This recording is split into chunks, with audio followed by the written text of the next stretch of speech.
Chapter 2230, Violent Suppression. When Aqua Rose and the others stepped forward, they unleashed the auras they had kept contained. Although each of their auras was not as powerful as Fire Dance and Gentle Snows, the combined pressure easily surpassed their two comrades. Startled Wind and his team were stunned. Aqua Rose and the others hadn't seriously joined the battle yet, so Fire Dance and Gentle Snow's brilliance had easily overshadowed their performances. As a result, Startled Wind and his companions hadn't been able to get a clear estimation of their strength. However, as Aqua Rose's group revealed their true selves, Startled Wind and Starlink's other domain realm experts recognized how powerful these players were. Are you kidding me? How can a guild like Zero Wing have so many experts with such incredible attributes? Aqua Rose and her comrades no longer felt like current players. The weakest among them likely had basic attributes that could even rival Ink Rain and Brilliant Python. Aqua Rose, Violet Cloud, Cola, and Zhaoyueru were only slightly weaker than Fire Dance and Gentle Snow. When the Mad Beast Legion members felt this combined aura, they couldn't help their instinct to retreat. None of them dared to approach Aqua Rose's group. Only the Legion's peak experts withstood the powerful aura, although they were still afraid. The Mad Beast Legion felt as if they stood before over 20 great lords. How could they possibly face such a powerful force? Have they already reached Tier 3? Brilliant Python muttered in shock. Brilliant Python was his battle array's core, and the boost was even great enough that he could contend with a Tier 3 player of the same level. Yet Aqua Rose and the others' auras were no weaker than his own. He couldn't think of any possibility other than the fact that they must have reached Tier 3. No, that's not possible. Players can't take the Tier 3 promotion quest until they've reached level 100. No matter how incredible their leveling speed is, it's not possible to reach level 100 at this stage of the game. Even if they have reached that level, they'd still have to complete their promotion quests. They can't even challenge the quest until they've met the minimum equipment standards, not to mention complete it, Ink Rain said, shaking her head. Ink Rain refused to believe that Aqua Rose and the others had reached Tier 3 already. Just from their life ratings, she could tell they hadn't. There was, after all, a significant difference between a Tier 2 player's life rating and that of a Tier 3 player. Ink Rain didn't feel the pressure that would result from such a difference in life ratings. However, even if Aqua Rose and the others weren't Tier 3, they weren't any weaker than an actual Tier 3 player of the same level. Calm down, everyone. These people might have very high attributes, but their combat standards are subpar. Our refinement realm experts easily outnumber theirs by several times. Avoid direct fights. Split up, and keep them distracted. Follow-up units, attack with combination spells. Evil Blade, you'll work with me to distract Black Flame. I want everyone else to work with the combination spells to keep Zero Wing's vanguard busy. Once we've annihilated the rest of Zero Wing's army, we'll take out time whittling these players down.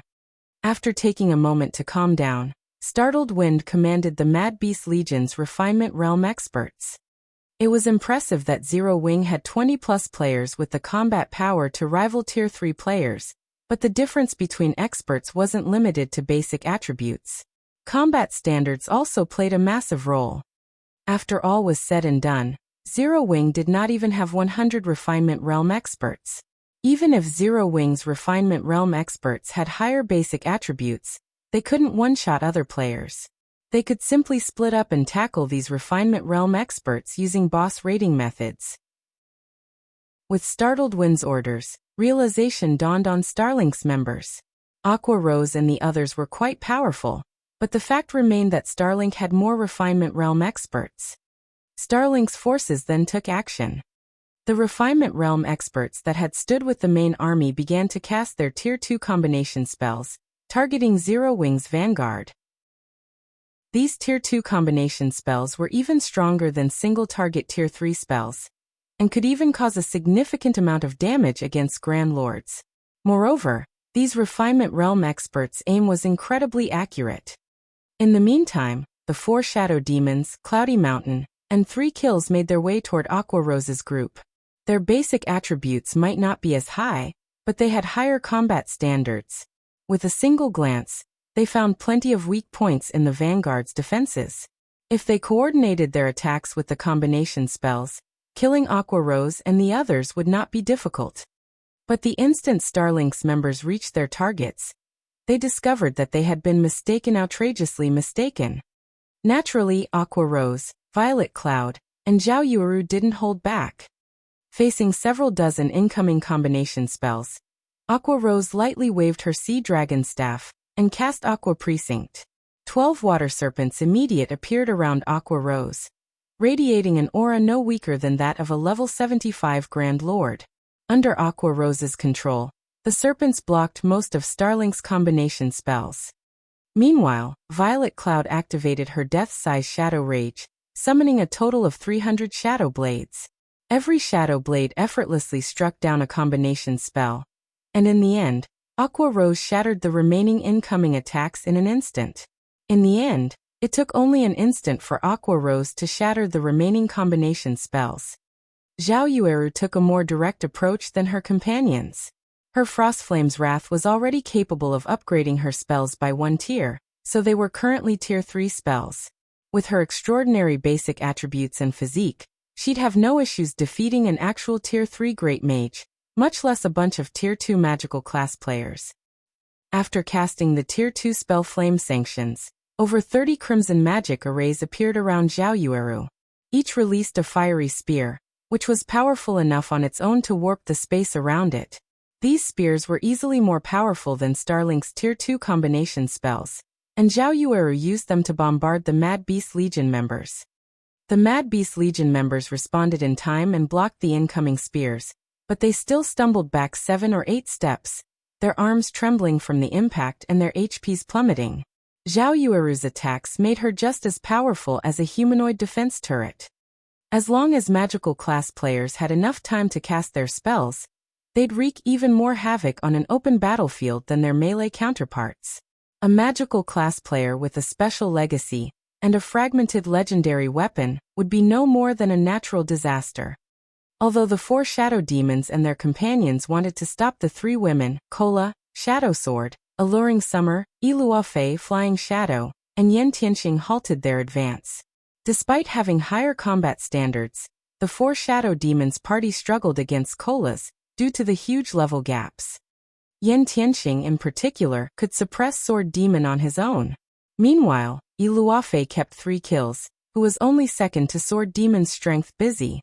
Fire Dance and Gentle Snow continued to push back Ink Rain and Brilliant Python, who fared far worse than Sword Demon and 3 kills. Elsewhere on the battlefield, the more startled Wind and Evil Blade fought Shifeng, the more afraid they became of the swordsman's prowess. Not only could Shifeng incorporate a combat technique in every move, but he also used his horrifying speed and strength to increase the lethality of his attacks. The 2 domain realm experts couldn't get close to him, forced to dodge or use skills to defend themselves. Even so, their HPs continued to decrease. If not for the rear line healer's support, they would have likely died already. However, even though Zero Wing had the advantage, Starlink simply had too many Refinement Realm experts. Although Zero Wing's Refinement Realm experts could face 5 opponents by themselves, it wasn't enough to compensate for Starlink's numerical advantage. Unfortunately, most of Zero Wing's Refinement Realm experts weren't quite that strong. After several minutes, Zero Wing's Vanguard had lost over 100 players, including over a dozen Refinement Realm experts. In contrast, Starlink had only lost around 300 players. As both guilds' main armies clashed, Zero Wing's losses were more severe. It wasn't just because of the quality difference between their experts, but the defensive barriers that protected Starlink's members. Black Flame, Zero Wing's story ends here. If it were merely a 1,000-man battle, you might have had a chance of victory. Unfortunately, this is a 10-0-0-0 versus 10-0-0-0 battle. You alone aren't enough to influence the outcome. Startled Wind snarled, breathing a sigh of relief once he saw that this battle's outcome was assured. Zero Wing had already suffered more than 2,000 casualties on the main battlefield, while Starlink had only sustained around 500. As long as they could hold out until Zero Wing's main army fell, the rest of Starlink's players could wear Shifeng and his companions down, even if Starlink's domain realm experts were annihilated. In such a high-speed battle, experts of their caliber were no trivial matter. Fighting at their peak consumed a lot of stamina and concentration, and executing one advanced combat technique after another would increase their consumption. Startled Wind only had around half of his stamina remaining, and with Shifeng facing 2 domain realm experts at the same time, he shouldn't fare any better. Startled Wind wasn't the only one to consider the issue. Everyone was aware of it. Aqua Rose and Zero Wing's other magical class experts had already blown through more than half of their mana. Even if Zero Wing's Vanguard team eliminated Starlink's 700+ Refinement Realm experts before its main army fell, the surviving Vanguard members wouldn't be useful combat power. How exactly did Zero Wing plan to defeat Starlink's forces? You're not wrong. I can't turn the tide of this battle by myself, but what happens if I'm not alone? Shifeng asked, flashing a grin at Startled Wind and Evil Blade.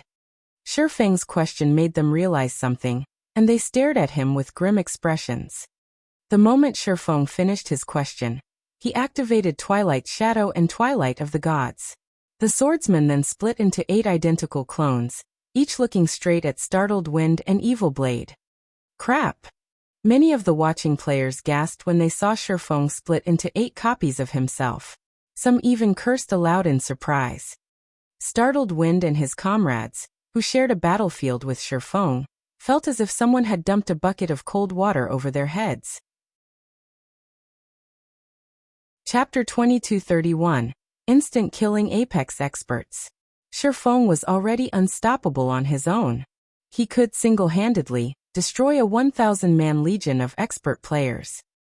And now that he had split into 8 clones of himself, even a fool could predict what was about to happen. Startled Wind and Evil Blade stared with grim faces. They wanted to curse this swordsman for cheating.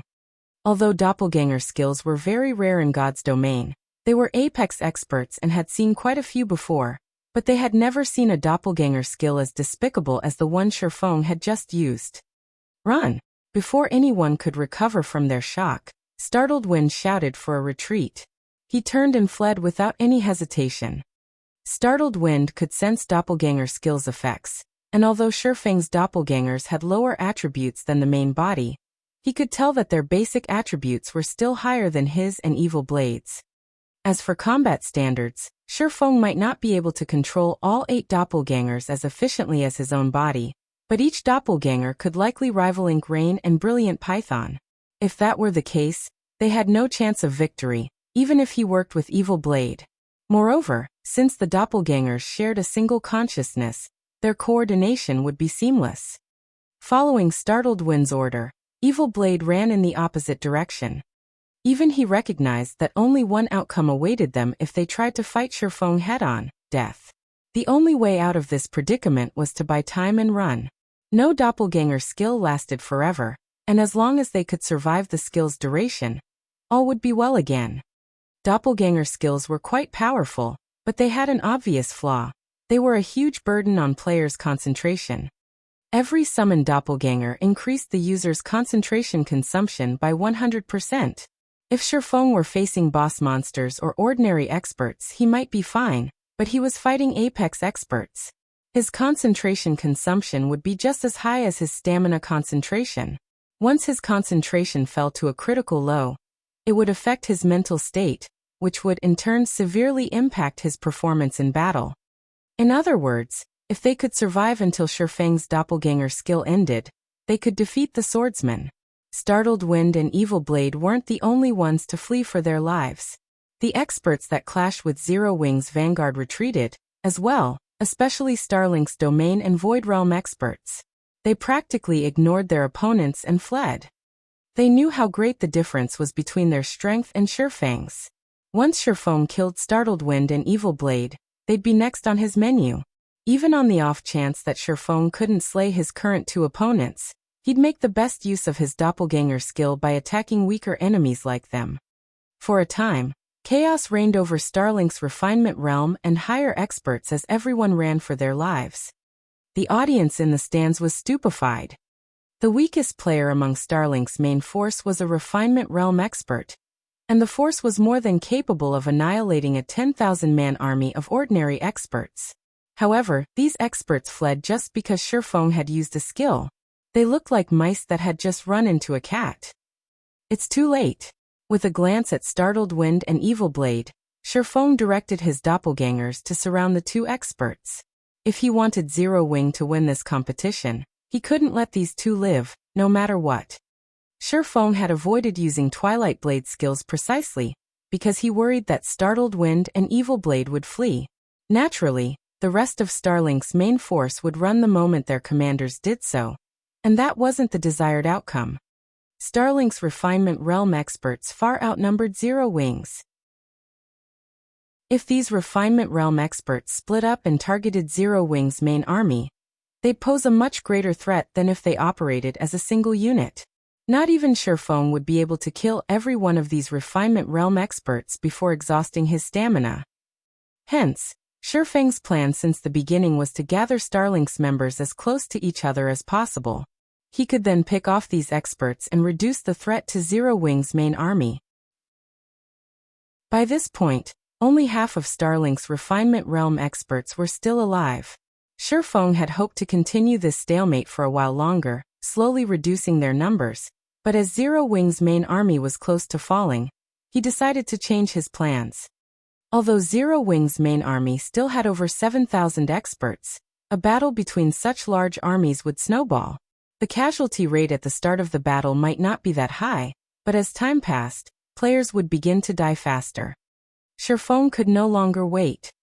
The moment Shifeng's doppelgangers surrounded Startled Wind and Evil Blade, all 8 attacked together. Shifeng held a massive advantage over the duo when it came to basic attributes.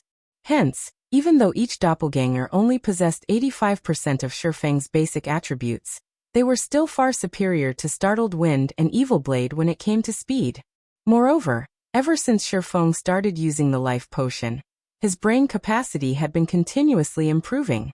After including the casting Goldstone's effects, Shifeng was now capable of getting 2 of his doppelgangers to exhibit combat standards close to the domain realm. Not only did these 2 Apex experts have to face a domain realm expert with higher basic attributes, but they also had to face 7 other experts that could rival Ink Rain. In the first exchange, Startled Wind and Evil Blade each suffered at least 3 direct hits, instantly losing more than 50% of their HPs. Damn it. The outcome both shocked and enraged Startled Wind. He stopped holding back and desperately executed every advanced body technique and life-saving skill he had. Evil Blade bellowed with fury as he summoned his own doppelganger to assist him in this fight, but his doppelganger was significantly inferior to Shifeng's, only possessing 70% of his total attributes. At most, Evil Blade's doppelganger could act as a meat shield, taking hits. It wouldn't be able to exhibit any significant combat power against Shifeng.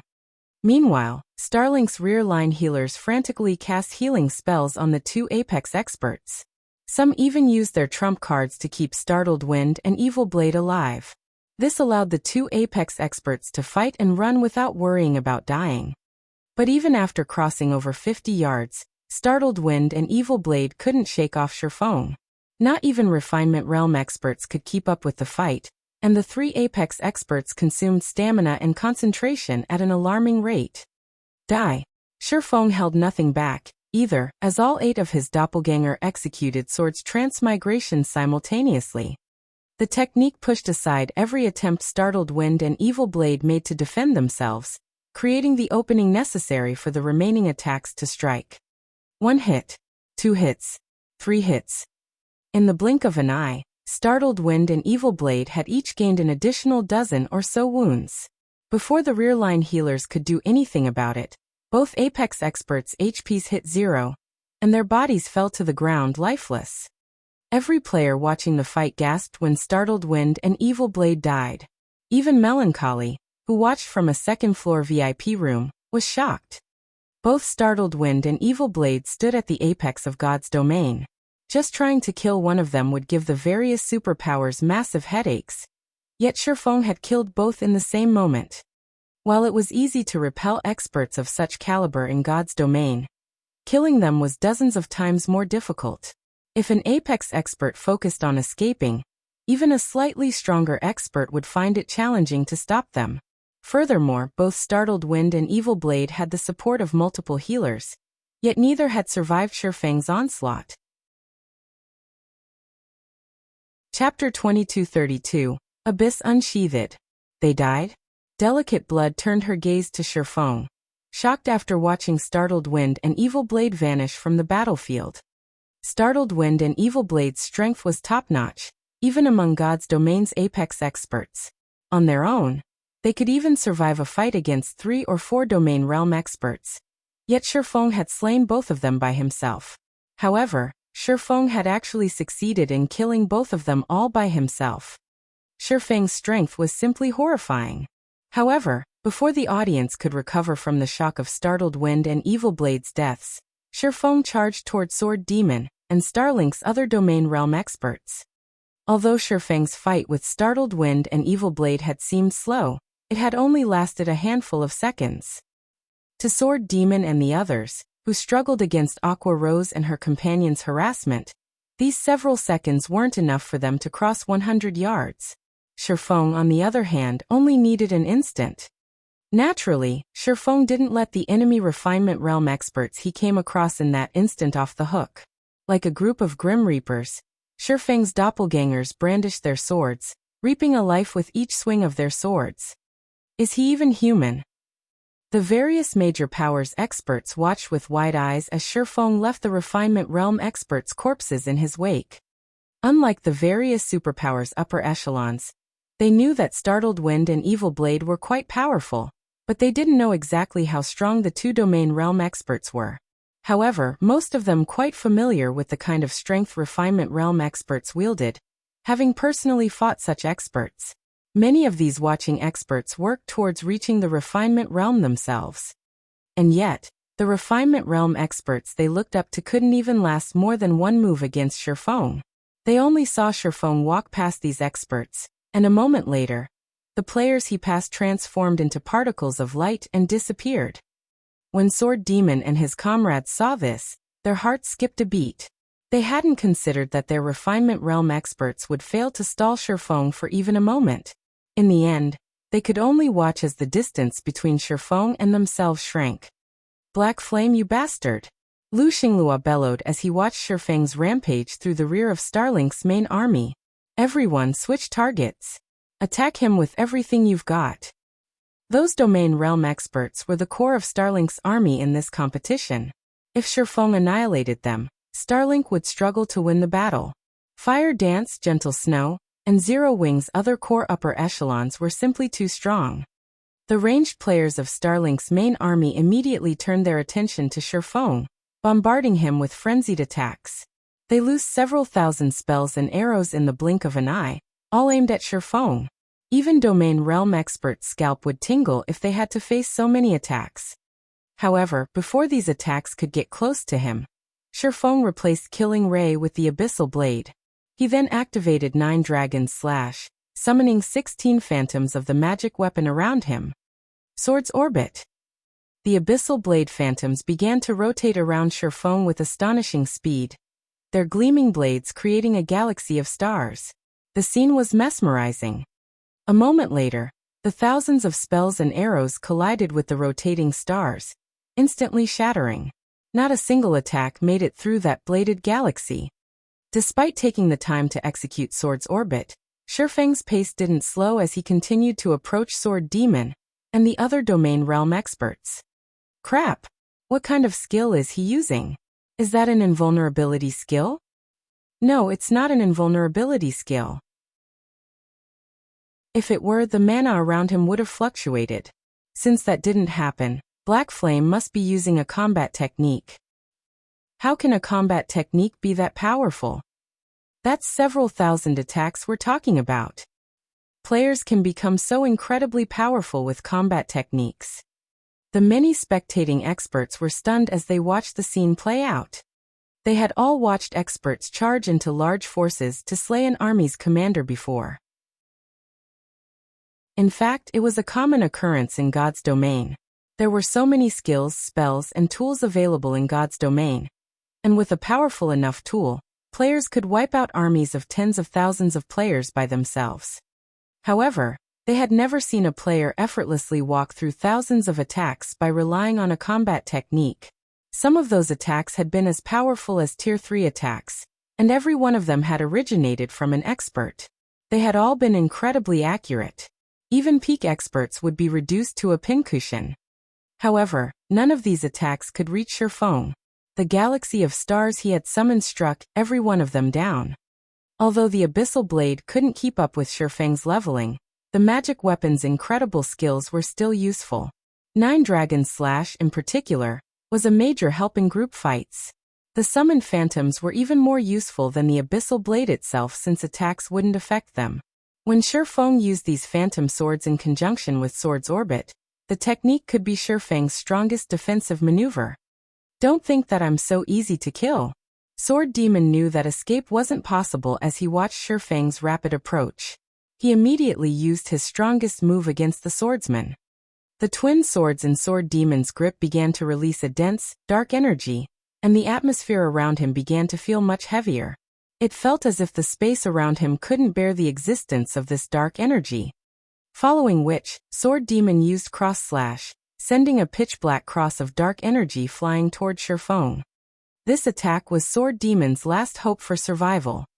As long as the galaxy of stars around Shifeng remained, Starlink's ranged players would be useless, but if Sword Demon could shatter that galaxy, Starlink could continue its assault against Zero Wing's guild leader. Shifeng would be forced to deal with the attacks, allowing Sword Demon to escape. Boom. A massive explosion rocked the battlefield the instant the Dark Cross collided with the galaxy of stars, creating a powerful storm that swept through the area. Black tears appeared as space began to unravel. However, when the dust cleared, what Sword Demon saw left him stupefied. His attack, which had the strength to rival mythic monsters' attacks, had done nothing to the defensive galaxy around Shifeng. He had done nothing more than push the swirling lights closer to the swordsman for a brief moment, before they returned to their original positions. What power! If I hadn't reached the Ascension Realm during my fight with Startled Wind and Evil Blade, my sword's orbit would have broken. Shifeng flashed Sword Demon an amazed look. Players couldn't use Berserk skills on this battlefield, so it was practically impossible for a Tier 2 player to display Tier 4 power.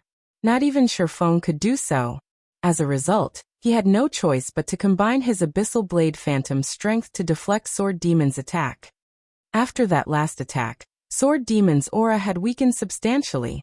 Using this opportunity, Shifeng ganged up on Sword Demon with his doppelgangers. This Domain Realm expert was much easier to defeat than Startled Wind and Evil Blade. The instant Sword Demon ran out of life-saving skills, Shifeng killed him and moved on to his next target. The scene rendered the spectating crowd speechless. Despite several thousand attacks bombarding him, Shifeng had slain Sword Demon. His strength was absurd. When Lu Xinglua watched another Domain Realm expert fall, he paled. Shortly after Sword Demon died, Wind Demon and Cloudy Mountain, the closest Domain Realm experts, fell under Shifeng's blades. Surprisingly, Gentle Snow and Yin Tianqing had successfully killed 3 kills, while Fire Dance and Iluafe ended Ink Rain. Because of this development, Starlink's morale plummeted. In less than 2 minutes after Shifeng had activated Twilight of the Gods, all of Starlink's Domain Realm experts had died. Furthermore, Starlink had less than 200 Refinement Realm experts remaining. Everyone could see that Zero Wing's main army had suffered over 6,000 casualties, yet it had secured a chance of emerging victorious. If Zero Wing's remaining members hid in the nearby forest, they could recover their stamina and concentration, turning the rest of this competition into a battle of attrition. What should we do next, guild leader? Should we use that move? A woman in a strange, black robe asked from beside Lu Xinglua. That is my final trump card. I will not use it here. Lu Xinglua said, shaking his head. Viciously glaring at Shifeng, Lu Xinglua continued, We're retreating. Lu Xinglua then left the battlefield, as did the rest of Starlink's experts, one after another. In less than a minute, the battle ended, and a message appeared above the battlefield. Victor, Zero Wing. Chapter 2233, New Powerhouse. As the system announced the competition's victory, silence descended on the entire venue. Only after some time did the audience snap out of their daze. What? Zero Wing won just like that? The spectators couldn't believe their eyes as they stared at the words hovering above the battlefield. Although Zero Wing had killed all of Starlink's top combatants, Zero Wing's army had suffered. After such a long fight, Zero Wing's top combatants should have exhausted much of their stamina and concentration. If they had continued this battle, they would have likely collapsed from exhaustion. Moreover, Zero Wing's 300-man vanguard only had a little over 100 survivors remaining. Among them, less than 70 were Refinement Realm experts. In contrast, although Starlink had lost all of its Domain Realm experts, it still had over 200 Refinement Realm experts. Overall, Zero Wing had still been at a disadvantage. Most importantly, Starlink's main army had crushed Zero Wing's main army to a point where it couldn't even be considered an army anymore. The situation wouldn't be easy for Zero Wing to salvage. And yet, Starlink had taken the initiative to admit defeat. Starlink surrendered? Delicate Blood watched Lu Xinglua, who had already returned to the Divine Colosseum's main hall, in astonishment. She had never expected this outcome. Starlink was the Dark Knight Empire's overlord, and a guild that developed on both the eastern and western continents simultaneously. The guild had countless experts under its command, yet Starlink had surrendered so strangely. I told you that the outcome wasn't set in stone. Zero Wing has won. Unyielding Heart exclaimed, grinning at Delicate Blood. Don't celebrate so soon. Starlink might have lost, but there is a high chance that it only surrendered to keep its true strength hidden, Delicate Blood said, clicking her tongue. If Starlink accepted defeat in such an important competition to hide its strength, it must have something massive in store. That doesn't change the fact that Zero Wing won, Unyielding Heart said, chuckling. Every player in the Empire was watching this match. Now that Zero Wing has won, the powers that previously doubted the guild's strength will begin to side with Zero Wing. Unyielding Heart didn't know what Starlink was planning, but the fact that Zero Wing had won this 10-0-0-0 versus 10-0-0-0 match was undisputable. Today, the Dark Knight Empire entered a new era. Starlink would no longer have full control over the Empire. Instead, two powerhouses would contest for control. The various major powers that had hesitated to pick a side would swarm toward Zero Wing. The Dark Knight Empire was very large, and although it appeared to be under Starlink, Unyielding Soul, and Crimson Emperor's control, the three superpowers only commanded the Empire's core areas. There were plenty of small, obscure cities that were free of these three superpowers, controlled by upstart powers. Corporations around the world were actively trying to invest in God's domain, and while some invested in existing guilds, others had chosen to form their own. As a result, upstart powers were secretly rising all over God's domain. Naturally, the Dark Knight Empire was no exception. Meanwhile, these upstart powers had been annexing small guilds and adventurer teams across the Empire, and by this point they were no weaker than first-rate guilds. Some were even stronger. Since these upstart powers had their own agendas, they weren't willing to submit to Starlink. That being said, they didn't dare oppose the superpower either. As a result, they had remained in an awkward position.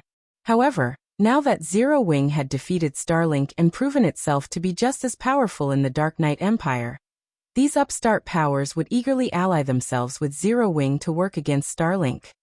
Delicate Blood had no response to offer Unyielding Heart. Instead, she shifted her gaze to Sherfong, who had just left the battlefield. It seems I'll have to report this to the old commander, Delicate Blood thought as she watched Zero Wing's guild leader. Unyielding Heart hadn't been wrong. A victory was just that. From today on, the Dark Knight Empire had a new powerhouse, Zero Wing. Meanwhile, in one of the Divine Colosseum's second-floor VIP rooms, Happy Art could not believe her eyes as she stared at the outcome of this competition. Guild leader Zero Wing won, Happy Art muttered dazed. She had insisted that Zero Wing was an excellent guild, but she hadn't actually expected it to defeat Starlink in this competition. The difference between the two guilds was just so massive. I can see that. Melancholy said, smiling at Happy Art's dazed expression. Zero Wing has certainly surprised me. With such strength, we'll have a much better chance of securing the fortress. I really must thank you for your recommendation and reports. I will leave our cooperation with Zero Wing to you. Also, I want you to tell Black Flame something for me. Others will always envy those who stand out. Even super guilds will be envious of Zero Wing's incredible development speed. Melancholy didn't particularly care about Zero Wing's other experts, but the strength its vanguard had displayed in this battle had surprised him.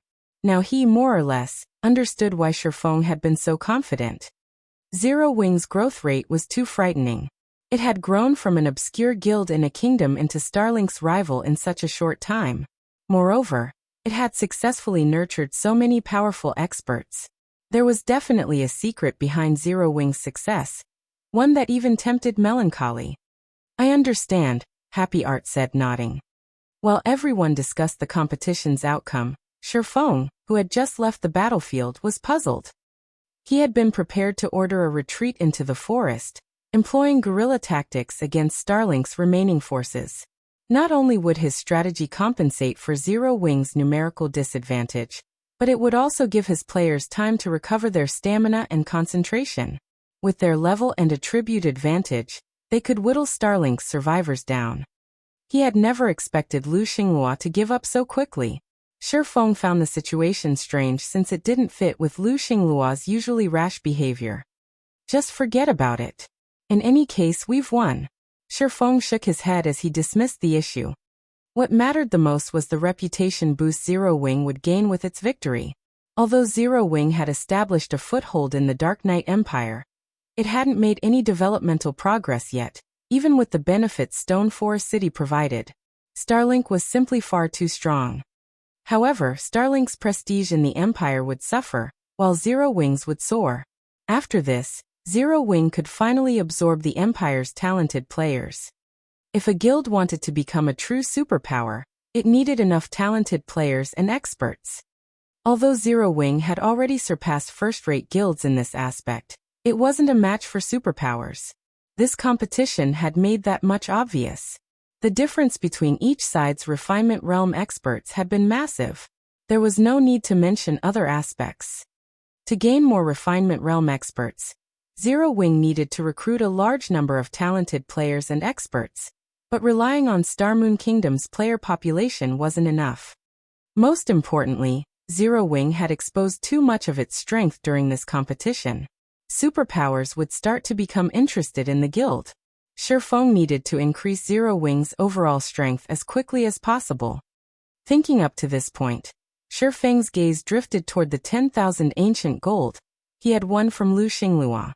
10,000 ancient gold coins. Even for Starlink, this amount was extremely difficult to acquire. If Shifeng hadn't signed a contract with Lu Xinglua before the competition, Lu Xinglua would likely have gone back on his word, even if his reputation would take a hit for it. Ancient gold coins were immensely difficult to acquire. Most independent experts on Dragonheart Island only earned ancient copper, with an extreme few earning ancient silver coins. Only superpowers were strong enough to earn ancient gold coins. It's about time I pay Dragonheart Island a visit, Shifeng thought, smiling. He had assumed that he'd only earn so many ancient gold coins after fulfilling his agreement with 13 thrones, but now that he had them in hand, he could secure a foothold on Dragonheart Island. Later, Shifeng left the Dark Knight Empire's affairs to Aqua Rose while he made his way to Dragonheart Island. Chapter 2234. Purchasing a Shop. Dark Knight Empire, Starlink's residence in Dark Knight City. As soon as Lu Xinglua entered his quiet office, he noticed someone sitting in the room. As Bright Dawn noticed the visitor as well, he positioned himself in front of his guild leader. Starlink's residence was heavily guarded, and the guild had a rule that no one was allowed in the guild leader's office on their own without the guild leader's permission. Not even Bright Dawn, Starlink's vice-guild leader, was an exception. And yet someone sat, apparently waiting, in the guild leader's office. Even more frightening, this player wasn't wearing Starlink's guild emblem, and if Bright Dawn hadn't spotted this player, he wouldn't have noticed their visitor at all. It was as if this person did not actually exist inside this room. Although Bright Dawn wasn't a domain realm expert, he was a void realm expert, a peak expert. He had sharpened his 5 senses to their very limits. He'd notice a tiny fly, let alone a living person. However, when it came to the young man in silver leather armor, he couldn't sense the youth even as he looked straight at him. As Bright Dawn stared, he felt cold sweat drip down his back, yet he couldn't sense where the danger came from. While Bright Dawn struggled with what he should do, Lu Xinghua spoke. "Dawn, leave us." Understood. The command informed Bright Dawn that his guild leader was acquainted with this stranger. Before he left, however, he spared one last glance for the thin young man on the sofa. Once Bright Dawn left the guild leader's office, Lu Xinghua took a seat opposite of the youth. "Why are you here, Blue Mask?" Lu Xinghua asked frostily. "I'm here to ascertain your progress with the task that great personage has assigned you, of course," the youth Blue Mask replied, unperturbed by Lu Xinglua's cold treatment. "Rest assured, everything is progressing smoothly. I will personally report on this matter. You don't need to concern yourself," Lu Xinglua said. "Good." Blue Mask nodded. Smiling, he continued, "However, I've heard that Zero Wing has defeated your guild.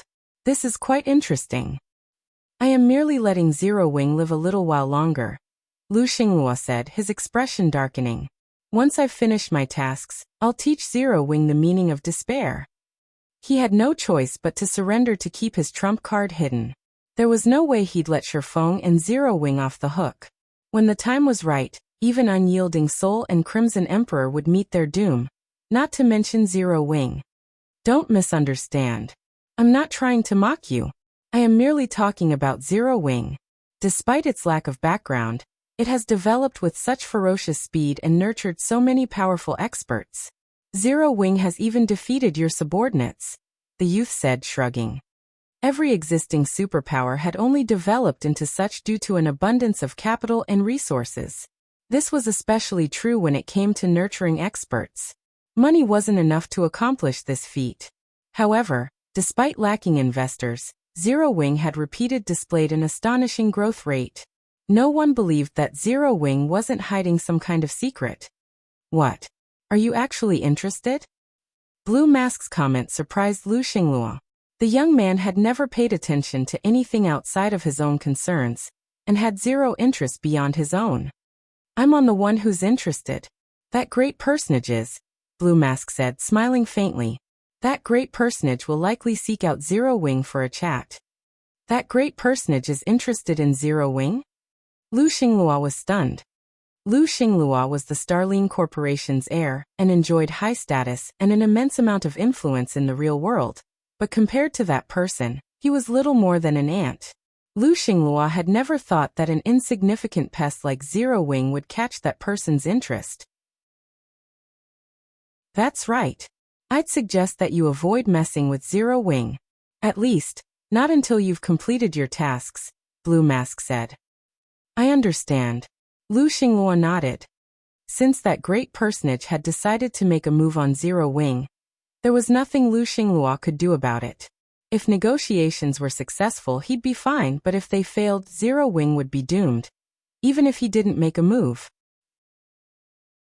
While the Dark Knight Empire was in an uproar about the match between Starlink and Zero Wing, Shifeng secretly arrived on Dragonheart Island in the Sea of Death.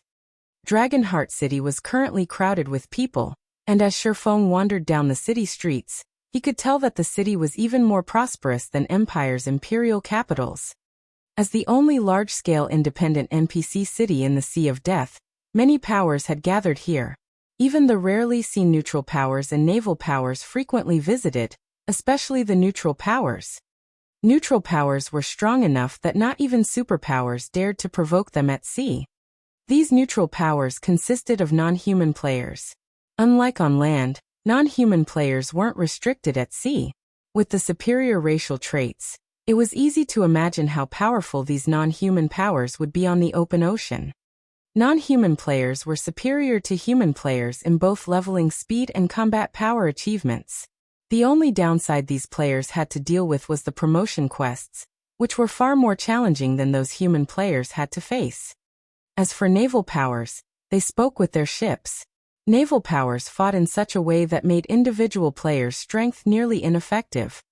This was why it was so difficult to secure a foothold on Dragonheart Island, and why so many powers tried to do so, regardless. Shifeng hadn't had an opportunity to establish a foothold on Dragonheart Island in his previous life. At most, he had been able to lead teams to the island to challenge the World Tower. His guild hadn't even had a temporary residence on the island. However, Shifeng had reached Dragonheart Island much sooner in this life. Moreover, he had the ability to establish a foothold here. He couldn't help but sigh ruefully at the situation. I missed the best chance to prepare for the Tier 3 promotion in my last life. I won't let it happen this time. Shifeng swore to himself as he gazed at Dragonheart City's city hall, his heart pounding with excitement. Completing the Tier 3 promotion quest was an intense challenge. Not only did players need a certain degree of strength, but they also needed the help of specific external items. Fortunately, Dragonheart City had a large variety of items to offer. As long as he could purchase a shop here, he could buy many of the items NPC had for sale. It was one of the most reliable methods of acquiring items in Dragonheart City. Of course, the quality of the items available would largely depend on the shop's location and rank. Many powers had failed to establish a shop in Dragonheart City in the past, and as a result, they had lagged behind when it came to Tier 3 players. Shifeng would not miss this opportunity in this life. Shifeng quickly entered the city hall, and following an NPC administrator, he arrived in an elegant reception room. The NPC administrator then retrieved a list of available shops in Dragonheart City, allowing Shifeng some time to browse through his options. Purchasing a shop with a high star rank was the most important thing to Shifeng right now, but considering the amount of ancient gold he had on hand, his choices were limited. If he wished to purchase a 2-star shop, his only options were grocery stores. He simply couldn't afford a 2-star alchemy workshop or smithy. Sure enough, I'm limited to a grocery store in the city's inner area. After browsing through the list for some time, Shifeng felt like a pauper. Almost all of the 2-star shops available cost more than 10,000 ancient gold. Some of the more expensive shops even cost upward of 30,000 ancient gold. However, as Shifeng considered purchasing the 2-star grocery store, he noticed a 1-star shop at the very bottom of the list. Unlike the other shops, this 1-star shop's name was written in gray. When he read the shop's name, Shifeng was stunned. The Wanderer's Shop?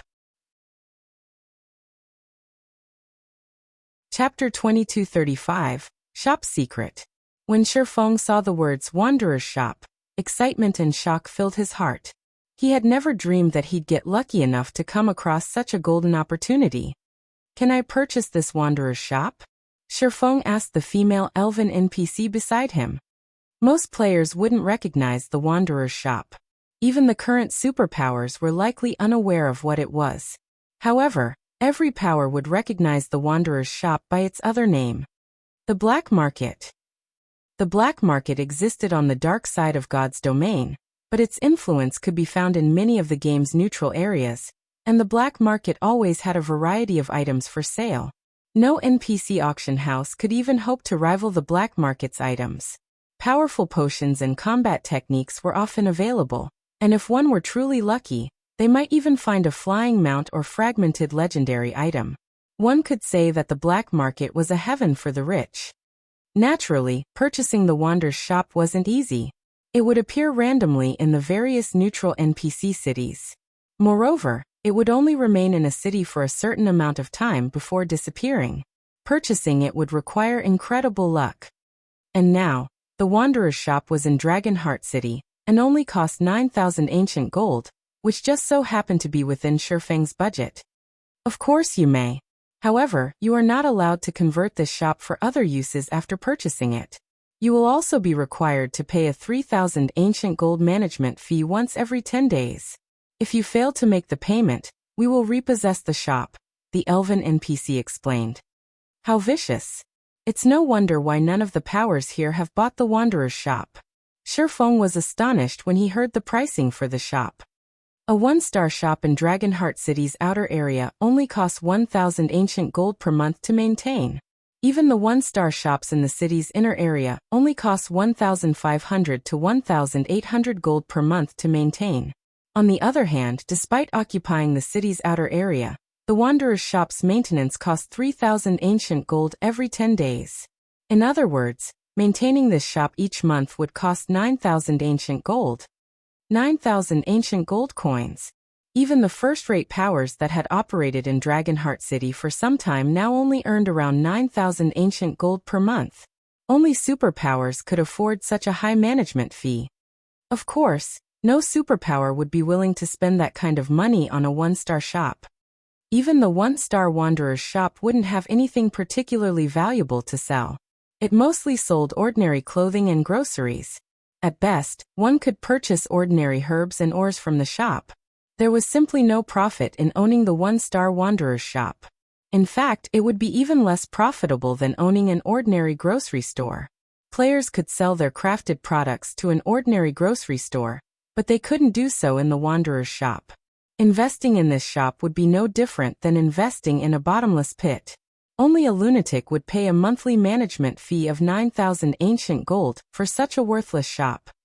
Are you sure you wish to purchase the Wanderer's shop, Lord Bronze Legatee? The NPC administrator asked for confirmation. That's right, I wish to buy it. Sherfong nodded. The Wanderer's shop was a dying business, but that was only true until it was promoted to 2-star status. Once the Wanderer's shop reached 2-star status, it would start to reveal its true purpose. At 2 stars, the Wanderer's shop would gain 2 divine abilities. First, it could purchase rare items that weren't usually on the market, such as magic array designs, which kingdoms and empire considered national secrets, and Tier 3 and higher skill books. Tier 3 classes were an intermediate force anywhere across God's domain's main continent. Tier 3 NPCs could even serve as some NPC cities' magistrates. Hence, the various kingdoms and empires typically regulated items for Tier 3 and above classes. This was also why players had to visit neutral maps for their Tier 3 promotion quests, rather than in a kingdom or empire. The second ability was the Black Market Teleportation Gate. This ability allowed players to teleport to the Black Market's marketplace. However, the entry slots were severely restricted. Not only was there a limited number of entry slots, but each slot could also only be used a certain number of times.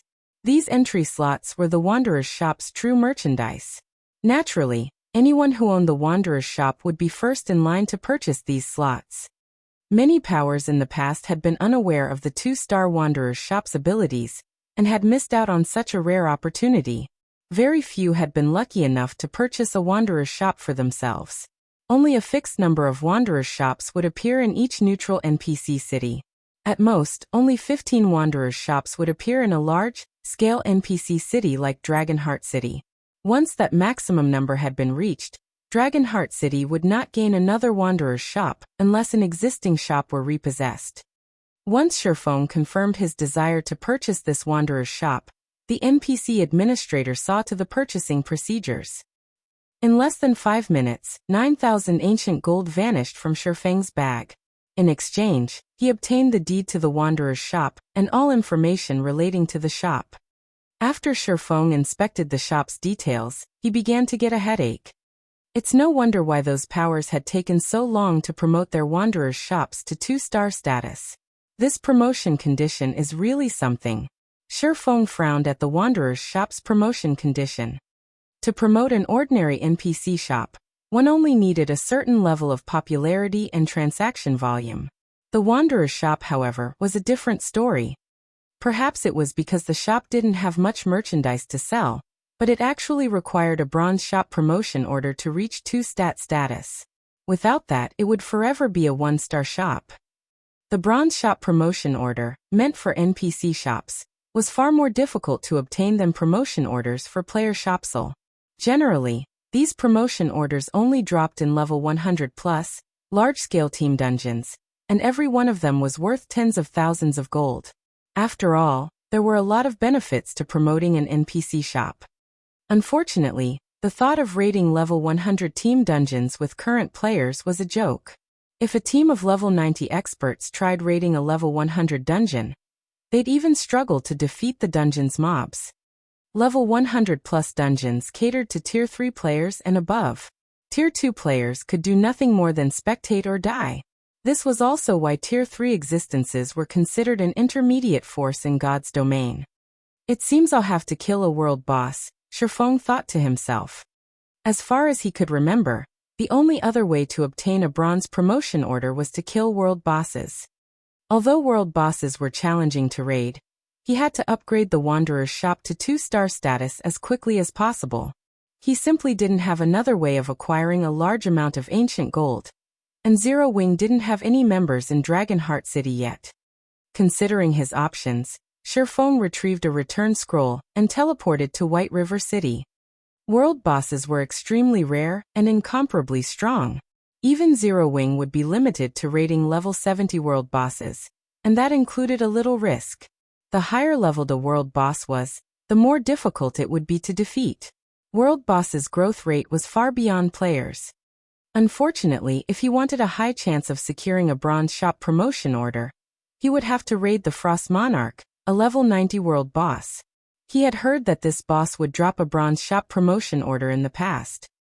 However, Shifeng decided to increase Kite and Anna's strength before attempting such a challenging raid. He had absorbed plenty of souls from the skeletal generals in the Endless Desert. Although the skeletal generals were only great lords, they were level 100 plus monsters and considered mini-bosses. It hadn't been too difficult to collect soul essence while killing them. In total, Shifeng had collected 8 drops of soul essence. Initially, he had planned to save them for Fire Dance and the others. If he used soul strengthening on his strongest players, they might be able to break through to the Ascension or Void Realm. But considering his current predicament, Shifeng decided to use the ability on his personal guards first. Once Shifeng arrived in the Candlelight Trading Firm, he summoned his 2 personal guards. Kite had already reached level 95, while Anna had reached level 96. Their leveling speeds were simply frightening. In comparison, most mainstream Secret Silver personal guards had only reached level 90. Personal guards didn't earn bonus EXP when killing higher-leveled monsters. They could only level up by completing quests. After summoning his 2 personal guards, Shifeng used the Ancient Gods literature fragment to scan Anna. Isn't the required number of soul essence a little too high? Shifeng inwardly cursed when he saw that he'd need 15 drops of soul essence to use soul strengthening on Anna. Soul essence was not easy to obtain, and he could only use soul absorption once every 6 hours. The only reason that he had collected so many drops thus far was that he had been fighting level 100 Great Lords. He doubted that even Great Lords below level 100 would grant him any soul essence. Shifeng then proceeded to scan Kite. When Shifeng saw that he only needed 5 drops of soul essence to use soul strengthening on Kite, he released a sigh of relief. Fortunately, Kite was only a dark gold personal guard, while Anna was an epic personal guard. Since that's the case, let's strengthen you first.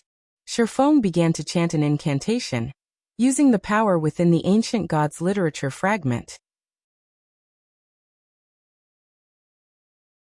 Chapter 2236, Soul Strengthening's Effect. As soon as Shifeng finished chanting the incantation on the Ancient Gods literate fragment, silver armor began to encase Kite's body. A 5-fold magic array appeared beneath Kite, who carried 2 black iron swords across his back. As the magic array completed, Shifeng felt as if space around him had frozen, and everything around him had turned gray. The dense, violent mana around Kite also began to increase at an unprecedented rate. 3 times, 6 times, 10 times. So much mana gathered around the personal guard that the ambient mana around the magic array had been sucked dry, and drops of liquid mana formed around Kite. With the magic array to guide it, the liquid mana encased the 5 drops of soul essence the Ancient Gods literature fragment had released. These 5 drops slowly moved toward Kite's forehead, merging with his soul. As more of the soul essence merged with Kite's soul, he began to scream in agony. The very sound of his scream stung. As the last of the soul essence merged with Kite's soul, his aura exploded from his body. Shifeng could sense the changes that were happening to Kite's body. This new aura was nothing like the aura Kite had released before merging with the soul essence. It was obvious that the personal guard had grown significantly stronger. Is soul strengthening truly this powerful? Shifeng stared at Kite in astonishment. Shifeng had assumed that soul strengthening would only increase Kite's growth potential, not affect his current combat power overmuch. Yet Kite's current attribute panel proved that Shifeng had been greatly mistaken. However, Kite's current attribute panel proved that Shifeng was greatly mistaken. Aside from his growth potential, Kite's body had improved. After the soul strengthening, Kite's growth potential had risen from 94 to 96. All of his basic attributes had increased by roughly 5%, as well. A 5% increase might not be much to ordinary players. To it was a huge boost to NPCs. Furthermore, the 5% was a direct boost to his basic attributes. It didn't factor in the bonuses from his weapons and equipment. Personal guards typically use stronger weapons and equipment than players. Not only was Kite wearing a full set of epic equipment, but the black iron swords across his back were epic set weapons as well. Hence, Kite's weapons and equipment massively increased his total basic attributes. According to Shifeng's estimates, Kite's overall strength had increased by at least 20% after the soul strengthening. Moreover, that didn't take into account his new growth potential. A 2-point increase was immensely meaningful for a dark gold guard. There would be visible differences as Kite leveled up. With a growth potential of 96, Kite could rank among the top dark gold guards. Very few dark gold guards throughout God's domain would be a match for Kite now. If I use soul strengthening a few more times on him, could he become an epic guard? Shifeng's eyes glowed with excitement as he considered the possibility. If each soul strengthening increased Kite's growth potential by 2 points, then Kite would only need to undergo soul strengthening 2 more times to reach 100 growth potential and upgrade to an epic guard. With this thought in mind, Shifeng used the Ancient Gods literature fragment to scan Kite again, trying to determine the cost of using soul strengthening a second time. Once the scan was complete, Shifeng gasped when he saw the required number of soul essence. How vicious! Shifeng silently cursed. Kite's second soul strengthening cost 50 drops of soul essence. This was 10 times more than the first soul strengthening. Collecting 50 drops of soul essence was possible with enough time, but if the second soul strengthening cost 50 drops, wouldn't the third cost a minimum of 500 drops? Sure enough, upgrading personal guards with the literature fragment isn't going to be easy, Shifeng muttered to himself, smiling bitterly. He had hoped to form an army of powerful personal guards through the Ancient Gods literature fragment, but it seemed the chances of such a thing happening weren't optimistic. Based on the scale of soul strengthening's cost, he could at most upgrade each personal guard twice. For personal guards like Anna, he'd only be able to afford to upgrade their souls once.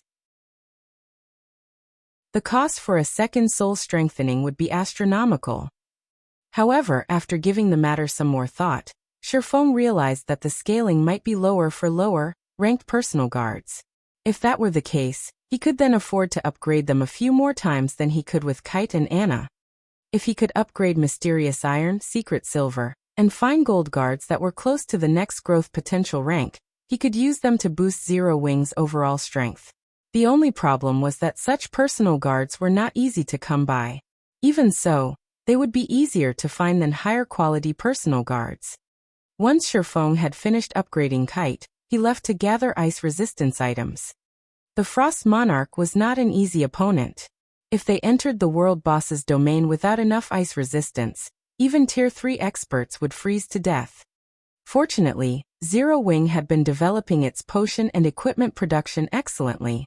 The Master Ice Resistance potions, which the various major powers still considered rare, were relatively easy for Zero Wing to obtain. In fact, several hundred bottles already sat in the Candlelight trading firm's warehouse. Zero Wing also had the advanced ice resistance armor kits, which Melancholic Smile had been researching and crafting. Not only would these armor kits increase players' ice resistance by 10 points when equipped, but they'd also increase players' base ice resistance by 3%.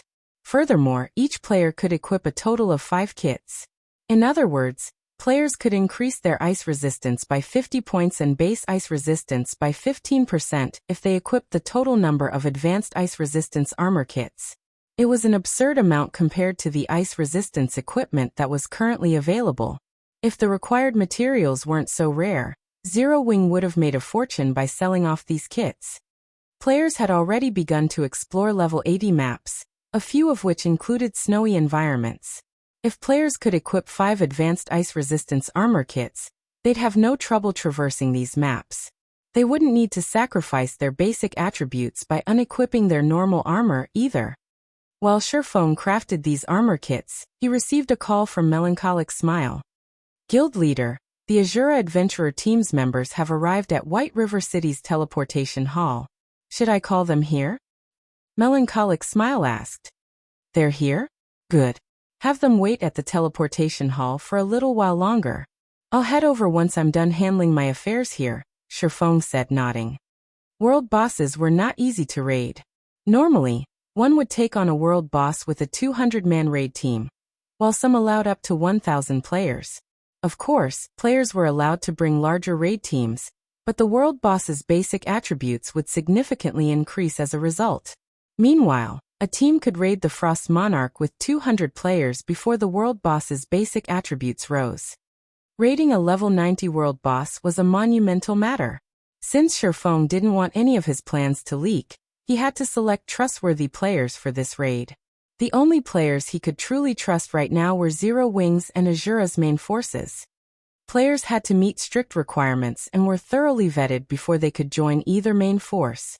Zero Wings' main force members were selected from thousands of guild experts, while Azura's were selected through a fierce competition held among the Adventurers Alliance.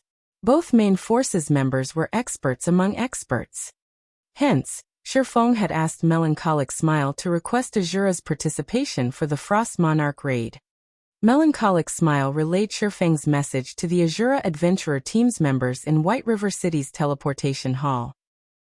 A group of level 78+ players had gathered in the third-floor bar in White River City's teleportation hall.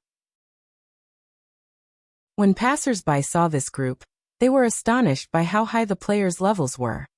Moreover, every member of the group wore dazzling equipment, with the weakest piece at level 75 secret silver rank. The dozen or so players that clearly led the group even wore epic equipment. The man carrying a bluish-purple spear was particularly eye-catching.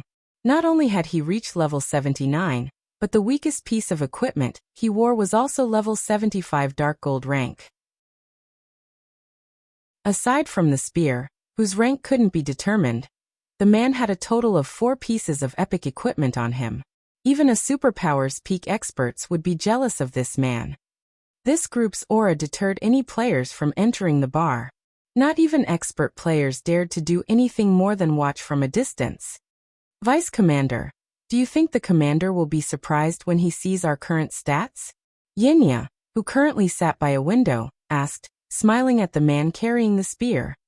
Since the Azura Adventurer Team had begun to grind on God's Domain's main continent, their development had skyrocketed. Thanks to the constant supply of combat techniques and potions from Zero Wing, the Azura Adventurer Team had been able to take on dangerous expeditions as well. Both the Adventure Team's combat and equipment standards had improved by leaps and bounds. Nowadays, Azura ranked as one of the top 10 adventurer teams in the Fire Dragon Empire, one of the 4 great empires on the God's Domain continent. Maybe, Lifeless Thorn muttered. Lifeless Thorn had thirsted for a rematch with Shifeng for a long time now. Shifeng was, after all, the first person to defeat him in the Ice Crystal world, and after arriving on the God's Domain continent, Lifeless Thorn had continued to challenge experts from the various major powers, rapidly growing stronger. Now he wanted nothing more than to challenge Shifeng. Maybe? He'll definitely be surprised. Cleansing Whistle confidently declared. We've even raided a level 80,100-man Hell Mode team dungeon. Our weapons and equipment are just as powerful as the main force members from the Fire Dragon Empire's superpowers. Solitary 9, and the others nodded their agreement. At this point, only superpowers could successfully raid level 80, 100-man Hell Mode team dungeons. Not even first-rate guilds had survived the dungeons. After waiting for about 2 hours, Azura's members spotted a group of players wearing 6-winged emblems as they entered the bar. Chapter 2237, Difference in Growth. Azura's members fell silent as they watched Shifeng and the others enter the bar. When they saw Aqua Rose and her companions in particular, they were overwhelmed with shock. How does Zero Wing have so many Refinement Realm experts? Cleansing Whistle muttered, dazed. Although Zero Wing's members hid their levels with black cloaks, Cleansed Whistle could tell by their movements that these players had already reached the Refinement Realm. As Zero Wing's members walked, they used subtle movements, minimizing their stamina consumption. It was almost a form of training for them. Ordinary experts might not see the difference, but as someone who had reached the Refinement Realm as well, Cleansed Whistle noticed immediately. In fact, she had even incorporated that subtlety in her daily life as a form of continuous training to minimize her stamina consumption while in the fields. Once she had become familiar with this form of subtle movement, she had begun to subconsciously use the technique while fighting powerful bosses or other experts in high-speed battles, significantly reducing her stamina consumption. This was the greatest difference between Refinement Realm experts and ordinary experts.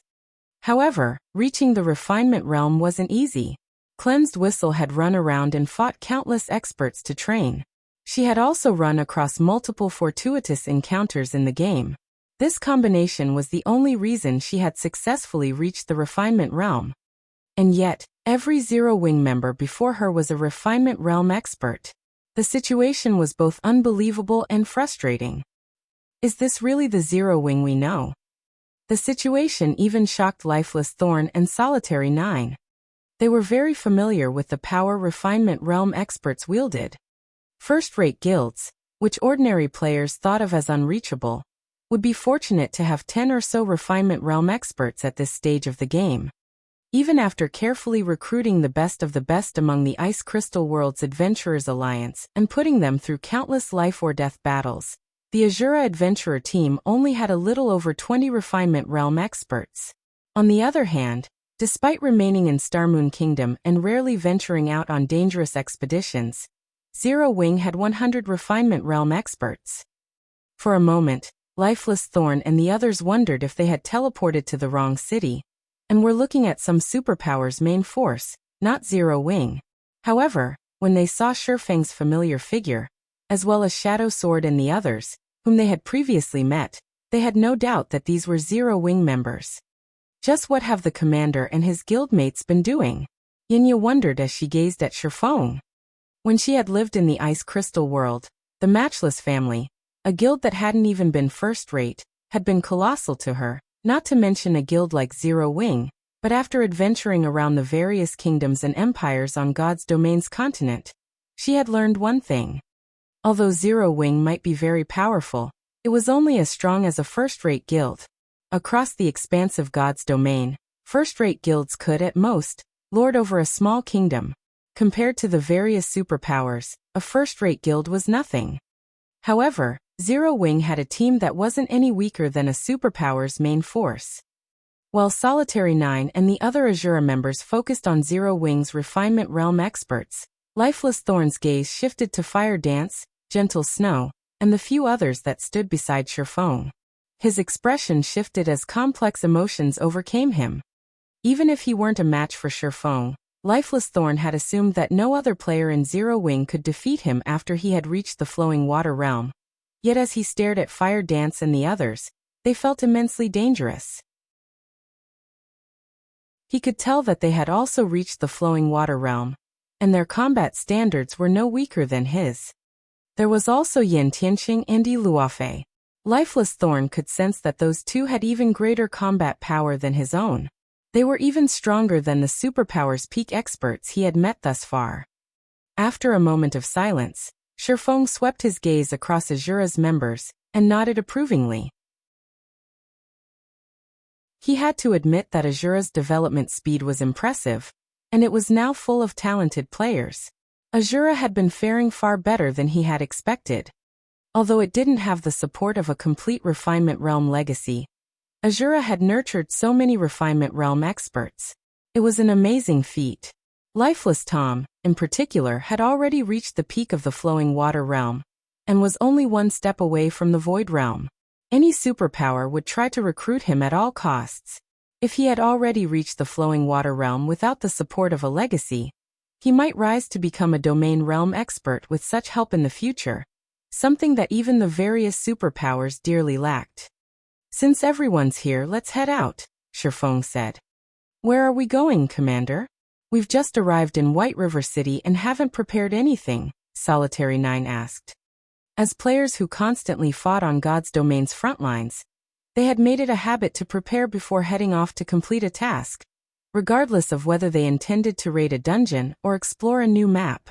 Most of these players had different environments, and players could easily die if they weren't prepared. We're going to the Purple Frost Field, and I've already seen to the necessary preparations. Here, distribute these to everyone, Shifeng said as he revealed a bunch of Master Ice Resistance potions and Advanced Ice Resistance armor kits. Purple Frost Field? Solitary 9 hadn't expected that answer. He had never heard of that place. However, he did not pay it much mind. God's domain was quite large after all, and there were many level 80 maps he hadn't heard of before. He obediently accepted the potions and armor kits Shifeng handed him. When Solitary 9 inspected the items, however, his eyes went wide with shock. Master Ice Resistance potions were practically impossible to find on the market at this stage of the game. Even if they showed up, they usually sold for at least 60 gold. Yet Shifeng had handed him 200 bottles. Solitary 9 hadn't even seen the Advanced Ice Resistance armor kits before. And when he saw their attributes, he knew that these items were extraordinarily valuable. One could easily fetch several hundred gold if they sold the armor kits as a 5-piece set. When Azura's members received their share, they were similarly astonished. Even superpowers would likely struggle to obtain so many of these precious items. Yet Shifeng handed them out without any hesitation. Once everyone was ready, Shifeng instructed Azura's members to use their black cloaks and head to the teleportation area. The team then teleported to one of Starmoon Kingdom's border towns before using Shifeng's spatial gate, and their mounts to traverse the remaining distance. After 3 teleportations and riding their mounts for several hours, the team reached a snow-covered field. This was none other than the Purple Frost Field, a level 90 to level 100 neutral map. As the biting cold winds assaulted them, the team noticed level 90 monsters roaming the winter field. Every monster had a humanoid shape made entirely of crystal. Even the weakest of these monsters was a lord, and they all traveled in groups of 20 to 30, each led by several great lords. Frost Giant, Elemental Creature, Lord level 90. HP 55, 000/55, 000. Frost Wanderer, Elemental Creature, Great Lord. Level 91. HP 120, 000/120, 000. Azura's members gasped when they saw these monsters.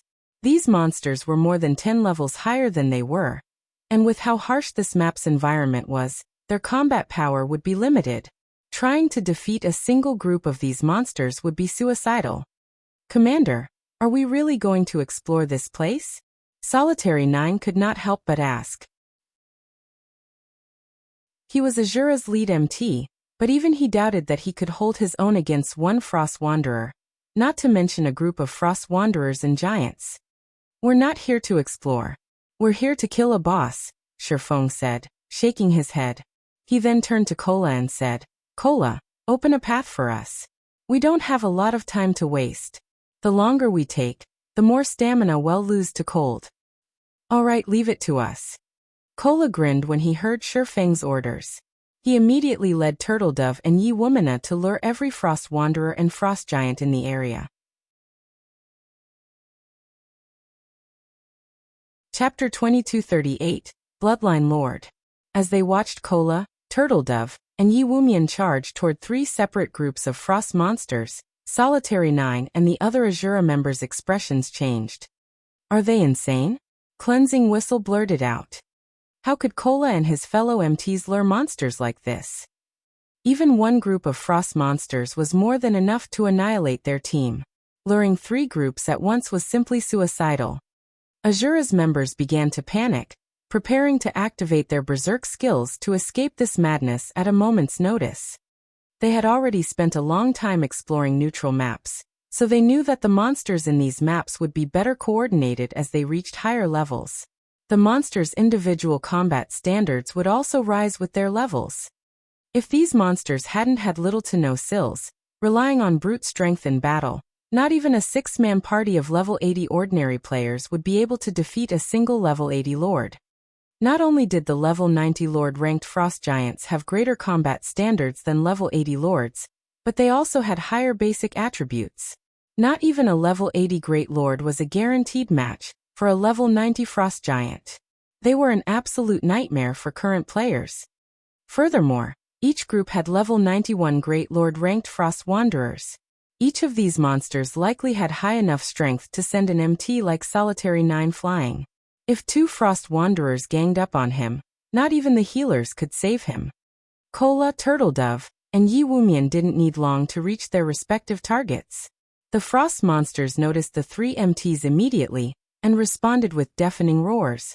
The 20-plus Frost Giants immediately moved to surround the MTs, while the spear-wielding Frost Wanderers led the charge against them. Unlike lower-level monsters, these Frost monsters didn't try to attack like an angry mob. Instead, they cooperated like a pack of wolves. Each member of the groups had their own tasks, and they all worked together to cut off any path of retreat for the MTs. Azura's members gasped as they watched. Crap. Are those things still monsters? How is their intellect so high? Solitary 9 wondered aloud. The level 80 lords they had fought earlier only had slightly higher combat standards than level 70 lords, but these level 90 frost monsters moved like well-trained soldiers. They actually knew how to use strategy to corner their opponents. Before Azura's members could snap out of their daze, the Frost Wanderers had arrived before Zero Wing's MT trio and brandished their spears. The Frost Wanderers were 6-meter-tall giants, and their frost spears were even longer than they were tall. As the 3 Frost Wanderers brandished their spears, it looked like they were swinging large tree trunks. Their swings sent snow flying into the air as if these Frost Wanderers were trying to use their environment to attack the MT trio. Solitary 9, who had been confident about tanking at least one Frost Wanderer by himself, revealed a grim expression when he saw this powerful display. Boom, boom, boom. 3 loud explosions echoed throughout the snowy field. Yet to everyone's surprise, Kola, Turtledove, and Yi Wumian remained in their original position after receiving the Frost Wanderers' attacks. Although the snowy ground had cracked a little under their feet, each of the MTs had only lost around 5,000 HP. They blocked that. Solitary 9 stared at Kola and his companions in shock. Even from so far away, Solitary 9 had felt that collision's shockwave, and he had been able to tell how frightening the Frost Wanderer's strength was based on the intensity of that shockwave. Just one of those attacks would have sent him flying. Yet not only had Zero Wing's MT trio held their ground, but they had only lost 5,000 HP as well. Kola, in particular, had taken then minus 3,000 damage. His strength and defense were heaven-defying. The rest of Azura's members were just as stupefied. Kola and the others had stopped 3 level 90 Great Lords, just like that. Their strength and defense was unheard of, even in the Fire Dragon Empire. Before Azura's members recovered from their daze, Kola and his comrades charged at the frost giants that surrounded them. The 3 MTs effortlessly broke through the encirclement and lured the 3 groups of frost monsters toward Shifeng. That actually worked? Cleansing Whistle gaped. She'd have no way to escape such an encirclement without activating a berserk skill. Yet Kola and the other 2 MTs had made it look so easy, simply barreling their way through. Their strengths were ridiculously high. Not even Lifeless Thorn, who had the highest strength of any Azura member, would be a match for any one of those MTs. Aqua, get ready to attack. Shifeng commanded as he watched the 3 groups of frost monsters approach. Nodding, Aqua Rose gave the magical class players behind her their priority targets. As soon as the 3 monster groups came within 50 yards of Shifeng, spells flew at them in rapid succession. Damages exceeding -50,000 immediately appeared above the frost monsters' heads, and the impact from these spells forced the monsters to halt their charge. Aqua Rose, Zhaoyueru, and Violet Cloud's attacks even managed to stop the Frost Wanderers in their tracks. Zhaoyueru, in particular, had forced a Frost Wanderer to stumble back several steps. Meanwhile, Zero Wings' MT Trio stopped the few Frost monsters that managed to evade the incoming spells. Once the monsters had been properly herded, Zero Wings' melee players joined the assault. The battle progressed in an orderly fashion as the three groups rapidly lost HP, stunning Azura's members once more. For a moment, Azura's players even wondered if these Frost monsters were truly high-level monsters. How have these people grown so fast? Not only have they reached the refinement realm, but their basic attributes are also insanely high. Based on their auras, I think my basic attributes are only slightly higher after I've activated a Berserk skill. Yinyo exclaimed as she watched Zero Wings' team give these Frost Giants and Wanderers a one-sided beating. She couldn't even believe her eyes. Since they had arrived on God's Domain's continent, the Azura Adventurer team had constantly fought the Fire Dragon Empire's many experts, eventually becoming one of the Empire's top 10 adventurer teams. Every member of the adventurer team was proud of their development speed. But compared to Zero Wings members, their development speed was laughable. Yenya had looked forward to showing Shifeng the fruits of their labor in the Fire Dragon Empire, but it seemed that they wouldn't get that opportunity. In this map, they'd be nothing more than spectators. Hey, I want you guys to attack too. If we work together, we'll take these monsters down faster, Shifeng addressed Azura's members, who weren't sure what they should do. Current players couldn't afford to provoke level 90 monsters, especially those in the Purple Frost field. This map was special. Not only did it prohibit all forms of teleportation, but these monsters were also quite adept at group combat. Moreover, the power of frost these monsters wielded made them difficult to fight in melee combat. If players tried to face these monsters in close quarters, the power of frost would corrode their bodies and increase their stamina and concentration consumption. While these level 90 monsters were a major challenge for other players, they were easy opponents for Zero Wings' main force members. The players on Zero Wings' main force had already reached level 86 and 87, and every one of them had merged their main weapons with a casting goldstone. If one compared their basic attributes, these players were already as strong as level 90 players. Naturally, taking out level 90 monsters would be relatively easy. Aside from filling the raid team slots, Shifeng had called the Azura's main force members to join them on the Frost Monarch raid to help power level them. The Ice Crystal world was a massive gold mine, and by this point, the various superpowers had already begun to reach into that world and plunder its resources. Contending with these superpowers would be impossible with the Adventurers Alliance and Azura's current strength. Shifeng needed to help them grow stronger. With Shifeng's command, Solitary 9 and his comrades regained their senses and moved to join the fray. Although their DPS was a far cry from Zero Wings' main force members, they were still capable of dealing a significant amount. After nearly 20 minutes, all three Frost monster groups had fallen. As the battle reached its end, Azura's members gained a huge chunk to their experience bars, surprised that their current leveling speed was several times faster than normal. The team continued deeper into the Purple Frost field for another 7 or so hours, during which time, many of Azura's members had gained another level, reaching level 79. Lifeless Thorn was now only a step away from the level 80 threshold. Under Shifeng's lead, the raid team arrived before a colossal snowy mountain. A huge cave lay at the foot of the mountain, containing a sleeping, 20-meter-tall giant with a body made of crystals. Frost Monarch Tori, Realm Lord, Bloodline Lord, Mythic level 90. HP 960 000 000/960 000 When they saw the Frost Monarch statistics, everyone shuddered. They didn't react this way due to the Frost Monarch's mythic rank, but because this world boss had a total of 9 HP bars hovering above its head. In other words, the Frost Monarch was a level 90 world boss. A Bloodline Lord? Even Shifeng was stunned when he saw the Frost Monarch with his own eyes. Chapter 2239, Kite's Strength.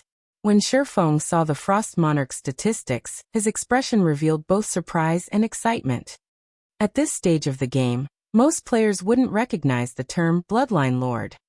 To put it simply, Bloodline Lords were the evolved versions of Bloodline creatures. In God's domain, Bloodline creatures could only use their Bloodline's strength on an instinctive level in battle. But Bloodline Lords could fully control their Bloodline, actively using the advantages it provided in combat. To put it into perspective, a Bloodline Lord was a player that had learned a combat technique, while a Bloodline creature was a player that hadn't. Combat techniques allowed players to perform stronger attacks than normal, without using skills or spells. If two players with similar basic attributes faced off against each other, the player with a combat technique would exhibit drastically higher combat power than the player without. Although Bloodline Lords were incredibly powerful, they were just as rare in God's domain. Mastering a Bloodline was an extremely challenging task. Shifeng had only heard of Bloodline Lords. He had never actually seen one in person. Encountering a Bloodline Lord was as dangerous as it was a blessing. Bloodline Lords commanded incredibly high combat power, akin to kings among monsters of the same rank and level. Fortunately, they were also guaranteed to drop a bloodline when they died. During Shifeng's previous life, hunting Bloodline Lords was one of the more reliable ways to obtain bloodlines. Even the most common bloodline was worth as much as a fragmented legendary item. Players might not see any significant effects after first using a bloodline, but as they leveled up, those effects would become more prominent. Eventually, the bloodline's benefits would evolve from a quantitative transformation into a qualitative transformation. Commander, that's a level 90 world boss. Is that what we're here to raid? Solitary 9 nervously asked Shifeng. A world boss. Even in a massive country like the Fire Dragon Empire, world bosses were extremely rare. The Empire's various superpowers had targeted a few of the world bosses within their borders, but they had only dared to raid level 60+ world bosses. Even so, they had incurred severe losses during those raids, sacrificing several teams to whittle the boss down and kill it. None of the Fire Dragon Empire's superpowers had even considered raiding level 70 world bosses yet. And yet, the monster before them was a level 90 world boss. This Frost Monarch could likely kill an MT like Solitary 9 in a single hit. He doubted that even Cola, Turtledove, and Yi Wumian could tank the Frost Monarch. After all, there was a full tier difference between a Great Lord and a mythic monster. Moreover, the Frost Monarch would be even more of a challenge than an ordinary mythic monster as a world boss. Even Lifeless Thorn turned to stare at Shifeng. Although a part of him wanted to raid the Frost Monarch as well, current players had no hope of defeating a level 90 world boss. Moreover, it was common knowledge that players couldn't use external items during world boss raids. Players could not summon powerful monsters or use magic arrays to aid them in battle. Any external tools would lose their effects and vanish after use. Players could only rely on their strength to defeat these monsters. With these restrictions in place, they'd likely need a team of level 100 players to defeat the Frost Monarch. That's right, we're going to raid that boss, Shifeng said, smiling when he saw the anxious looks Azura's members were giving him. A level 90 world boss is very powerful, but that is only true for other teams. Our team is an exception. A level 90 world boss was terrifying. Most of God's Domain's players would despair over the Frost Monarch's nearly 1 billion HP alone. With its battle recovery, the Frost Monarch would recover 9,600,000 HP every 5 seconds. If a team couldn't deal an average DPS of -2 million, the raid would be impossible. World boss raids might prohibit external items, but they didn't disallow personal guards. Fortunately, Shifeng just so happened to have a dark gold guard and an epic guard. Moreover, Cola carried a fragmented legendary shield. He should have no problems tanking the Frost Monarch. Overall, Shifeng was fairly confident in their chances of taking down the Frost Monarch. The only thing that Shifeng hadn't expected was the Frost Monarch's status as a Bloodline Lord. However, a monster wouldn't receive a basic attribute boost just because it was a Bloodline Lord. They'd simply gain the ability to use combat techniques, and could exhibit greater combat power. Hence, completing the raid was still well within the realm of possibility. Moreover, Shifeng could not afford to not raid the Frost Monarch. This was one of the few world bosses that had the highest likelihood of dropping a bronze shop promotion order. As it was, he couldn't afford the Wanderer's shop's weekly management fee. He needed that promotion order. If he couldn't make the payments and the shop was repossessed, he'd likely lose the opportunity to own a Wanderer's shop for the rest of his career in God's domain. After all, the Wanderer's shop only appeared at random. After confirming their target, Shifeng began to give his team their orders. Cola, you'll be the sub-tank later in the raid. I want everyone else to attack with everything you've got, Shifeng said. His orders confused both Azura's and Zero Wings members. They did not understand why Shifeng had assigned Cola as the sub-tank. Did they have a stronger MT than Cola? Not bothering to explain, Shifeng retrieved 2 summon guard scrolls from his bag and summoned Kite and Anna. 2 figures appeared before the raid team a moment later. One was a swordsman with 2 black iron swords, while the other was a staff-wielding summoner. Crap! A level 95 swordsman and level 96 summoner? Everyone gasped when they saw the personal guard's levels. At this stage of the game, the various superpowers' best personal guards had only reached level 90, and that was after the superpowers had invested astronomical sums of money, allowing their personal guards to accept all sorts of high-ranked quests. Ordinary experts' personal guards hadn't even reached level 85 yet. When they saw Kite and Anna, Lifeless Thorn and his comrades finally understood why Shifeng dared to pick a fight with a level 90 world boss. Personal guards were far more powerful than players.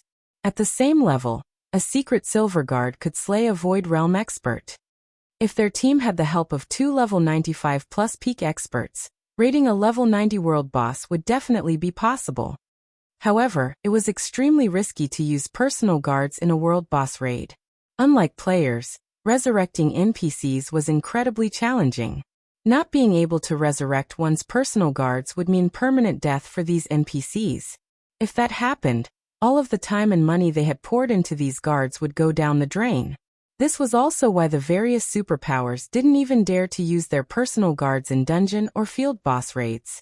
The various superpowers treated their high-ranked personal guards, in particular, like precious children. These personal guards had yet to reach their full potential. The higher a personal guard's rank was, the faster they could level up, and the easier their Tier 3 and 4 promotions would be. Hence, risking a high-ranked personal guard's permanent death while they were still Tier 2 was considered atrociously wasteful behavior. And yet, Shifeng clearly intended to use his personal guards to raid a world boss. He had to be insane. Once everyone was in position, Shifeng commanded Kite to charge at the Frost Monarch with Cola closely behind. World bosses had incredibly large perception ranges, and the Frost Monarch noticed Kite from 300 yards away. When it sensed the NPC, the slumbering mythic monster's eyes opened, glowing with a crimson light. The moment the raid team saw the monster's eyes, they felt chills crawl down their spines. The Frost Monarch's frightening aura even affected its surroundings, and after a moment, purple snow began to drift down from the sky. The instant the purple snow landed on the player's shoulders, everyone within 1,000 yards of the Frost Monarch felt an intense cold envelop them, and their movements became a little sluggish. A group of puny ants has dared to invade my land. I shall turn you all into ice sculptures to decorate my home for all time. The Frost Monarch stood and revealed a human-like sneer. With a wave of its hand, the Frost Monarch summoned a translucent, crystalline spear. Grabbing the weapon, the world boss threw it at Cola, the spear transforming into a streak of light as it tore space on its way to the Guardian Knight. So fast!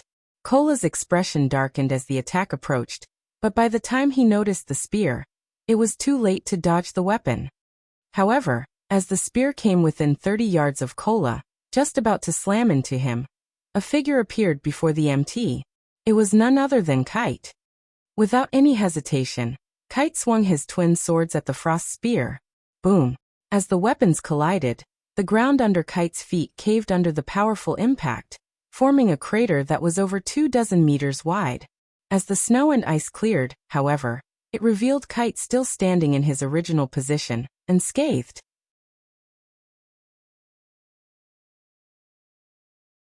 Chapter 2240. Twin Darkmoon Blades.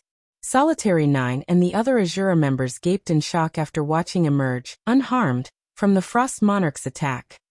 "Isn't that personal guard a little too strong?" Cleansing Whistle exclaimed, refocusing on the battle. Even a level 90 world boss's casual attack carried devastating power. Even a level 100, tier 3 NPC would have to take care to block such an attack. After all, this was a mythic-ranked world boss they were talking about. The Frost Monarch's basic attributes were even higher than an ordinary mythic monster's. However, despite being only a level 95 tier 2 swordsman, Kite had blocked the Frost Monarch's attack without taking any damage. Of all the fine gold guards I've seen before, none have been strong enough to tank a world boss. Moreover, this personal guard is only 5 levels higher than the boss and still at tier 2. Could it be a dark gold guard? Solitary 9 muttered, his heart pounding as he watched Kite stop one of the Frost Monarch's attacks after another. Throughout his time in the Fire Dragon Empire, Solitary 9 had become familiar with the ranks of the various powers' personal guards. It was something that many players paid attention to. Ordinary players and experts understood that they were no match for the various superpowers experts. Finding a powerful personal guard was the only way they could raise their standings in God's domain. So long as they nurtured a high-ranked personal guard, their personal guards could rival, or even surpass peak expert strength. Even the best personal guards at this stage of the game were only fine gold rank, and only 30 or so had been found thus far. No one had found a single dark gold guard in the Empire. Because of this, the general public had assumed that dark gold guards simply didn't exist. Yet, Solitary 9 had just learned that Zero Wing had such a personal guard. If news of this spread, it would cause a huge commotion in the Fire Dragon Empire. Even secret silver guards could surpass peak experts of the same level. And although the public didn't know exactly how powerful fine gold guards were, they were certain that they could surpass Apex expert strength. Not even 2 or 3 Apex experts were guaranteed to defeat a single fine gold guard of the same level. As for dark gold guards, their strength was beyond imagining. Many of the Fire Dragon Empire's players assumed that these personal guards would be invincible among those of the same level and tier, and as long as one nurtured a dark gold guard properly, they'd be able to explore God's domain undeterred. However, after witnessing Kite's performance, Solitary 9 decided that dark gold guards were even more powerful than anyone had imagined. Despite being a level 95 tier 2 swordsman, Kite could already contend with a level 90 mythic ranked world boss. The NPC's prowess was simply heaven-defying. Shurfeng could tell what Azura's members were thinking the moment he saw their shocked expressions. However, he did not bother to explain the situation, only responding with a chuckle and a grin. Kite was indeed a dark gold guard, but even among dark gold guards, he was exceptional. Now that Shurfeng had used soul strengthening on the NPC, Kite's combat power had risen as well.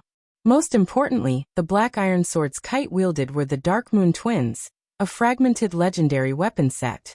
It was a set Kite had obtained after completing an epic quest in a secret land. Even if Kite combined the strength of 2 attacks, he wouldn't have blocked the Frost Monarch's attacks so easily without the Darkmoon twins. He would have definitely taken some damage after blocking those attacks.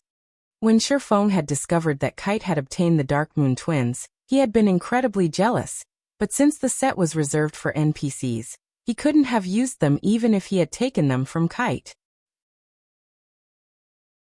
With Kite acting as the lead MT, the rest of the raid team moved within 50 yards of the world boss without issues. They promptly bombarded the Frost Monarch with attacks. However, when Kite moved up to the Frost Monarch, the world boss stopped throwing its spears. Instead, the Frost Monarch wielded its weapon with both hands, sweeping the spear in a horizontal arch against the personal guard. The weapon was as thick and long as a large tree trunk, and the Frost Monarch easily reached targets that were over 20 yards away. As the spear swept across the battlefield, the melee players in its trajectory felt their hearts skip a beat. The Frost Monarch's long reach made its attacks impossible to dodge. Moreover, That horizontal sweep carried far more power than the Frost Monarch's ranged attacks. Everyone within 50 yards of the world boss felt suffocated, as the wind the attack generated assaulted them. It felt as if the attack had created a vacuum. However, Kite moved to intercept the attack before it could strike any of the raid team's players. Boom! An explosion shook the battlefield, and Kite stumbled 3 steps back, a damage of over -230,000 appearing above his head. The strength in the Frost Monarch's latest attack was obviously much higher than before. When the team's players saw the damage, they couldn't help but gasp. Even Cola broke out in cold sweat. If even a level 95 personal guard like Kite took -230,000 damage after successfully blocking the Frost Monarch's attack, he'd die instantly if he tried to do so without activating a life-saving skill. Of course, the system reduced monsters' damage to a certain degree when they attacked players, but even so, how could any player have higher strength than Kite? Good. He blocked it. Sherfone breathed a sigh of relief when he saw that Kite had only lost a little over 230,000 HP. Everyone, attack the boss with everything you've got. The Frost Monarch was a Bloodline lord, and it could use that bloodline to increase the power of its attacks. The thrown frost spears had been a casual attack at best. And now that Kite was within melee range, the Frost Monarch had gotten serious about this battle. However, the situation was far better from what Sherfone had expected. Kite had more than 2 million HP, so losing 230,000 HP was well within his tolerance. Sherfang's reminder to attack snapped his teammates out of their daze, and they turned their attention to bombarding the Frost Monarch. The raid team's spells and arrows were the first attacks to strike the Frost Monarch's colossal form. -34,174. 00. -31,647. 00. -17,548. 00. When these players saw how much damage their attacks dealt, they felt like crying, especially Azura's members. Although Zero Wings members didn't deal astounding damage, they still dealt over -30,000 with each attack. Azura's members, on the other hand, dealt less than -20,000 with their attacks. When they normally fought level 80 monsters, they easily dealt more than -50,000 damage. The damages they dealt were little more than pelting raindrops to the Frost Monarch. Fortunately, not everyone's damage was so low. A few attacks were particularly eye-catching, originating from Sherfone, Fire Dance, Gentle Snow, and Zhao Yueru.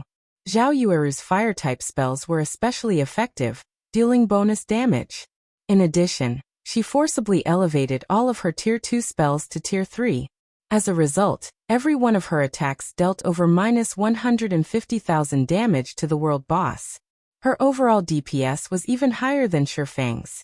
Azura's members were thoroughly stunned. Zhao Yueru was doing the work of 10 Azura members right now. Even so, the Frost Monarch's HP bar hardly moved.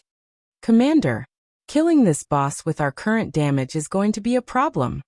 Lifeless Thorn shouted as he watched the Frost Monarch's HP bar. Even after such a long fight, they hadn't even dropped the world boss's HP by 1%. At this rate, they'd die from exhaustion before the Frost Monarch could kill them. Although the raid team's DPS was relatively high, the Frost Monarch's attack range was too vast.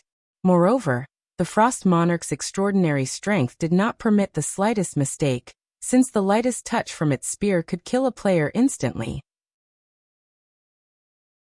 As a result, the team's players had to allocate much of their attention to dodging the world boss's attacks, which prevented them from maximizing their DPS. We should have a good hold on its aggro by now. Sherfone was well aware that their team lacked DPS. They were fighting a level 90 world boss, after all. How could a half-baked team like theirs deal enough damage to defeat it? Sherfone then turned to Anna and said, "You can begin."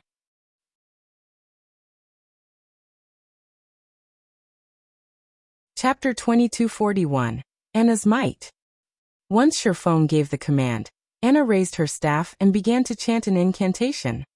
2 gigantic magic arrays, both with a 30-yard radius, appeared beside Anna, one pitch black and one silvery white. The instant these 2 magic arrays appeared, the surrounding mana rapidly gathered to Anna. What a powerful spell! Astonished, Lifeless Thorn turned to look at the personal guard, who had remained idle near the rear line thus far. Although he wasn't a magical class player and wasn't so sensitive toward mana, he had seen powerful NPCs cast their spells before, yet not even the Tier 3 NPCs he had seen could manipulate this much mana with their spells. Normally, the amount of mana a spell manipulated was indicative of the spell's strength. The more mana the spell affected, the stronger the spell would be. In other words, the spell Anna was casting was even stronger than a Tier 3 magical class NPC's spells. Meanwhile, Yenya, a druid, could detect mana far better than a berserker like Lifeless Thorn. In fact, her ability to perceive mana could be considered above average among the many magical class experts on the raid team. She specializes in both light and darkness. Yenya stared at Anna for a moment, a little surprised. Normally, magical class NPCs and players only specialized in one element. For example, some elementalists specialized in fire-type spells, while some specialized in ice-type. Although elementalists could use other element spells, those spells were generally weaker than those of the caster's main element. And yet, Anna was absorbing a frightening amount of both light and darkness-type mana from her surroundings. It was clear that the personal guard specialized in both elements. Specializing in two elements wasn't as simple as being able to use spells from two different elements. A caster needed to be capable of merging both elements' spells as well. If one were successful, the resulting power of their spells would be exponential. Yenya could only think of two magical class players that specialized in dual element casting, and both commanded an astonishing amount of combat power. The Fire Dragon Empire's magical class players had dubbed both players dual dragons, and there were rumors that these two had the combat power to rival Tier 3 NPCs of the same level. However, she now learned that Anna was similarly a dual-element caster as well. She was even rarer than Dark Gold guards. Before anyone could shake off their shock after sensing the mana surge Anna had caused, the NPC in question raised her staff and completed her spell. 36 magic arrays appeared around the Frost Monarch, some black and some white. Yin-Yang spears then shot forth from these magic arrays. Every Yin-Yang spear was powerful enough to tear apart space itself. When the 36 Yin-Yang spears pierced the Frost Monarch's body, the world boss could not help but cry out in agony. -510,354. -503,474. Oh.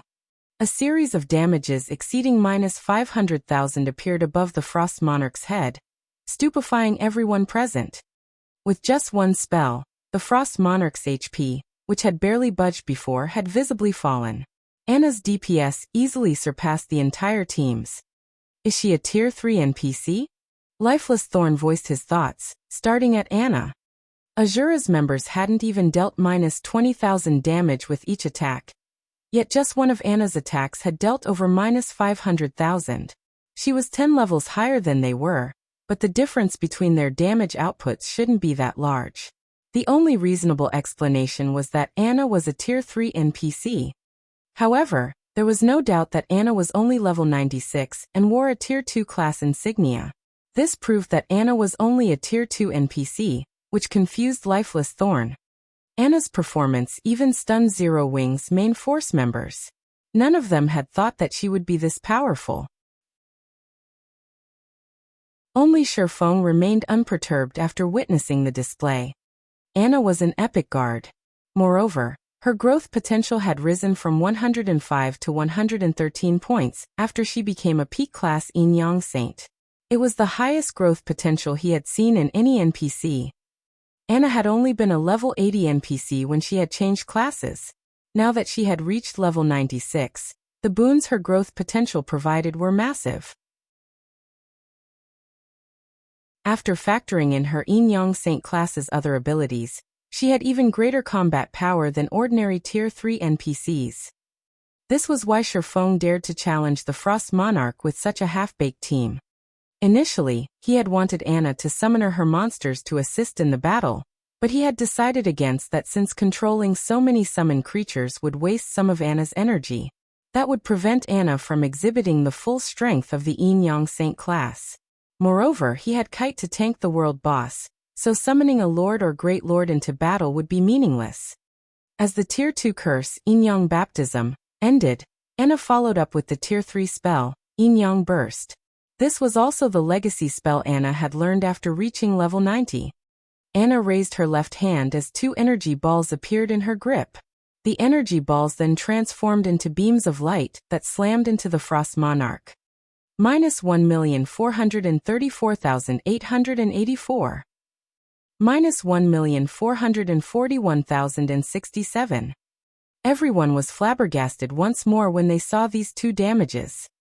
Her damage can practically cover the entire team's. As Solitary 9 watched Anna bombard the Frost Monarch with one powerful spell after another, he gained a newfound appreciation for magical classes.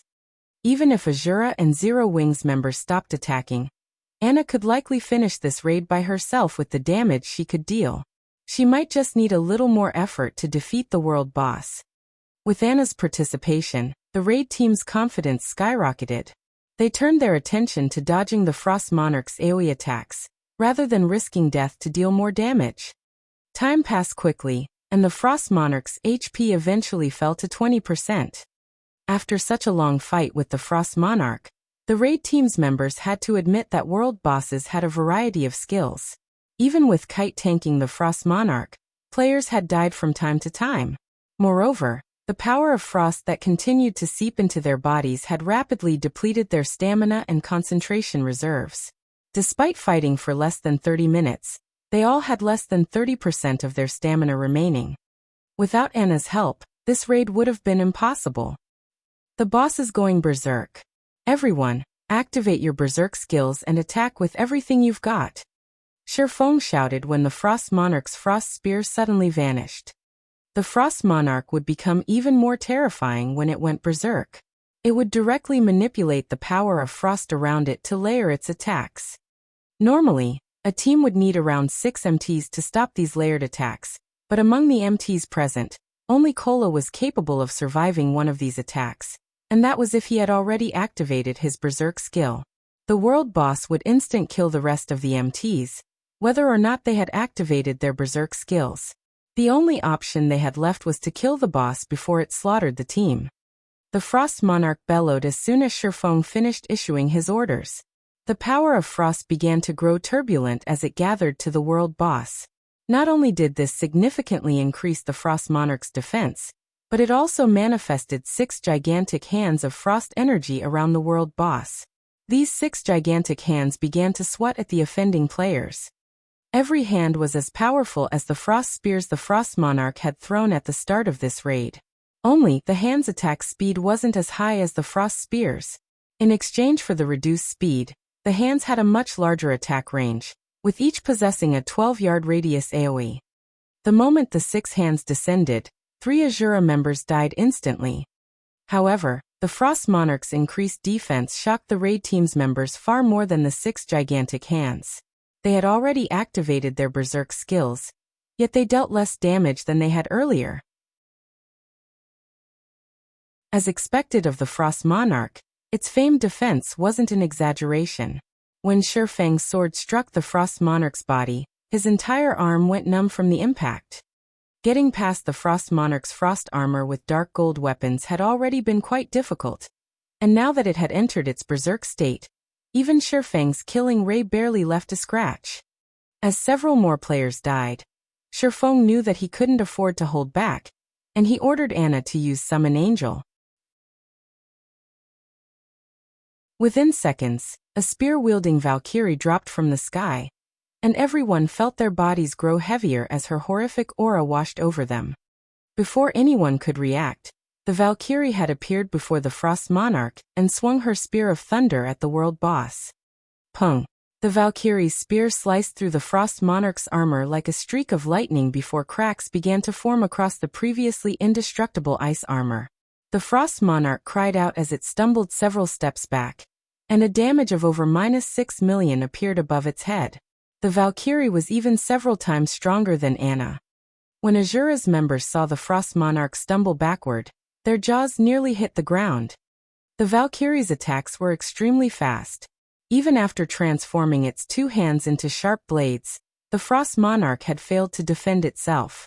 It had been forced to use the 6 gigantic hands it had summoned against the Valkyrie's attacks. However, a Tier 4 Valkyrie was no easy opponent, and her life rating was considerably higher than the world boss's. Even while using the 6 colossal hands to protect itself, the Frost Monarch took one hit after another. The world boss was utterly helpless against the Valkyrie. When the Valkyrie's 10-second duration was almost up, she went berserk and used Thunder's Judgment. A purple lightning bolt then shot down from the sky and through the Frost Monarch's body, dealing over -15 million damage. Good. The boss is heavily injured. Everyone, focus on your attacks. Shifeng hurriedly shouted as the Frost Monarch's aura weakened. The surviving raid team ignored the world boss's 6 hands and desperately bombarded the monster. 12%, 10%, 8%. As the Frost Monarch grew closer to its death, it began a frenzied slaughter. By the time there were less than half of the original 200-man raid team, the Frost Monarch had 2% of its HP remaining.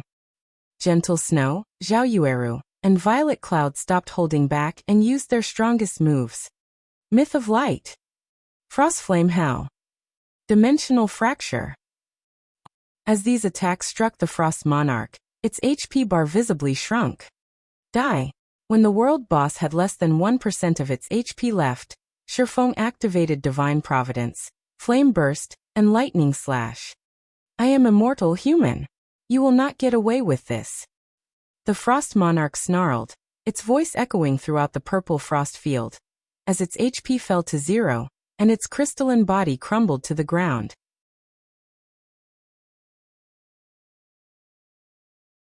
Chapter 2242, Frost Monarch's Loot. The instant the Frost Monarch died, everyone's experience bars exploded. The level 90 world boss had provided a bounty of EXP. Lifeless Thorn and Azura's other members instantly climbed to level 80. Although Zero Wing's main force members didn't level up, having already reached level 86 and 87, their experience bars did grow by a large chunk. They had earned enough EXP to cover more than a full day of grinding. It's finally dead. As their experience bars filled, the raid team members breathed a sigh of relief. They celebrated their survival throughout the raid. When the Frost Monarch had gone berserk, its attacks had become faster as its HP decreased. They hadn't been able to keep up, relying on luck to survive.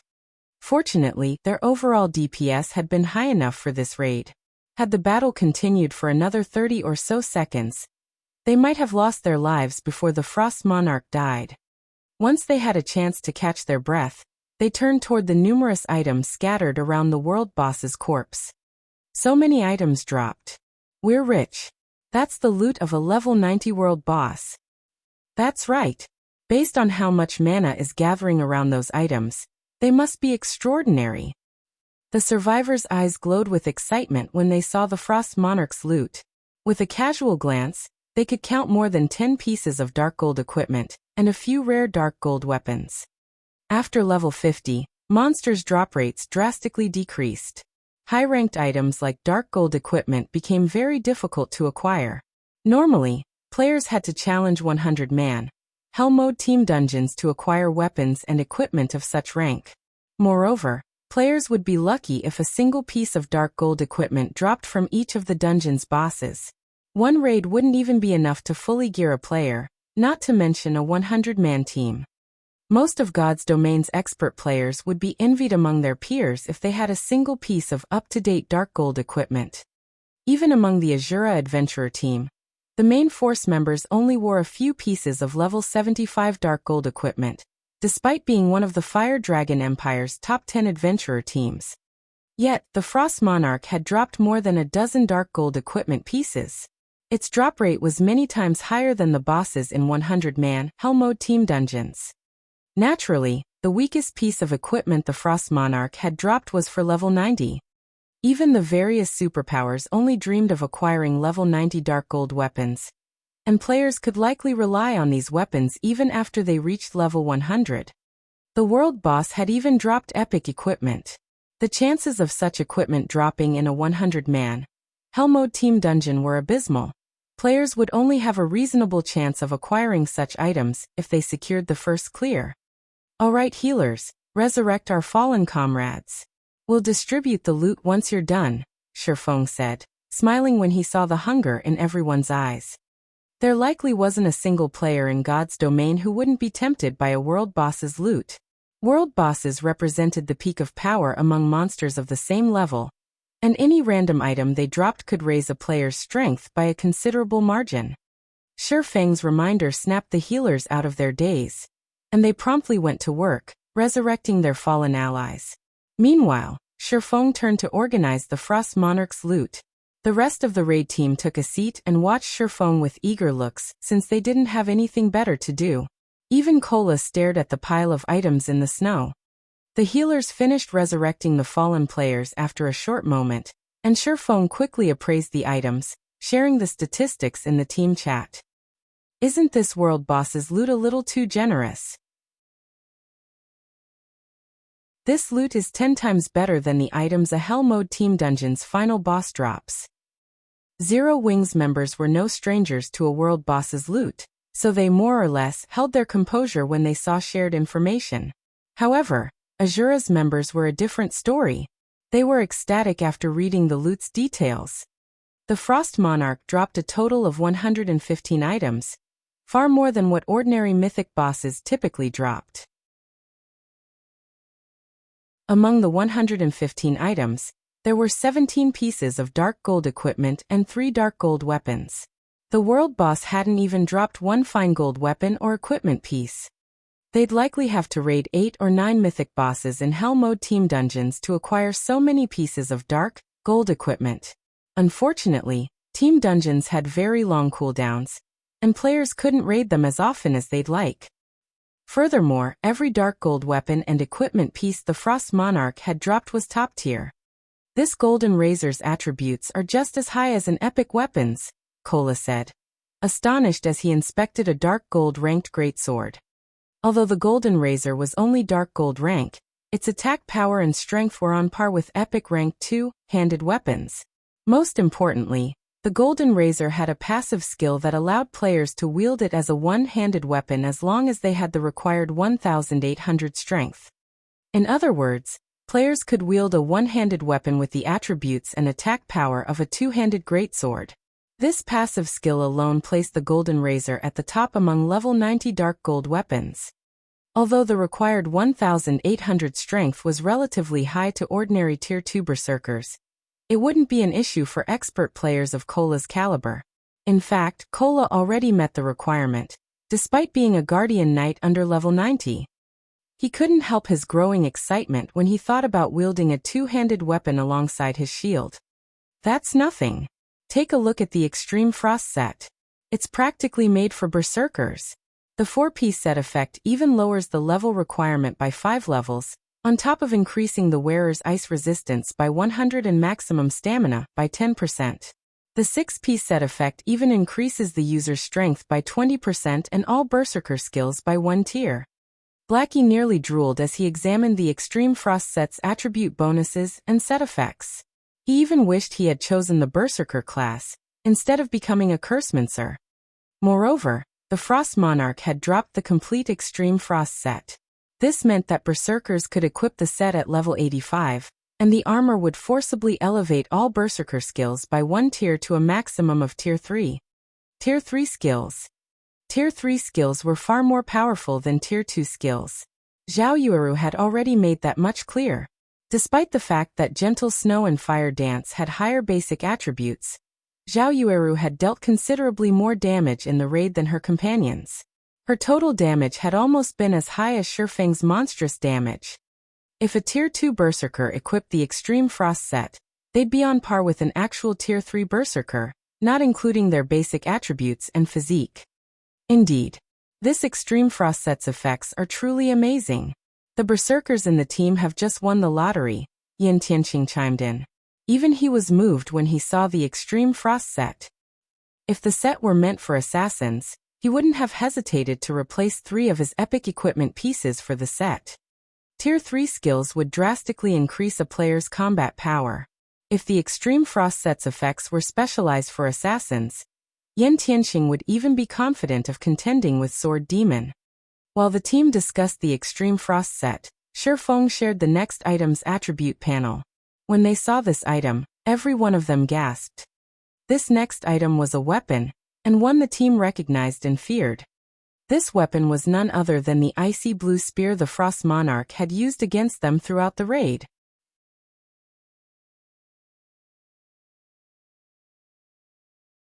Chapter 2243, Winter Spear.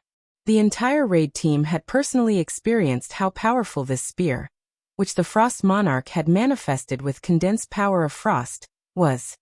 The Frost Monarch's extraordinary strength and speed hadn't been the main reason that the raid team had struggled against it.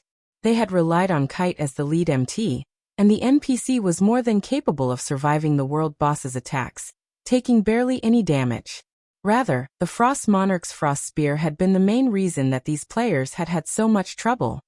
Despite the Frost Monarch's focused attacks against Kite throughout the raid, it had used its attack's residual power to assault the players, sapping their stamina and concentration. This, in turn, had steadily decreased the team's combat power, and to make matters worse, they hadn't been able to block or dodge this residual power. If Anna hadn't been so powerful, the team would have died from exhaustion before they could kill the world boss. It's even possible for such a weapon to drop. Its attributes are insane. The team's berserkers have truly hit the jackpot. When they saw the Frost Spear's attribute panel, everyone on the team felt jealous. Even Shadow Sword and Rampant Blade, who both used an epic weapon, couldn't help their desire for the spear. Its attribute bonuses were just that awesome. Winter Spear Replica. Spear Epic Rank. Level 50, Level 100. Equipment requirement. Strength 2100 attributes adjust according to user's level. Attack power plus 2550, Level 50. Strength plus 301, Agility plus 210, Endurance plus 270 attack speed plus 12. Attacks carry the power of frost. When attacking, all attacks reduce the target's stamina and concentration. Attacks have 30% chance to deal frost damage to all enemies in a 10-yard radius. 20% chance to trigger frost possession, increasing strength by 20% by 3 seconds. During this time, attacks also deal an additional 270% frost damage and reduce target's movement speed when struck by 30%. When equipped, main attribute increased by 25%. All secondary attributes increased by 15%. Reaction speed increased by 10%. Ignore levels plus 10. All berserker skill effects increased by 30%. All item level requirements reduced by 5 levels. Additional passive skill 1 dash. Chaotic battle. Strength, attack speed, and movement speed increased according to the number of enemies hit. Each enemy hit will grant a 3% increase for 5 seconds. Bonus can stack to 30%. Additional passive skill 2 dash. Ice Guard. When HP falls below 50%, Power of Frost triggers to improve the user's physique by 15%, main attribute by 15%, and defend skill by 3 levels. Additional active skill dash. Frozen Century. Converts a 100-yard radius into a frozen realm, using the power of frost to corrode all enemies in range. At the same time, the user creates 2 frost doppelgangers, each with 115% of the main body's strength. Duration, 5 minutes. Cooldown 1 hour. Even Shifeng was relatively surprised to see the Winder Spear replica drop. The original Winter Spear was a legendary weapon, but even a replica would be extraordinarily powerful. The epic-ranked replica could likely rival an ordinary fragmented legendary weapon's strength. In terms of attack power, this replica was even stronger than Gentle Snow's Glorious Will. The only difference between the Winter Spear's replica and Glorious Will's was that the latter could be upgraded to fragmented legendary rank, while the former could not. Even so, the Winter Spear was the best weapon under fragmented legendary rank for berserkers at level 100 or below. If current players wielded this spear, their attack power would be among the best in God's domain. Moreover, players wouldn't have to worry about fighting groups or a single opponent with the Winter Spear's effects.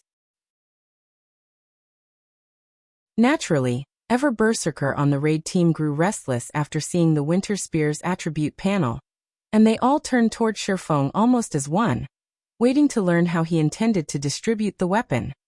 According to Shifeng's rules, everyone that participated in the raid would have a chance of competing for any dark, gold weapon. Unfortunately, those rules didn't hold true for epic ranked weapons. Even the various superpowers treated epic weapons and equipment as a part of the guild's foundation, and not even the guild's upper echelons could claim such an item simply because they wanted it. Guilds had strict inspections and evaluations before they'd assign an epic item to their members, especially when it came to a top-tier epic weapon like the Winter Spear.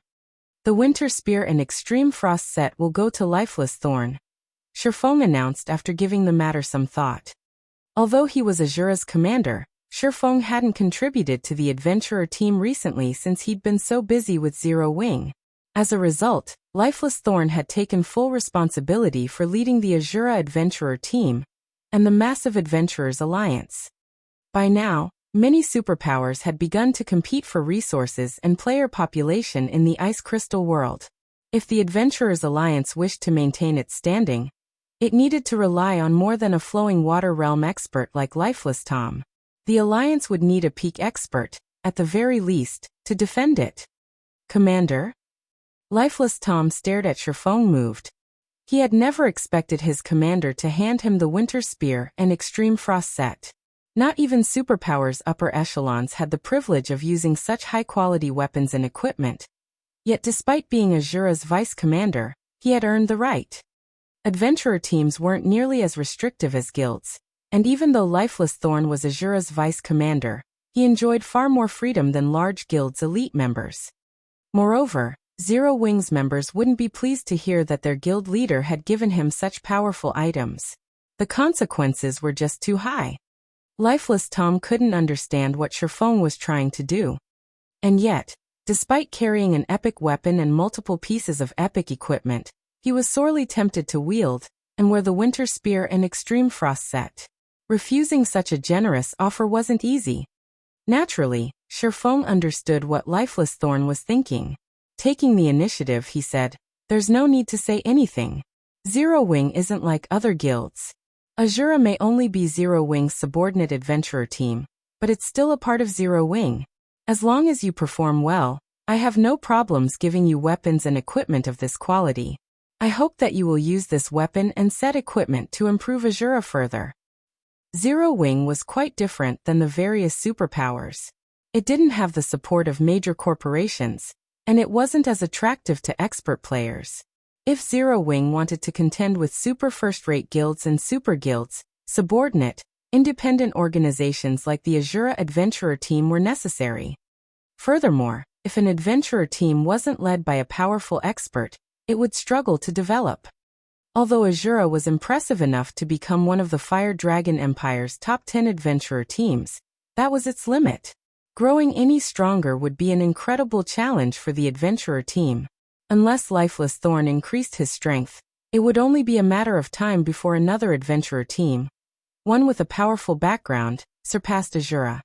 If possible, Shifeng wanted to help Lifeless Thorn reach the Void Realm, but doing so wouldn't be easy. One would have to improve their senses on a qualitative level, which couldn't be done by simply improving one's combat standards. If it were that easy, the various super guilds would have more than just a few peak experts among their ranks. After Shifeng's comment, Lifeless Thorn turned to Zero Wings members to see their reactions, but to his surprise, none of the main force members seemed dissatisfied with the situation. They didn't actually seem to care who received the Winter Spear and Extreme Frost set. When Azura's other members saw this, they couldn't help but feel a little ambitious. As players that had chosen to join an adventurer team, they had knowingly forsaken the resources a guild could provide in exchange for more freedom. However, enjoying the freedom of an adventurer team, as well as access to a guild's important resources, was better than they could have hoped for. In that moment, Azura's members silently decided that they would become an even more powerful adventurer team in the future. Even if they couldn't obtain top-tier epic weapons like the Winter Spear, they'd still have a chance of securing ordinary epic weapons. Such a situation was normally unthinkable for adventurer team members like them. While everyone secretly envied lifeless Tom, Sherfong revealed a playful grin as he shared the attribute panel for a jade flute. When the raid team saw this item, their jealousy of lifeless Thorn vanished. Crap! Am I seeing things? This is a flying mount.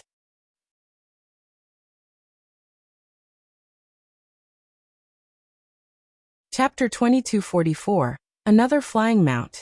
Upon seeing the summoning flute decorated with blue runes, every member of the raid team was ecstatic.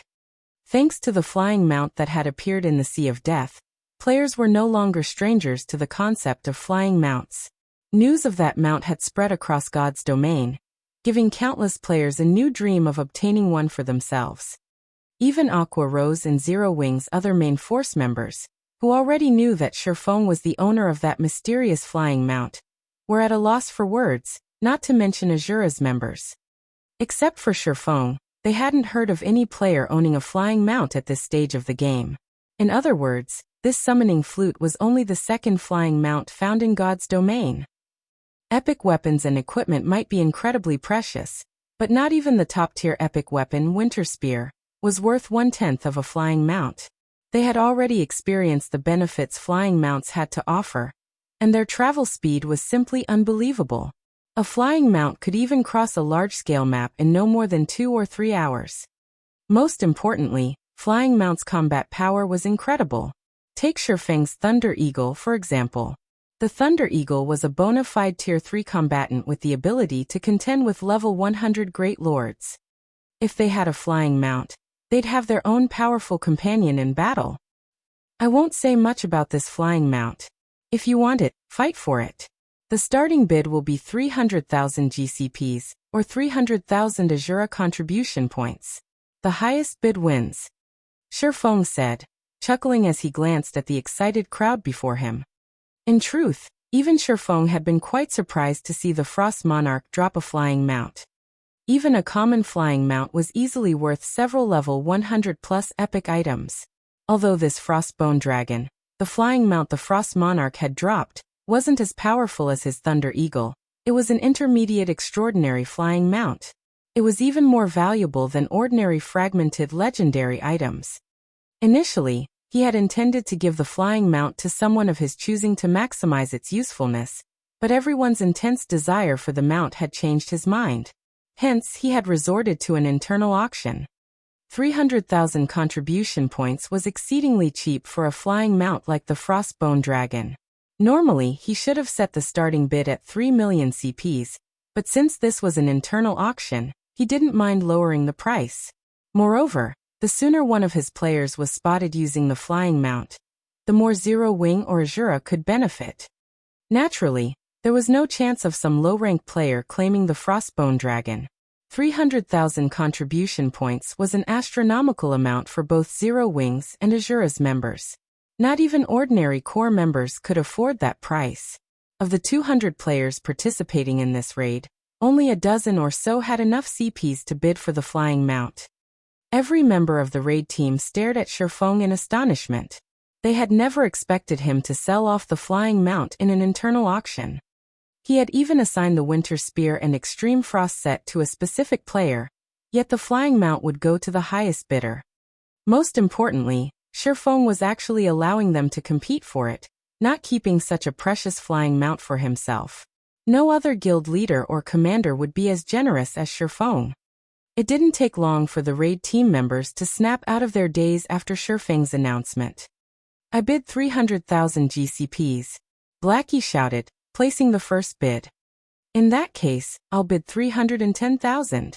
Cola shouted, not willing to concede. Commander, I bid 320,000 CPs. Solitary 9 shouted, unable to help himself from participating in the auction.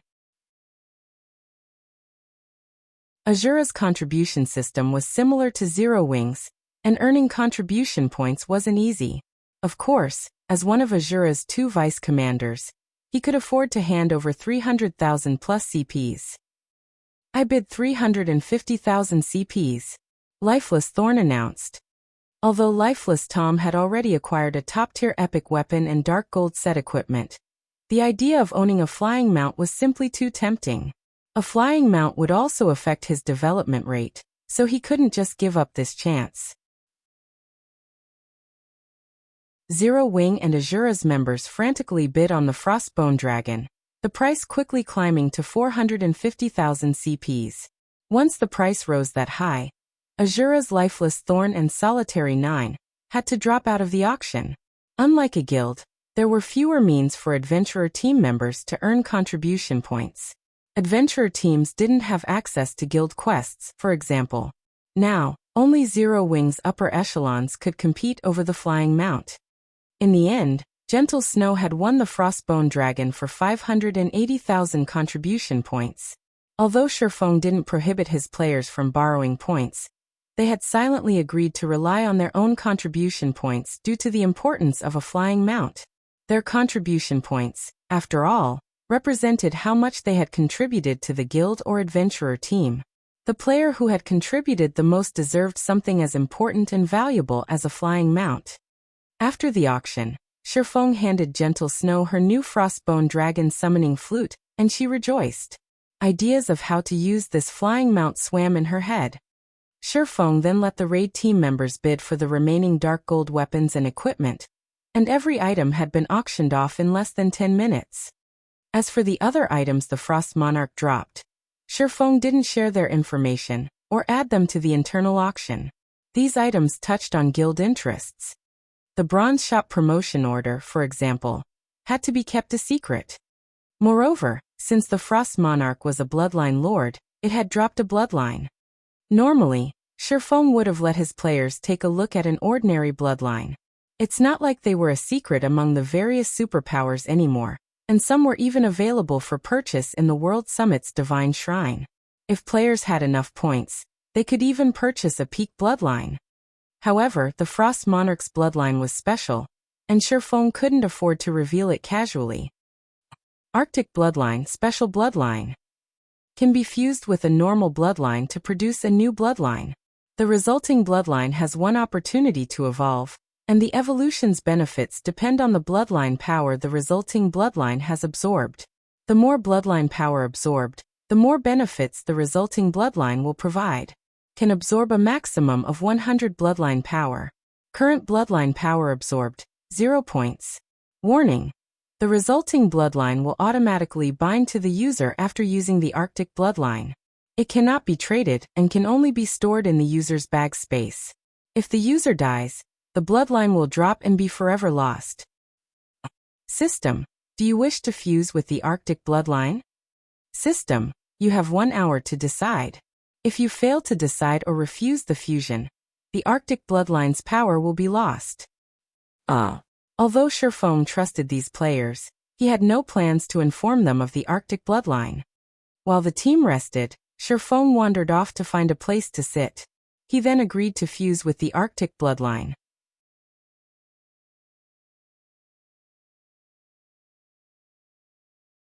Chapter 2245, New Bloodline. The instant Shifeng agreed to the fusion, the Arctic bloodline in his bag shot through his body and began to merge with the Dark Iron bloodline. Thus far, Shifeng had been quite satisfied with the Dark Iron bloodline. Although it was only a basic bloodline, it was the perfect bloodline for melee classes, far more valuable to melee players than other basic bloodlines. In fact, Shifeng wouldn't necessarily trade the Dark Iron bloodline for a bona fide advanced bloodline if given a chance. Compatibility was incredibly important, and the Dark Iron bloodline improved his compatibility with his melee skills. It was a rare attribute. Although the Dark Iron bloodline's attribute panel didn't clearly outline how much the bloodline improved his compatibility, Shifeng had discovered, through trial and error, that his bloodline improved his skill completion rates by roughly 2%. While 2% might not seem that high, and even some epic equipment could provide a similar bonus, Shifeng's skill completion rate was already impressive. Shifeng was very close to 100% skill completion rate with his Tier 2 skills. For any other player, the Dark Iron bloodline would likely increase their skill completion rate by more than just 2%. Even so, a 2% improvement was extremely valuable for Shifeng. As God's Domain evolved into a more perfect game, higher-tiered skills and spells would become increasingly difficult to use properly. A player who had a 100% completion rate with their Tier 1 skills wouldn't be guaranteed to perform as well with Tier 2 to 6 skills and spells. Take Fire Dance, for example. When she had been a Tier 1 player, she had executed her Tier 1 skills with a 95% or higher completion rate, but after reaching Tier 2 and the Flowing Water Realm, she barely achieved a 90% completion rate with her Tier 2 skills. If she wanted to increase her skill completion rate, she had to continue her training and find more inspiration. In reality, not even Domain Realm experts fared better than Refinement Realm experts with skill or spell completion rates. Completion rates depended on a player's physical control and their understanding of the skill or spell in question. Refinement Realm experts already had precise control of their bodies, and Domain Realm experts' physical control wasn't that much better. Domain Realm experts merely had superior perception. Shifeng only had such a high completion rate with his Tier 2 skills because he had already grown incredibly familiar with the various Tier 2 skills in God's Domain. Not a single player in the game could compete with his experience in this regard. Moreover, the Dark Iron Bloodline would offer greater benefits as he continued to level up and reach higher tiers, particularly as he rose through the tiers. Although he had already absorbed the Dark Iron Bloodline, he couldn't yet fully exhibit the Bloodline's power. Bloodline's strength was simply too great for low-tiered players like him to tolerate. He could only unlock more of the Bloodline's abilities as he increased his tier. Otherwise, Bloodlines wouldn't have been as valuable as fragmented legendary and legendary items, becoming one of the best tools to support God's Domain's players as they became powerhouses. As the Arctic Bloodline continued to fuse with the Dark Iron Bloodline, Shifeng felt an indescribable power spread throughout his body. This power felt violent and cold, the sensations mixing within him. If he hadn't deliberately concealed his aura with the Nightwalker's cape, Fire Dance and the others would have sensed his transformation. After 10 seconds, the turbulent power within Shifeng had calmed. The moment it did, the crisp sound of a system notification reached his ears. System, congratulations. You have successfully fused the Arctic Bloodline and Dark Iron Bloodline. The Frost Iron Bloodline has now bound with you. Eagerly, Shifeng inspected the resulting bloodline. Frost Iron Bloodline, Fused Bloodline. Increases players' compatibility with melee skills and reaction speed. Mainly improves strength, followed by agility, endurance, vitality, and intelligence. Can absorb bloodline power to evolve once. The more bloodline power absorbed, the greater the evolution's effects will be. Can absorb up to 100 bloodline power. Currently absorbed bloodline power, 0 points. So this is a fused bloodline? As he inspected the Frost Iron Bloodline's attributes, Shifeng couldn't believe his eyes. He had assumed the fusion would only improve the Dark Iron Bloodline's inherent attributes, not birth an entirely new ability. The Frost Iron Bloodline could practically rival Advanced Bloodline Assault. The only real difference was the increased basic attributes. Fortunately, the missing basic attributes weren't that important to Shifeng. He valued the Bloodline's ability far more. Especially the Frost Iron Bloodline's new ability. Increased reaction speed would be significantly help Happy Face players. The improved reaction speed would be especially useful when fighting monsters. Unlike players, monsters' reaction speed continued to increase with their levels, which was why higher-leveled monsters were so difficult to deal with. Normally, the only way players could improve their reaction speed was by increasing their basic attributes and physique, but the resulting improvement would be minor. Meanwhile, weapons and equipment that increased reaction speed directly were painfully difficult to acquire. Now that the Frost Iron Bloodline could do just that, it was easily more valuable than the Advanced Bloodlines players could buy from the Divine Shrine. Amazing! Truly amazing! With this boost, my reaction speed is just as fast as true Tier 3 classes. Shifeng was ecstatic when he sensed the change to his reaction speed. The Tier 3 promotion quest was far more difficult to complete than the Tier 2 version, and players' results would largely influenced their future development. Shifeng had hoped to obtain an advanced bloodline before Tier 3 promotion quest to increase his chances of securing a good result. After all, his Blade Saint class was one of God's Domain's 10 Great Saint legacies, and his promotion quest would be considerably more challenging than other classes. Now that he had the Frost Iron bloodline, he was far more confident of clearing his Tier 3 promotion quest. If this bloodline is so powerful after the fusion, just how powerful will it become after evolving with 100 points of bloodline power? Anticipation overwhelmed Shifeng as he read the bloodline's attribute panel again. To obtain bloodline power, players had to extract it from bloodline creatures or archaic species. Unfortunately, the former were incredibly rare in God's domain. It seems I'll have to find some time to explore the Thunder God's secret land. After giving the matter some thought, Shifeng decided that hunting in the Thunder God's secret land would be the most reliable way to collect bloodline power. Although he knew where to find a few low-level bloodline creatures, the main god system wouldn't give him any chance to exploit such a loophole. His chances of extracting bloodline power from low-level bloodline creatures would be abysmal. To increase his chances, he had to hunt bloodline creatures in the Thunder God's secret land. Unfortunately, it wasn't easy to gain access to the secret land. He would need an entry pass, and entering the secret land by himself wouldn't be efficient. He'd need to obtain enough entry passes for a group of players.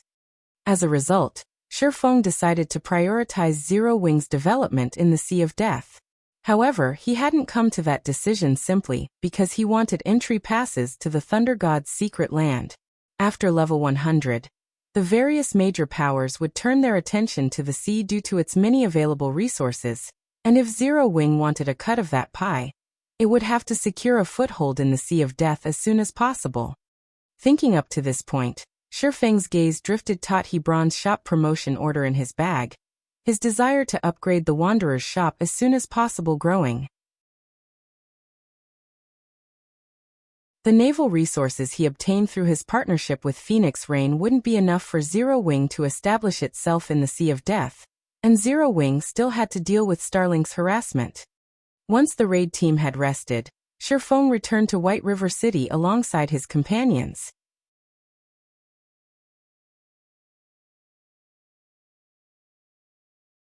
Chapter 2246, Turmoil at Dragonheart City. Starmoon Kingdom, White River City. Hashes of light illuminated the teleportation hall as Shifeng's team returned to White River City. After Monarch raid, they had spent almost all of their stamina and concentration. Although they had rested in the purple frost field for some time, they were visibly exhausted. How strange. I am back in the city, yet my stamina still feels like it's barely recovering? Aqua Rose muttered as she concentrated on her physical state. Fire Dance, Yin Tianxing, and the other Refinement Realm experts felt the same. Once players reached the Refinement Realm, they gained more precise control over their bodies, and when they lacked stamina, it subtly influenced their physical performance. Hence, Refinement Realm experts could sense how much stamina they had remaining based on their physical condition. Normally, players' stamina rapidly regenerated when they returned to a town or city, yet Aqua Rose and her companion's stamina had barely changed. Their stamina recovery rate was surprisingly slow. Don't worry about it. It's just the result of the power of frost that infected your bodies. Once the power of frost dissipates, you'll return to normal, Shifeng explained. Not only were high-level maps dangerous, but they also inflicted lasting negative effects on the players that dared to explore them. Even among high-level maps, the purple frost field was considered a special place. All forms of energy, with the exception of the power of frost, had been expelled from the map. Not only would players' stamina deplete far faster than usual if they remained in the map for a long time, but their stamina recovery rate would also be affected. Fighting a world boss like the Frost Monarch would only make their condition worse. In their current state, these players would need to rest in a city for at least 10 hours to recover fully. Doesn't that mean that we'll have to rest for a long time, unable to do much else? Gentle Snow asked, frowning. She had just obtained the Frostbone Dragon, and she wanted to lead a team to grind field bosses in unexplored high-level maps as soon as possible to utilize this advantage, and secure a large stock of high-level equipment. Zero Wing's main force members had reached such a high level, but most of their weapons and equipment hadn't. If they had had up-to-date weapons and equipment in their competition with Starlink, securing their victory would have gone much smoother. But it can't be helped. High-level resource maps aren't like they were before, Shifeng responded with a shrug. Reaching level 100 in God's domain wasn't difficult.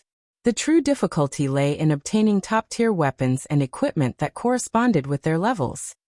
The Purple Frost Field was one of the best places to acquire top-tier level 90 equipment.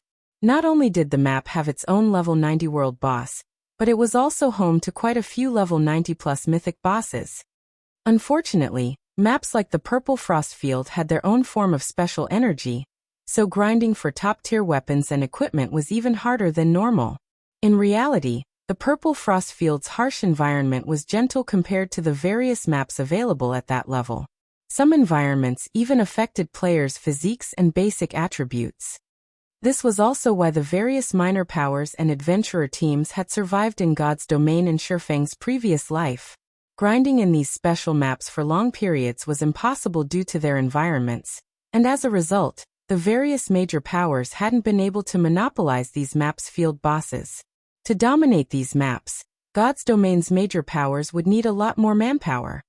This was precisely why Shifeng wanted to develop the Azura Adventurer team, using it to attract more expert players.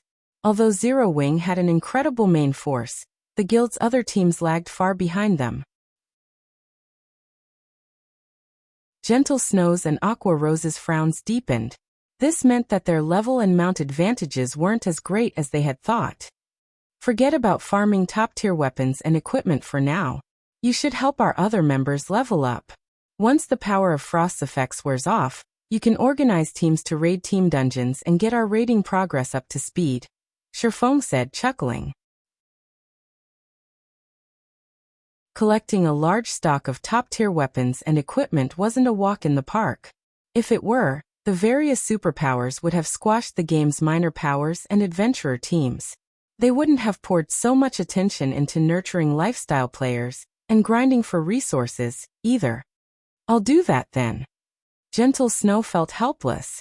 She had no choice but to accept Shifeng's suggestion and take things one step at a time. After their conversation, Gentle Snow and Aqua Rose left the teleportation with the rest of Zero Wing's members. They planned to take the guild's members out to power level in high-level maps. Shifeng, on the other hand, led Azura's members to the Candlelight trading firm and loaded them up with advanced mana armor kits, all-round devices, and other consumables that the trading firm only sold internally. He also instructed Melancholic Smile and her team to produce some resistance equipment for the adventurer team members to help them develop at a higher rate.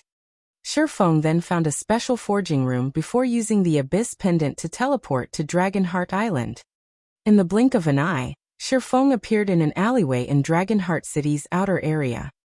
But for some reason, Dragonheart City seemed livelier than during Shifeng's last visit. Hardly any players had spent their time in the city's outer area before, but now he noticed a large number of players in this area of the city. Moreover, most of these players were neutral race players, not human. Why are so many neutral players here? Shifeng was astonished when he saw how many neutral players roamed the street.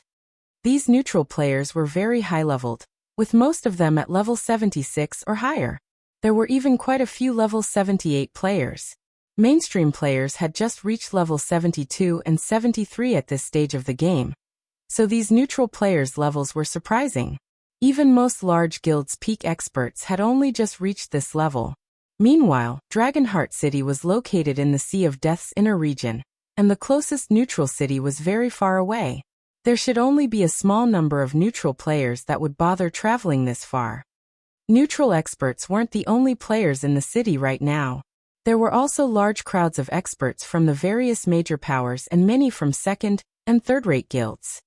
As Shifeng observed the passing players, he noticed a familiar group. It was none other than Thoughtful Rain and Blue Bamboo, who loved to vanish from the guild, and they seemed to be in the company of Melody and a few other Ninth Heaven members. Since Shifeng was still disguised as Black Flame, Thoughtful Rain and her companions quickly recognized him. You're here, too, big brother Black Flame? Blue Bamboo promptly walked up to Shifeng as soon as she saw him. Guild leader Black Flame, the half-elf Melody greeted. Why are you guys here? Shifeng asked, surprised. The fairy country, Melody's home country, was quite a distance away from Dragonheart Island. Traveling so far was a major challenge. Oh, you don't know Guild leader Black Flame? Melody asked, giving Shifeng an odd look. Know what? Shifeng asked. We're here because we've received news that a pathway to the Western continent has appeared in Dragonheart City. All of the various major powers are heading this way to test their luck and see if they can make it to the Western continent, Melody explained.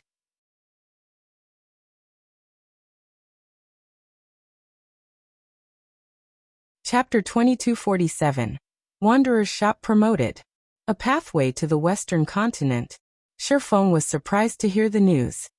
God's domain consisted of 2 main continents, separated by a massive distance. Even with a flying mount, it would take several days to travel from one continent to the other. To make matters worse, one would encounter many level 180 and 200 plus sea monsters and flying monsters. Even after players reached Tier 3 during Shifeng's previous life, very few people had been strong enough to travel between the continents. Normally, players would have to rely on teleportation arrays or special paths that had survived since ancient times. Take Starlink, for example. The guild must have secured a teleportation array that only it alone knew of. However, Shifeng had never heard of a path leading to the Western continent in Dragonheart City during his previous life. Shifeng was also certain this wasn't because of a weakness in his information network or his guild's inability to learn it. If a path had appeared in the middle of a city, it would have shaken every power on the continent. The current situation was the best proof of this. Guilds from the eastern continent's various kingdoms and empires were rushing to Dragonheart City after learning of the pathway. Even the various neutral powers were making the trip. It would be very difficult not to learn of this pathway's discovery.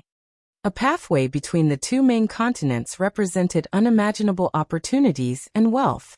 The 2 continents had different cultures and development goals, which was why neither Unyielding Heart nor Crimson Emperor was a match for Starlink's economic development. I'm not sure about the exact details. I came here with a friend who is trying to find out more about the situation, Melody explained. Big brother Black Flame, why don't you come with us and take a look at this pathway? Rain and I have explored so many places, but we've never visited the Western continent, Blue Bamboo invited Shifeng. My friend has been in Dragonheart City for quite some time now, so his connections and information network are quite impressive. I'm sure he'll find the facts soon, Melody said, nodding in agreement. She had considered inviting Shifeng to join them as well, but it wouldn't be proper to invite another guild leader without a good enough reason. Since Blue Bamboo had taken the initiative to invite him, she might as well go with the flow and use this opportunity to develop the relationship between Ninth Heaven and Zero Wing. Zero Wing had prospered lately, and because of that, the Death God workshop had calmed quite a bit in the fairy country, allowing Ninth Heaven to develop peacefully. Since Shifeng clearly didn't know much about the Western continent, she could use this opportunity to earn a favor. All right, but I have some matters to see to before I can join you, Shifeng said after giving the matter some thought. A pathway to the Western continent was indeed a tempting issue. If he could visit the Western continent this early, Zero Wing could gain access to endless wealth and resources. Since Melody was trying to do him a favor, likely to earn one back, he didn't mind taking advantage of this situation. That won't be a problem. In any case, my friend still needs some time to investigate. We'll be wandering around this area of the city in the meantime, Melody said. She secretly rejoiced when she heard Shifeng's answer. Zero Wing was already incredibly strong as a guild, and was almost guaranteed to become a superpower in the future. If Ninth Heaven could secure a close relationship with the guild now, Ninth Heaven would only benefit later. Once Shifeng and the others agreed on where to meet later, he hurried toward the Wanderer's shop. Due to news of the pathway, the street the Wanderer's shop occupied, which had been deserted during Shifeng's last visit, was crowded with players. Everyone was here to learn more about this mysterious path to the Western continent.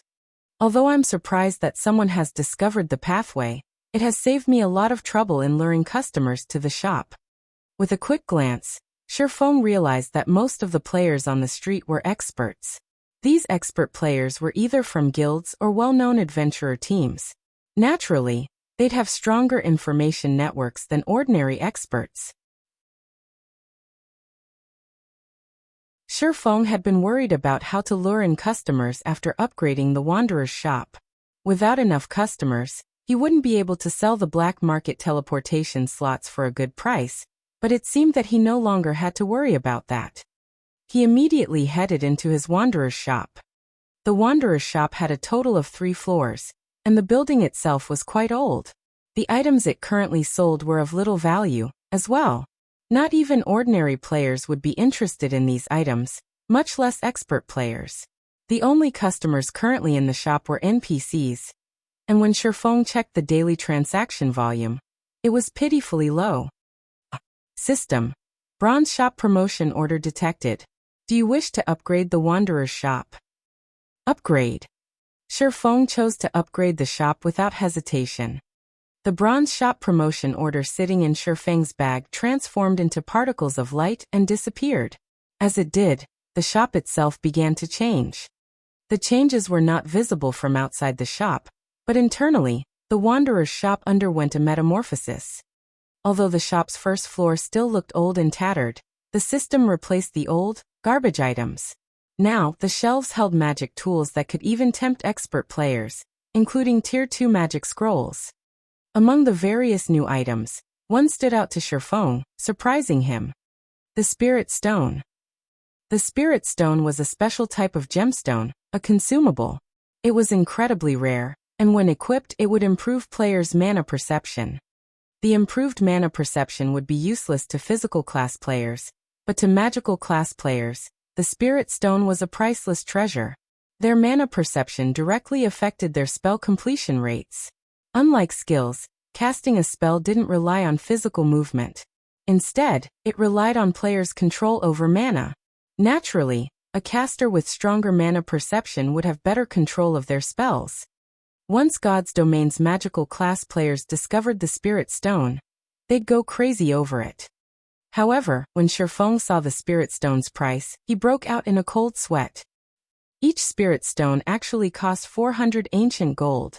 The Spirit Stone was a consumable item and would vanish after 7 days of use, but even incredibly powerful experts would need several months to earn 400 ancient gold. As expected of the black market, the prices are all fraudulent. Shifeng realized that earning ancient gold through the Wanderer's shop alone wouldn't be as easy as he had hoped. Although the Wanderer's shop's merchandise was incredible, very few players would be able to afford any of it. As for the black market teleportation slots, the 2-star shop would only sell 20 slots each day, and the minimum price for each slot was 200 ancient gold, 10% of which would go to the shop's owner. Even if all 20 sold for the minimum price, Shifeng would earn 400 ancient gold from the Wanderer's shop each day. It was an absurd amount. Players would be lucky to earn 200 ancient gold from ordinary 2-star grocery stores or smithies each day. With the Wanderer's shop, on the other hand, a player could earn double that through the teleportation slots alone. And that was only the beginning. As the shop's traffic and transaction volume increased, more teleportation slots would become available for purchase, increasing the shop's total income. It's no wonder why the various superpowers were so desperate to own a Wanderer's shop. Every Wanderer's shop is a gold mine. The daily profit from one of these shops can rival 1/5 of the income from a newly captured fortress in the Gravity Mountain range. As Shifeng browsed the shop's wares, he determined that he could earn 500 ancient gold per day if sales were good. Even the well-established first-rate powers in Dragonheart City only earned that much ancient gold per day. As for the Gravity Mountain range's fortresses, players couldn't just capture one on a whim. Unlike other fortresses, a power would need a large number of experts to garrison the Gravity Mountain range's fortresses long-term. Swarms of monsters would attack the fortresses every day, and the amount of manpower needed to run a fortress was no trivial matter. Not even ordinary superpowers would have the necessary strength to secure and profit from one of these fortresses. In comparison, the Wanderer's shop could generate 1/5 of a newly captured fortress's income without any risk. System. The Wanderer's shop has been upgraded. Do you wish to open it to the public?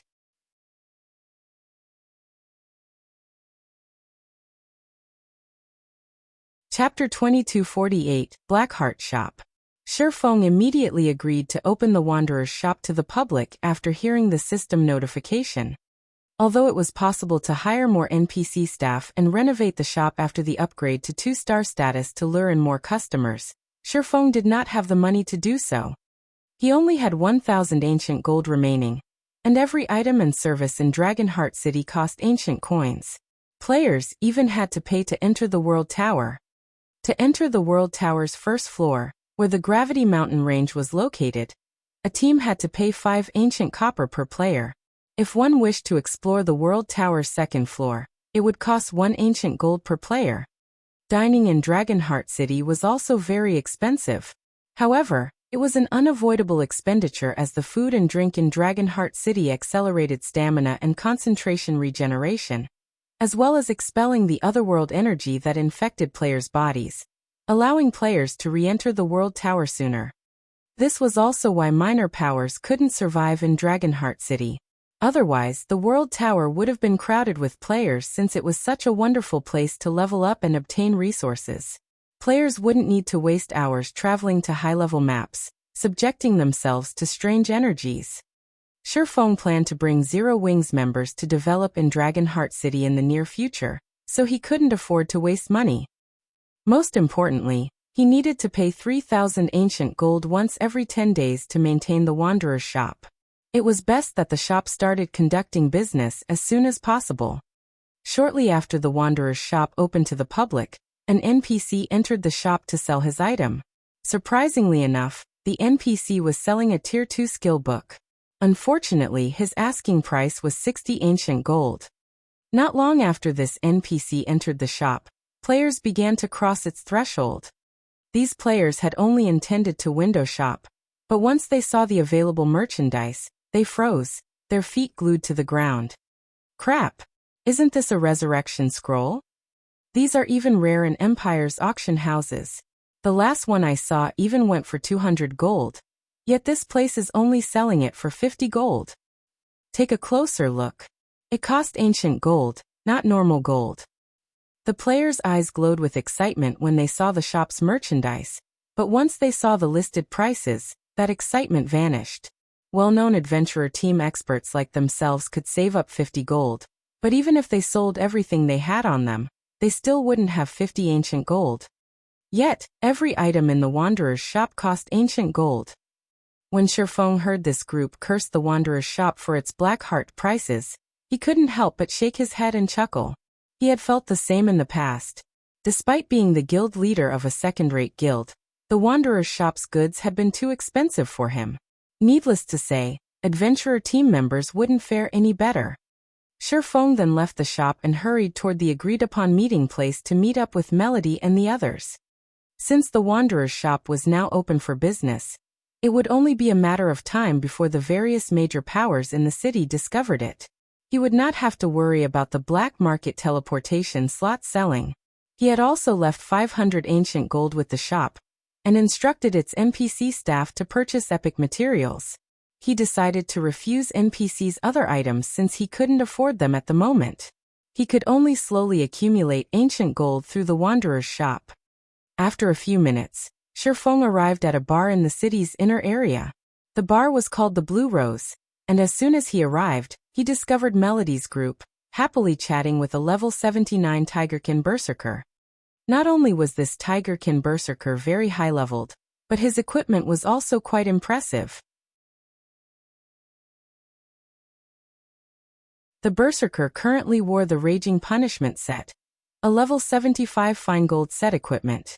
His two-handed axe also gave off the glow effect unique to epic items. The wild and powerful aura he radiated was even powerful enough to deter first-rate guild's peak experts. Moreover, Shifeng could tell he was a refinement realm expert by the Tigerkin's movements. The Tigerkin Berserker's strength was even stronger than Melody. Big brother Black Flame, have you settled your affairs? Blue Bamboo asked when she saw Shifeng enter the bar. They're done. Shifeng nodded. You're just in time. Here, let me introduce you. This is my friend, Swimming Dragon. He's the commander of the Dragon Riders Adventurer team, Melody said. She then turned to Swimming Dragon and continued. This is Zero Wings Guild leader, Black Flame. So you're that famous Sword King. Swimming Dragon looked at Shifeng in surprise. As Dragon Riders mainly operated on Dragonheart Island, Swimming Dragon was not particularly familiar with guilds and experts outside of his home base. However, the top 50 experts on the God's Domain experts list were a different story. Furthermore, Shifeng's rank had recently risen on the experts list. In the latest issue, Shifeng had been ranked 14th. The man was difficult to miss. Although the God's Domain experts list was not a clear indicator of an expert's strength, those who could earn a high rank were definitely extraordinary. However, Shifeng didn't seem any different than an average person as he sat before Swimming Dragon. If not for Melody's introduction, he might have dismissed the guild leader as an ordinary player. He couldn't sense the imposing aura that was typical of powerhouses. In fact, Shifeng's aura felt quite weak. Hello, Shifeng replied with a slight nod. After a brief introduction, Swimming Dragon informed the group of what he had learned about the pathway to the Western continent. However, to everyone's disappointment, the pathway didn't actually exist. Players had simply discovered a King-class sea monster a short distance away from Dragonheart Island. Based on what the various superpowers had discovered, this sea monster had a chance of dropping a teleportation stone that could transport players to the Western continent. The various superpowers had only spread the news because of how powerful the King-class sea monster was. There was also a group of powerful sea monsters protecting this King-class, and it would take more than 2 superpowers to take the King-class sea monster down. Hence, the various superpowers intended to use the various major powers' strength for the raid. When they found this out, the various naval powers that had gathered in Dragonheart City hurried toward the island nearest to the King-class sea monster. They would begin the raid once they had enough overall combat power. Swimming Dragon had voiced his intentions to join the raid to see if he could get a piece of the pie. Melody's group was interested in taking a look as well. Naturally, Shifeng wouldn't refuse this opportunity and decided to travel to the island with Swimming Dragon and the others. There are so many people here. Blue Bamboo was astonished when she saw the number of ships in the port.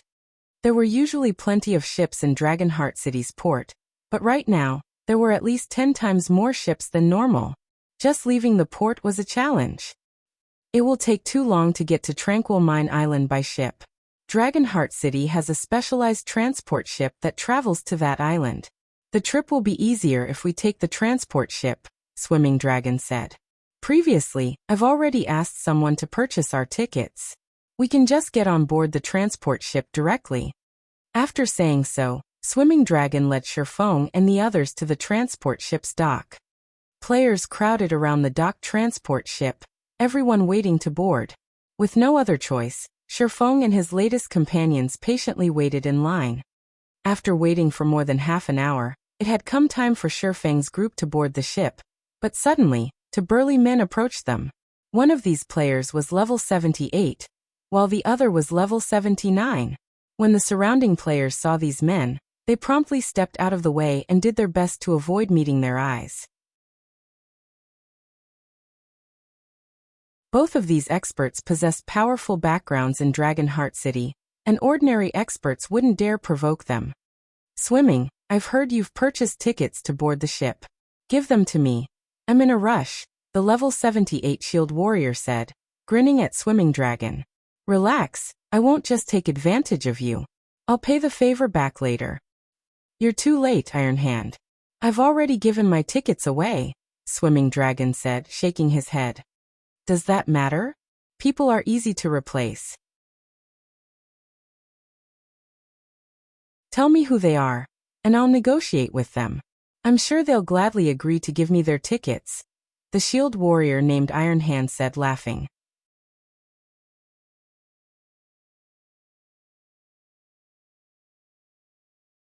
Chapter 2249 Stormy Situation. Swimming Dragon's expression darkened at Iron Hand's words. Stop messing around, Iron Hand. The Dragon Rider's adventurer team is working under Heaven's Blade. Swimming Dragon warned. The shield warrior, Iron Hand, was nobody of significance. Like Swimming Dragon, Iron Hand was only a refinement realm expert. However, the Nine Snakes adventurer team stood behind the man. Plenty of powers operated on Dragonheart Island, and the various adventurer teams ruled over a significant portion. Naturally, the island's top 10 adventurer teams led the way. These 10 adventurer teams were extremely powerful and had support from various corporations. They walked the path of the elite and had a large number of capable experts. In terms of strength, these top 10 adventurer teams were even stronger than the various first-rate guilds on Dragonheart Island. Meanwhile, Nine Snakes was one of the top 10 adventurer teams. Due to Nine Snakes' position on Dragonheart Island, the adventurer team's members were particularly arrogant. Unfortunately, very few players and powers had the strength to put Nine Snakes in its place. As a result, most of the adventurer teams and independent players on Dragonheart Island tried to avoid Nine Snakes members as much as possible. The Sea of Death situation wasn't like that of the main continent. Not only was the competition here extremely intense, but the consequences for dying were also more severe. On land, players would only lose a piece of equipment and a level if they were killed. Out at sea, however, one would lose a ship. These ships were the key to naval players' survival. Without a ship, naval players' development would stagnate. Of course, as Dragon Riders was a well-known adventurer team as well, it had caught the eye of many powerful adventurer teams. As a result, Dragon Riders could ally itself with one of these adventurer teams for protection. The adventurer team Dragon Riders had chosen to ally with was none other than the Heaven's Blade adventurer team. Like Nine Snakes, Heaven's Blade was also one of the top 10 adventurer teams on Dragonheart Island. You think Heaven's Blade is that awesome? Do you know who this expert beside me is? Iron Hand asked, sneering. This is the Warblood adventurer team's newly promoted team leader, Snowy Afterglow. He's that genius from Warblood? Swimming Dragon's expression turned serious as he looked at the slightly arrogant-looking level 79 Berserker youth beside Iron Hand. Practically every adventurer team on Dragonheart Island knew the name, Snowy Afterglow. The man had become one of Warblood adventurer team's team leaders despite being only 22 years old. Warblood was the third-ranked adventurer team on Dragonheart Island, and overall, it was even stronger than Nine Snakes and Heaven's Blade. In fact, the two adventurer teams combined might not be a match for Warblood. It was no exaggeration to say that Warblood was half as strong as a superpower. Of course, one had to be a peak expert to become one of its team leaders. That's right, and we're in a hurry. We don't have time to waste with you. Iron Hand snapped, annoyed. His gaze then shifted to Shifeng and the others before he said, I've never seen you before. You guys must be Swimming Dragon's friends, right? I'll get straight to the point. Give me 2 of your tickets. If anyone tries to give you a hard time on Dragonheart Island, you can give them our names. After all was said and done, Swimming Dragon commanded Dragon Riders, one of Heaven's Blade's subordinate adventurer teams, so Iron Hand couldn't take his ticket from him. However, he shouldn't have any problems taking one of his companions' tickets. When the nearby players heard Iron Hand's demand, they gave Shifeng's group envious looks. Earning Iron Hand's favor was worth the price of a ticket, not to mention Snow Afterglows. PvP was more common in the Sea of Death than it was on the main continent, and without sufficient strength, surviving here would be impossible. If one were protected by a VIP like Iron Hand or Snowy Afterglow, they could develop on Dragonheart Island without worry. The only problem was the blow one would suffer to their reputation by conceding their tickets. Unfortunately, there wasn't much Swimming Dragon could say against it. It might not have been an issue if Iron Hand had been alone, but he couldn't afford to offend Snowy Afterglow. Heaven's Blade might not protect him from the young man. However, Melody and the others were his friends, and he couldn't let someone bully them out of their tickets. As Swimming Dragon was about to offer his own ticket, Shifeng, who had been silent throughout the conversation, opened his mouth and snarled, "Scram." With one word, Silence fell over the area. Even the adventurer team expert players who hadn't been paying attention, happy chatting among themselves, stopped and turned toward Shifeng. This situation was simply too shocking to ignore. Has this guy lost his mind? Based on his looks, he must be new to Dragonheart City. He probably doesn't know who Snowy Afterglow is. The various adventurer team players were already used to the arrogance Nine Snakes members displayed. Moreover, Nine Snakes' influence on Dragonheart Island had been growing stronger recently. Anyone with more than half a brain would avoid picking a fight over such a small issue. And yet, someone had actually dared to provoke a Nine Snakes member. This was the first time anything like this had occurred on Dragonheart Island. Furthermore, Iron Hand was accompanied by one of Warblood's newest team leaders. By disrespecting both Iron Hand and Snowy Afterglow, Shifeng had practically sacrificed his development on Dragonheart Island and in the Sea of Death. Shifeng's response even stunned Iron Hand for a moment.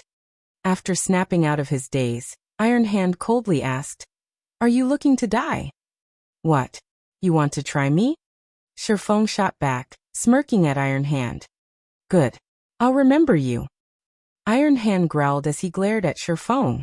Strangely calm, the two experts left. However, none of the watching players were surprised by Iron Hand's reaction. They were still in Dragonheart City, and anyone that tried to assault another player was simply suicidal. Not even the Warblood adventurer team would dare attack another player inside the city. There wasn't a single power in the game that could contend with the NPC soldiers that patrolled this city. That guy is dead for sure. His life in the Sea of Death is likely over now. Not even Swimming Dragon can protect him. Regardless, it was awesome to see Iron Hand so pissed. Many of the expert players on the docks flashed Shifeng pitying looks. There would now be bad blood between Shifeng and the Nine Snakes adventurer team. And Nine Snakes members were well known for seeking vengeance for the smallest insult. Iron Hand definitely wouldn't let this matter rest. While the crowd quietly discussed the disruption, Shifeng's group boarded the transport ship without any more interruptions. They then made their way toward Tranquil Mine Island. As this was the first time they had boarded a transport ship, Blue Bamboo and Thoughtful Rain were surprised by the ship's size. The transport ship was almost as large as a destroyer in the real world, with a total of 4 floors. It was considerably larger than God's Domain sailboats. There were even break rooms on the ship, which would accelerate players' stamina and concentration recovery. No other ship had this ability. Moreover, the transport ship was very fast, even faster than a bronze speedboat. It was the ideal ship for most players who wished to develop out at sea. It's a pity that only NPCs can own transport ships. If players like us could own one, we wouldn't have to worry about our development at sea, Thoughtful Rain said. When she had inspected the break room's effects, she had discovered that time flowed differently in these rooms. The time in the break rooms passed as quickly as it did in the real world, which meant that the travel time players' experience would be halved while they rested. They wouldn't have to be bored or irritated that the journey took so long. Transport ships, huh? When Shifeng heard Thoughtful Rain's comment, he remembered a shipyard in Dragonheart City. It was a large shipyard that was capable of producing a unique transport ship. Although that ship wouldn't be as powerful as the transport ship they currently rode, it had a transport ship's basic functions. Back when player-owned transport ships had emerged in the past, it had caused quite a commotion among the various naval powers. Players had only discovered which shipyard had been responsible for these transport ships after in-depth investigations. However, a superpower had long since purchased the large shipyard in question by then. Players had only started developing on Dragonheart Island, and the shipyards here were still extremely expensive. Even the cheapest shipyard cost 80,000 ancient gold, a price only superpowers could afford. However, the various superpowers were busy contesting over Dragonheart City's shops. They had no time to pay attention to these shipyards. If Shifeng could purchase the large shipyard in question early on, not only would it generate a significant amount of wealth, but it would also drastically increase Zero Wing's naval strength. While Shifeng pondered over how to earn a large sum of ancient gold as quickly as possible, Swimming Dragon approached with a worried expression. Guild leader Black Flame, 9 Snakes, the adventurer Team Iron Hand that belongs to, is one of the local tyrants on Dragonheart Island. I don't think we should participate in the joint sea monster raid near Tranquil Mine Island. 9 Snakes will definitely try to pull something to punish us, Swimming Dragon said. Although Swimming Dragon knew that Sherfong was very powerful, they were in the Sea of Death. The rules here were drastically different than those on land. Otherwise, the various adventurer teams wouldn't have been able to secure territory on Dragonheart Island despite so many superpowers present. Relax. I know what I'm doing, Sherfong said, chuckling. He did not bother to explain further. Swimming Dragon sighed inwardly. He thought that Sherfong was acting a little too full of himself. He simply didn't know how powerful naval adventurer teams were. After a little over 2 hours, the transport ship finally docked on Tranquil Mine Island. A thick layer of dark fog enveloped Tranquil Mine Island, and other than the port, a ghostly atmosphere devoured the island. Once players set foot on the island, they'd succumb to a chill, and their reaction speeds would significantly decrease. Players could even freeze to death if they lingered for too long on the island. This was practically an island of death. However, the port was full of bronze and mysterious iron speedboats. There were even a few sailboats here. The scene was even grander than in Dragonheart City's port. Shortly after the transport ship docked, and just as Sherfong and the others were about to step onto the wooden platform, they discovered a group of players before the transport ship. Every one of these players emitted a dense killing intent, and a few of them had already reached level 80. Even an expert like Swimming Dragon was afraid as he felt these players' dangerous auras washed over him. Meanwhile, 2 familiar figures led this group of experts, and they were none other than Iron Hand and Snowy Afterglow. Brat, you were quite bold earlier. Would you dare repeat yourself now? Iron Hand demanded, sneering at Sherfong.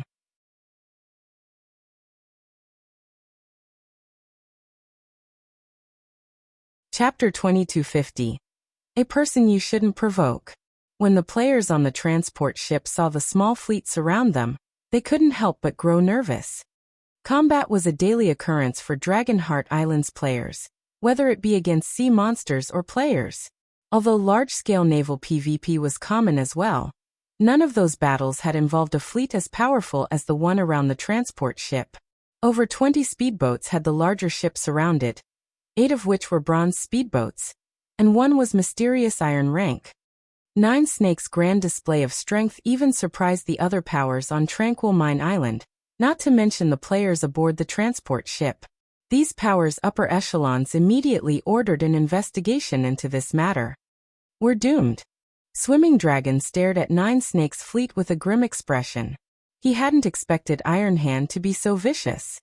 An ordinary adventurer team would be fortunate to have a single advanced speedboat in their fleet.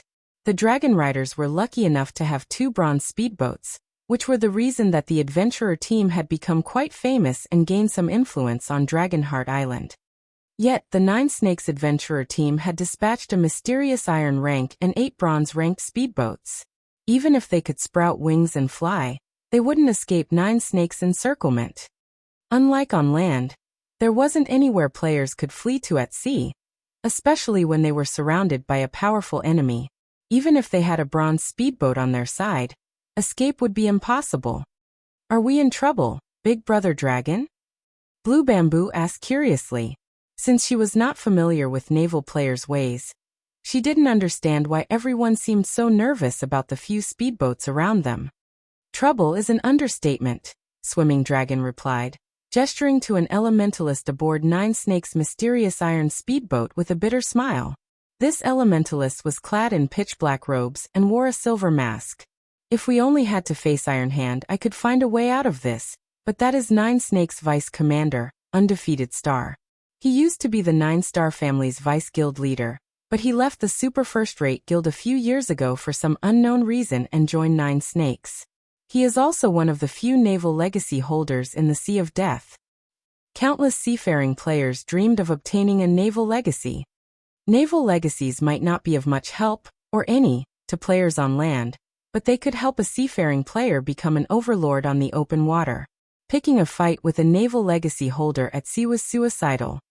After listening to Swimming Dragon's explanation, the other players on the transport ship turned to Sherfong.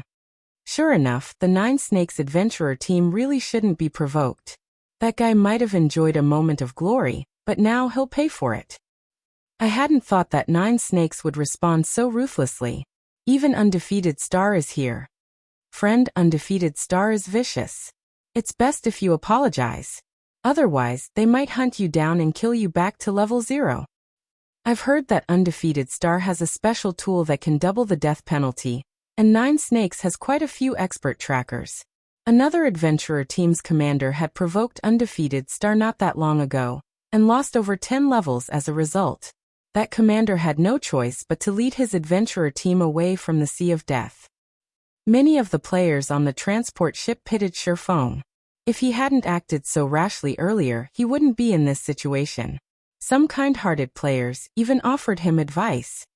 Being able to mingle on Dragonheart Island was already proof of one's strength, and everyone present knew how difficult it was to reach this point in the game. Losing 10 levels would be more than enough to despair over, not to mention dying back to level 0. Punk, if you accept your death and obediently hand over all of your equipment, we might consider letting the insult slide. Iron Hand shouted. It's only a ship ticket, Iron Hand. Do you really have to make such a fuss over this? Swimming Dragon pleaded through gritted teeth, stepping forward. Will you let me apologize for my friend? Why would I want an apology? Iron Hand snapped, disgusted. I had to mobilize Nine Snakes' mysterious iron speedboat just to get to Tranquil Mine Island. Do you really think an apology can make up for that? I know you're a righteous person, Swimming Dragon, but your friend has disrespected our adventurer team. Do you think we can let him get away with that without paying a price? Undefeated Star asked Swimming Dragon before shifting his gaze toward Sherfong. What do you want? Sherfong asked. Kneel, apologize to my friend, and offer 1,000 ancient gold as compensation. Do that, and we'll consider this matter settled. Undefeated Star said as he gestured to Snowy Afterglow, who stood beside him. 1,000 ancient gold. Nine Snakes really is ruthless. An ordinary adventurer team on Dragonheart Island would be lucky to have a few dozen ancient gold. I'm not sure even well-known adventurer teams can fork out 1,000 ancient gold.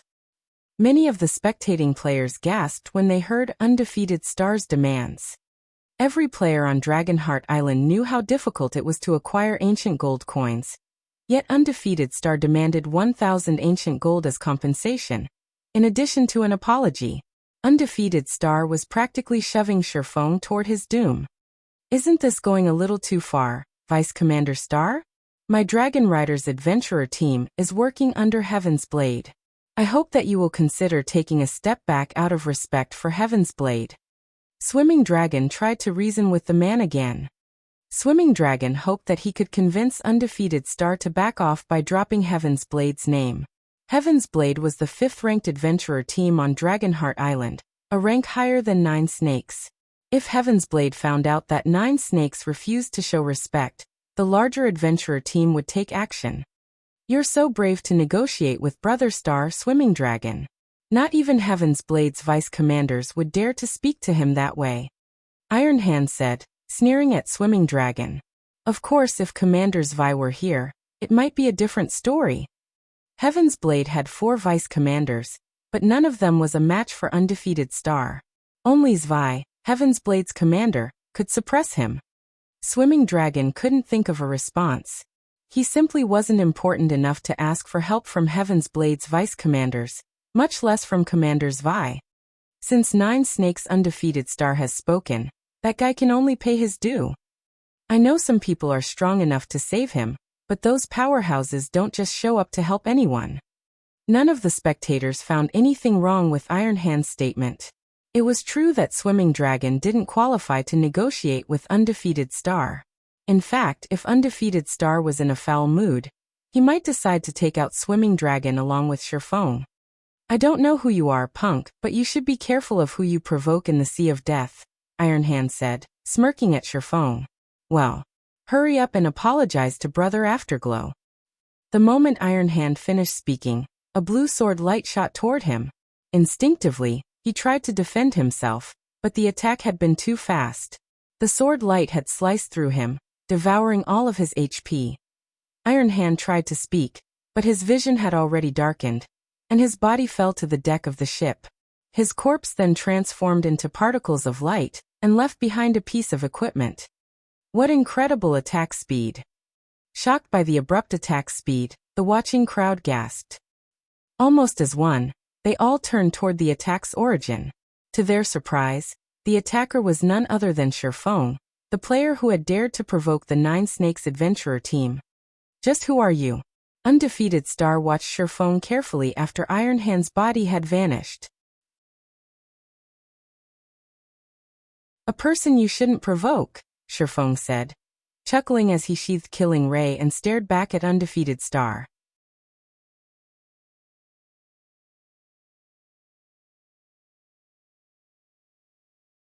Chapter 2251 Fury.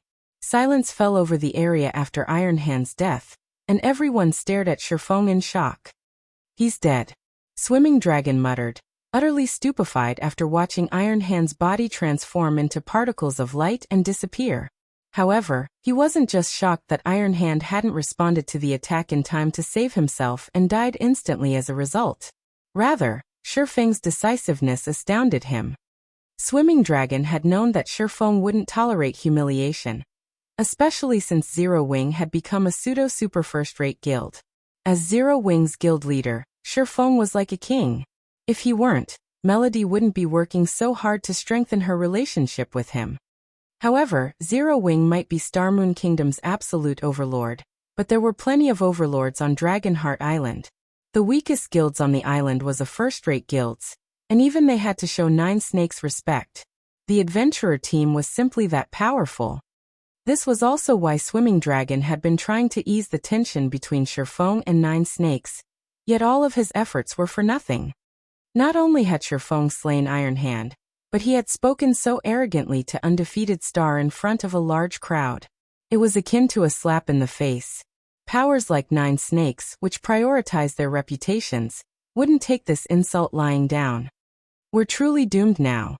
Swimming Dragon couldn't help his bitter smile when he saw Undefeated Star's ashen complexion.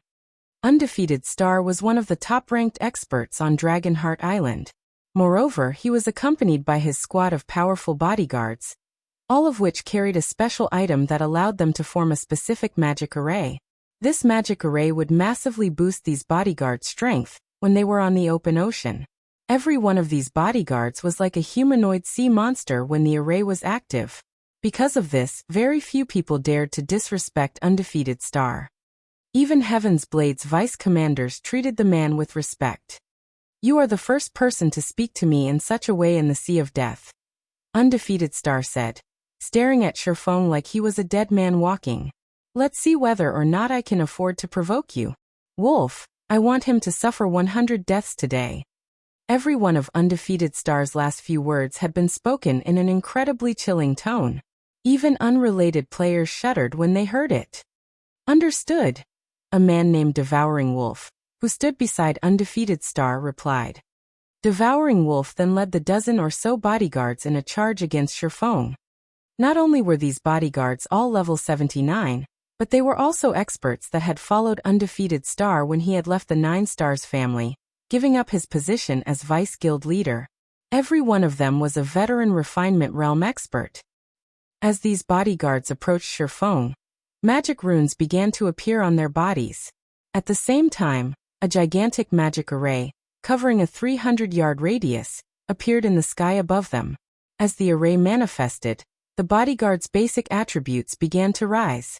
Their auras also underwent a tremendous transformation. Now they felt more like ancient sea monsters rather than human players. Careful. Their basic attributes are higher than a great lords of the same level, while they're in the magic array. You can't face them head-on. Swimming Dragon hurriedly warned Shifeng. Thanks. Shifeng responded to Swimming Dragon's warning with a light nod. So what if you know about the magic array? You might be able to avoid a fight with one of us, but can you avoid us all? Devouring Wolf, the bodyguard's leader, asked disdainfully. Devouring Wolf swung his battle axe at Shifeng, and the weapon's strength was even high enough to warp space around it.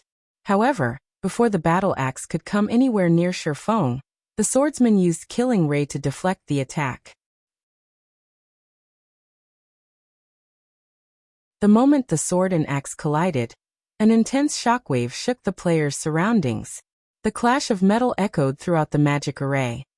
Surprisingly, Shifeng didn't stumble backward after the exchange, yet Devouring Wolf's expression changed as if he had just seen a ghost. How is his strength so high? Shock and confusion filled Devouring Wolf's mind as he glanced down at his trembling arms and the 1,000 plus HP he had just lost. He was as strong as a sea monster while the magic array affected him. He even had enough strength to frighten a peak MT. However, when his axe had met Shifeng's sword, he had actually taken damage. Swimming Dragon gaped at the two fighting players. Devouring Wolf wore even better equipment than he did, and while the magic array affected the bodyguard, even he'd have to activate a berserk skill to match Devouring Wolf's strength. However, Devouring Wolf had taken damage after charging at Shifeng. Not bad. I can see why Nine Snakes has become one of Dragonheart Island's top 10 adventurer teams, Shifeng said, chuckling at Devouring Wolf's frightened expression. Now that you've attacked me, I should return the favor. Shifeng then swung Twilight Blade. A sword light sliced at Devouring Wolf, and although he had seen it coming, he hadn't been able to keep up with the attack's speed no matter how hard he tried to block it with his axe. In the end, Devouring Wolf could only watch as the sword light passed through his body. His HP then plummeted, only stopping after it had hit 0. A moment later, Devouring Wolf's vision faded to black, and his body collapsed to the deck of the transport ship. Devouring Wolf was dead. Despite their many years of combat experience, Undefeated Star's other bodyguards were stunned when they saw this. For a moment, they even forgot to surround and attack Shifeng. However, Shifeng did not wait for these players to recover from their daze, and he charged forward. Shadow Blade. Immediately, 10 sword lights flew at the remaining bodyguards. After acquiring the Arctic Bloodline, Shifeng had practically become a Tier 3 player. He only lacked the ability to use Tier 3 skills. The difference between Tier 2 and Tier 3 players was even larger than the difference between Tier 1 and Tier 2. The most obvious difference was the player's reaction speed. It was no longer a gap that could be shortened through basic attributes. Every one of Undefeated Star's bodyguards died in less than 20 seconds, and as a result, the magic array vanished. The only evidence that they had been here was the several equipment pieces they had left behind. Vice Commander Star, do you still think you can afford to provoke me? Shifeng calmly asked as he sheathed his swords.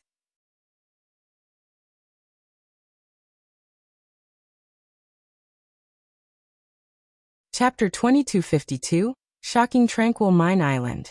Shifeng's words, combined with the fact that all of Undefeated Star's bodyguards were now dead, stunned the spectating players.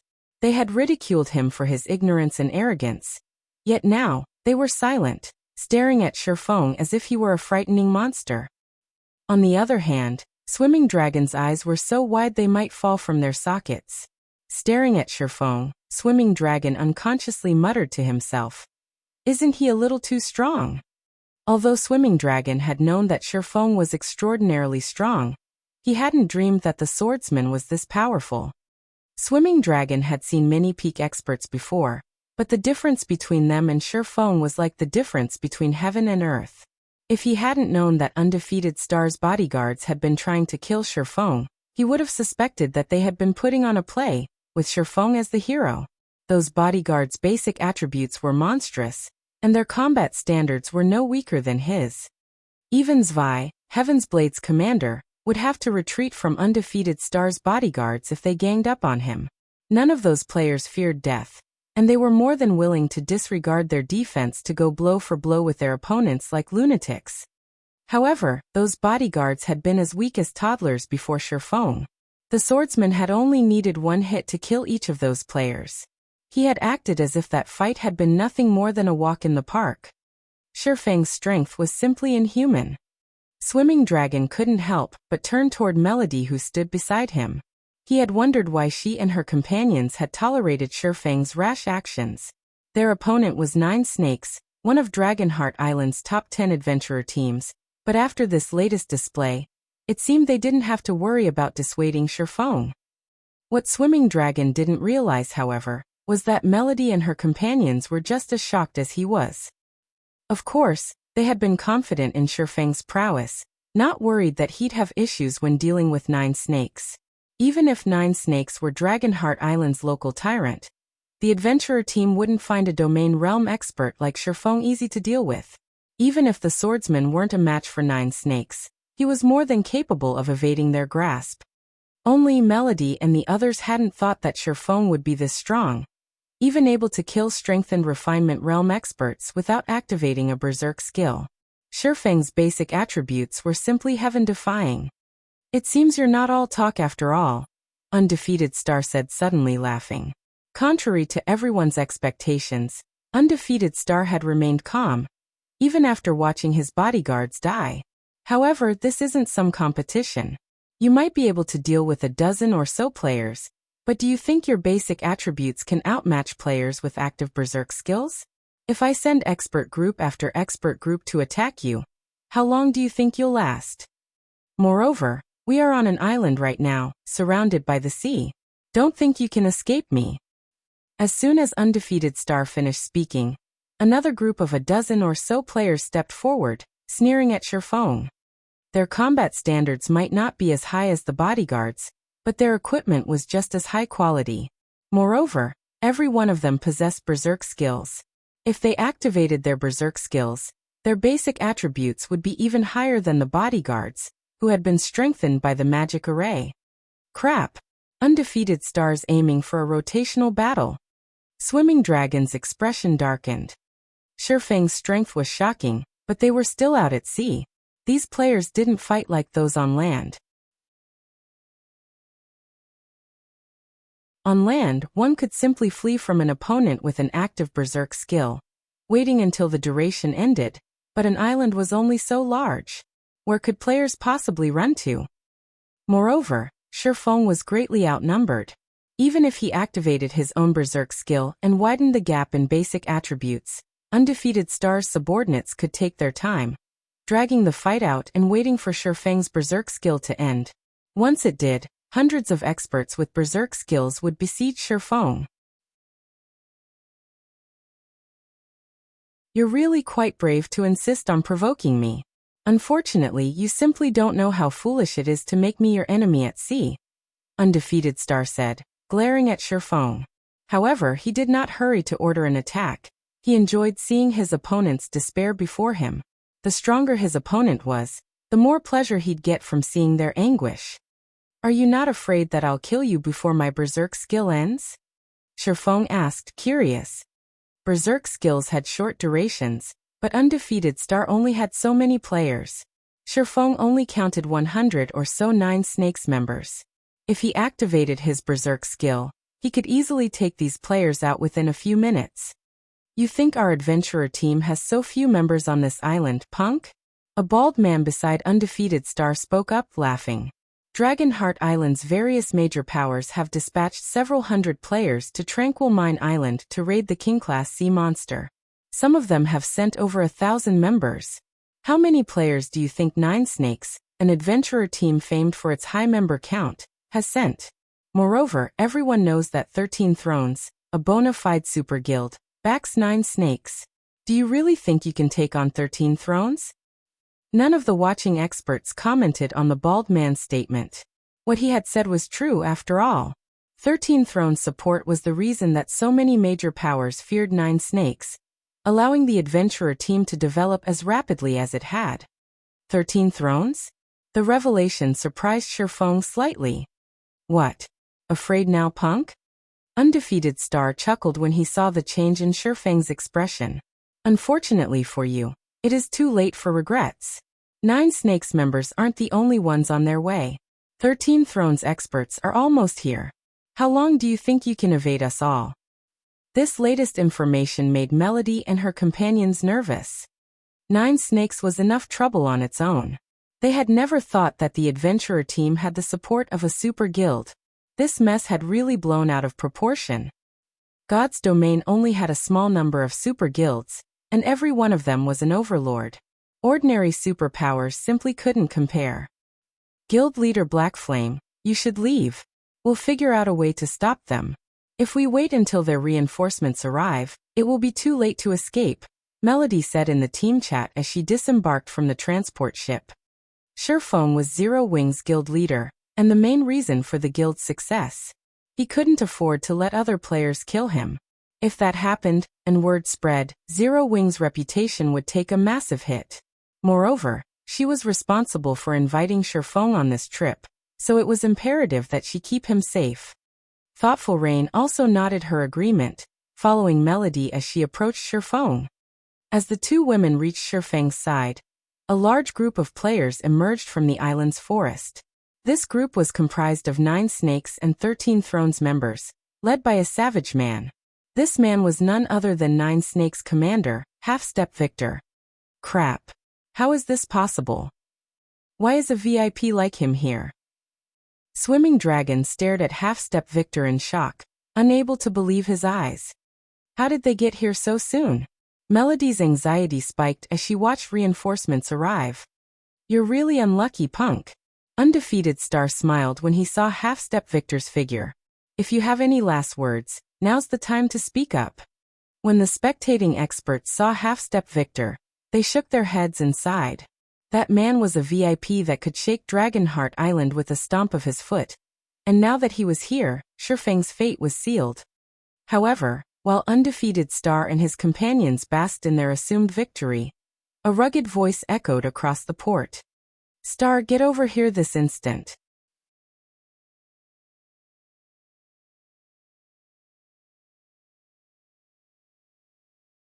Chapter 2253 Bigshot. Half-Step Victor's arrival alone had surprised the various experts in the port, but when they heard what he had to say upon his arrival, they were utterly dumbfounded. What's going on? As one of the top 10 adventurer teams on Dragonheart Island, 9 Snakes was even stronger than some of the first-rate guilds in the area. It was no exaggeration to say that 9 Snakes was only inferior to Dragonheart Island's superpowers. Half-Step Victor was resoundingly famous on Dragonheart Island for his numerous victories on the battlefield. He had earned the nickname Iron-Blooded Berserker, and was one of the island's publicly acknowledged top 10 berserkers. Plenty of superpowers had focused their attention on Dragonheart Island, and they had countless experts under their command. It was easy to imagine how powerful Half-Step Victor was to rank among the top 10, despite such impressive competition. When such a big shot had arrived, the crowd had immediately assumed that Shurfeng was a dead man. Unexpectedly, however, Half-Step Victor had disregarded Shurfeng, yelling at his own vice-commander instead. Based on the man's tone, he clearly wasn't pleased with Undefeated Star's latest behavior. Even 9 Snakes members were stunned. You called for me, Commander? Undefeated Star approached Half-Step Victor, confused. He had no idea what was happening either. Order your men to pull back immediately. Half-Step Victor snarled, glaring at Undefeated Star. But Commander, we haven't taught that punk a lesson yet, Undefeated Star quickly insisted. We invited Snowy Afterglow to further our relationship with Warblood. Yet that punk dared to disrespect us in front of him. If we don't deal with this properly... Enough. I will not repeat myself. Half-Step Victor frostily declared. Half-Step Victor commanded great respect, even on Dragonheart Island. Needless to say, his word was law within the 9 Snakes adventurer team. Not even Undefeated Star would dare to defy him. Obediently, Undefeated Star ordered his subordinates to retreat. The spectators on the docks were astonished as they watched 9 Snakes members withdraw. None of them understood what the adventurer team was up to. They're not fighting anymore. What? Is this for real? 9 Snakes members are leaving, just like that. Undefeated Star had been adamant about killing Shurfeng a moment ago. Yet now his subordinates were pulling away from the fight. The watching experts simply couldn't keep up with this situation's development. Even Melody, Swimming Dragon, and their companions were confused. They didn't understand why the adventurer team would retreat so suddenly. While everyone wondered about Nine Snakes' intentions, Half-Step Victor approached Sherfong. "Friend, this has all been a misunderstanding. I hope you won't take this matter to heart," Half-Step Victor said with an apologetic look. "Here, take this sea barrier stone as compensation for the Nine Snakes adventurer team's mishap." Half-Step Victor then revealed a fist-sized, light blue globe and handed it to Sherfong. Right now, the man looked nothing like Nine Snakes' peerless commander. Undefeated Star's eyes nearly fell from their sockets as he watched the exchange. He even wondered if the player he was looking at was the same Half-Step Victor he knew. Half-Step Victor was an overlord on Dragonheart Island, standing at the very apex of the island's experts. Even Superpowers Guild leaders treated him with respect, yet now, Melody and Thoughtful Rain, who stood by Sherfang's sides, were at a loss, and Swimming Dragon stared at the swordsman as if he were some unknown god. Melody and Thoughtful Rain's group were new to Dragonheart Island, so they weren't familiar with Half-Step Victor's status and normal behavior. Swimming Dragon, however, was very familiar with what kind of person the commander was. Half-Step Victor was the Demon King of Disasters. He was absolutely ruthless. He wouldn't have been able to tame Nine Snakes' arrogant members otherwise. He was so ruthless that not even undefeated Star dared to show any disrespect before him. And yet, Half-Step Victor apologized and offered Sherfong compensation. It was the first time many of the spectating experts had ever seen such a thing. Moreover, the item Half-Step Victor had offered was the Sea Barrier Stone. Players outside of the Sea of Death might not be familiar with the Sea Barrier Stone, but those who frequented the map knew it was a priceless treasure. First-rate naval guilds would go crazy over the item. The Sea Barrier Stone would generate a magic array that was strong enough to suppress any sea monsters caught within. Not only would players have an easier time defeating the sea monsters, but it also increased players' chances of escaping powerful sea monsters they encountered and couldn't defeat. However, the Sea Barrier Stone only dropped from level 70+ mythic-ranked sea monsters. Mythic sea monsters were many times more difficult to defeat than mythic monsters on land. Even the various superpowers would have to pay a high price to take down such a powerful target. Hence, very few powers were willing to raid mythic sea monsters. Swimming Dragon was utterly flabbergasted that Half-Step Victor was actually willing to offer Sherfong such a precious item. "Do we know each other?" Sherfong asked. Half-Step Victor's behavior surprised him as well. Sherfong had been prepared for a fight. Although the Nine Snakes adventurer team was quite formidable, the team had no hope against the cards he had on hand. Sherfong certainly hadn't expected Half-Step Victor to submit before him. He knew quite a bit about Nine Snakes' commander. The man was undoubtedly a ruthless player. Not only was Half-Step Victor a domain realm expert, but he would also grow into a Tier 6 Berserker god in the future. Half-Step Victor had been known as the Iron-Blooded War God during Sherfang's previous life. "No," Half-Step Victor said, shaking his head. "However, we have a shared acquaintance on Tranquil Mine Island. You'll understand once you meet them." A shared acquaintance? Half-Step Victor's answer confused Sherfong. He did not remember having any acquaintances on Dragonheart Island or Tranquil Mine Island. Since that is the case, let's forget about this issue. Take me to them. Please follow me. Half-Step Victor released a held breath, relieved after hearing Sherfang's reply. He then led Sherfong away from the docks. When the spectating crowd saw this, they were dumbfounded. Undefeated Star had been out for Sherfang's blood a moment ago. Yet a big shot like Half-Step Victor had shown up, offering peace and leading Sherfong away. Moreover, Half-Step Victor smiled amicably and treated Sherfong with immense respect. For a moment, the watching experts wondered if they were hallucinating. Who is that player? For Half-Step Victor to apologize and act as a guide, he must be some kind of VIP. The spectators discussed their guesses about Sherfang's identity, but since he wore a black cloak, they couldn't learn anything about him other than the fact that he was a level 80 swordsman. They had no idea who Sherfong really was. The experts from the various major powers promptly reported the situation to their superiors, while the adventurer team players spread the news throughout the Sea of Death. For a while Dragonheart Island was in an uproar.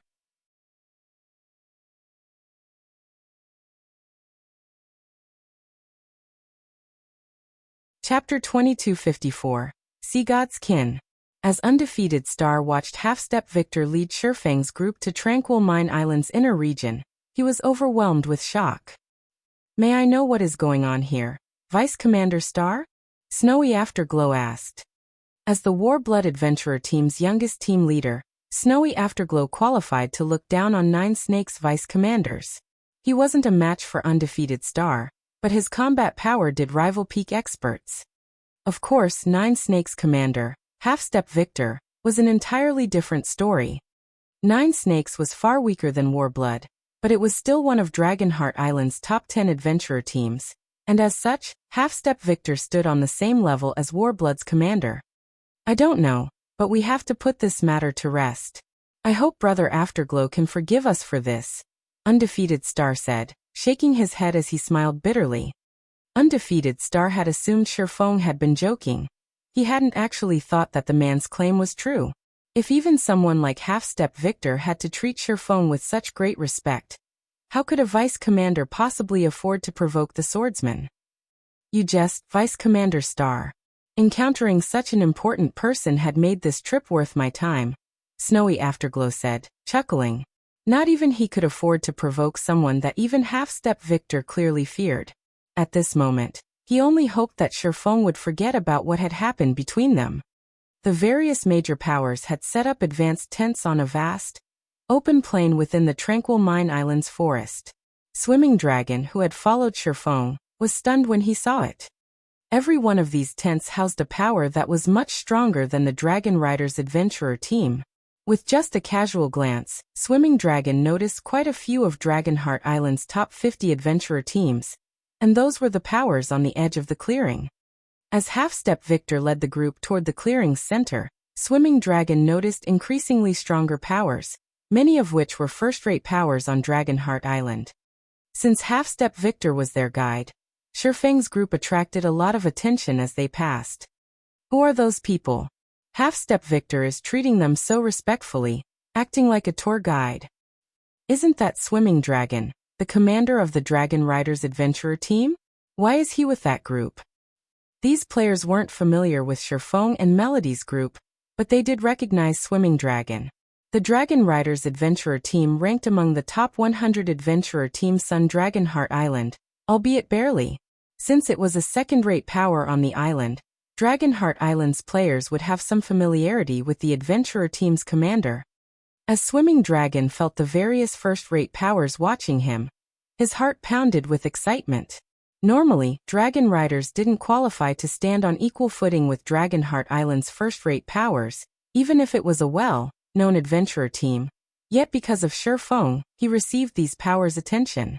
He had never dreamed of such a thing happening. "Commander Dragon, I've caused you quite a bit of trouble. This sea barrier stone should be helpful to your adventurer team while at sea. I hope you can accept it as my apology," Shifeng said as he handed Swimming Dragon the sea barrier stone. Shifeng greatly admired Swimming Dragon's righteous behavior. The man had stood up for him, despite knowing how powerful the Nine Snakes adventurer team was. Although the sea barrier stone was a valuable item, it was useless to Shifeng. The stone was only effective against Great Lord rank and below sea monsters. Its effects against Grand Lords and mythic sea monsters would be minimal. One sea barrier stone would mean nothing to a guild of Zero Wings size.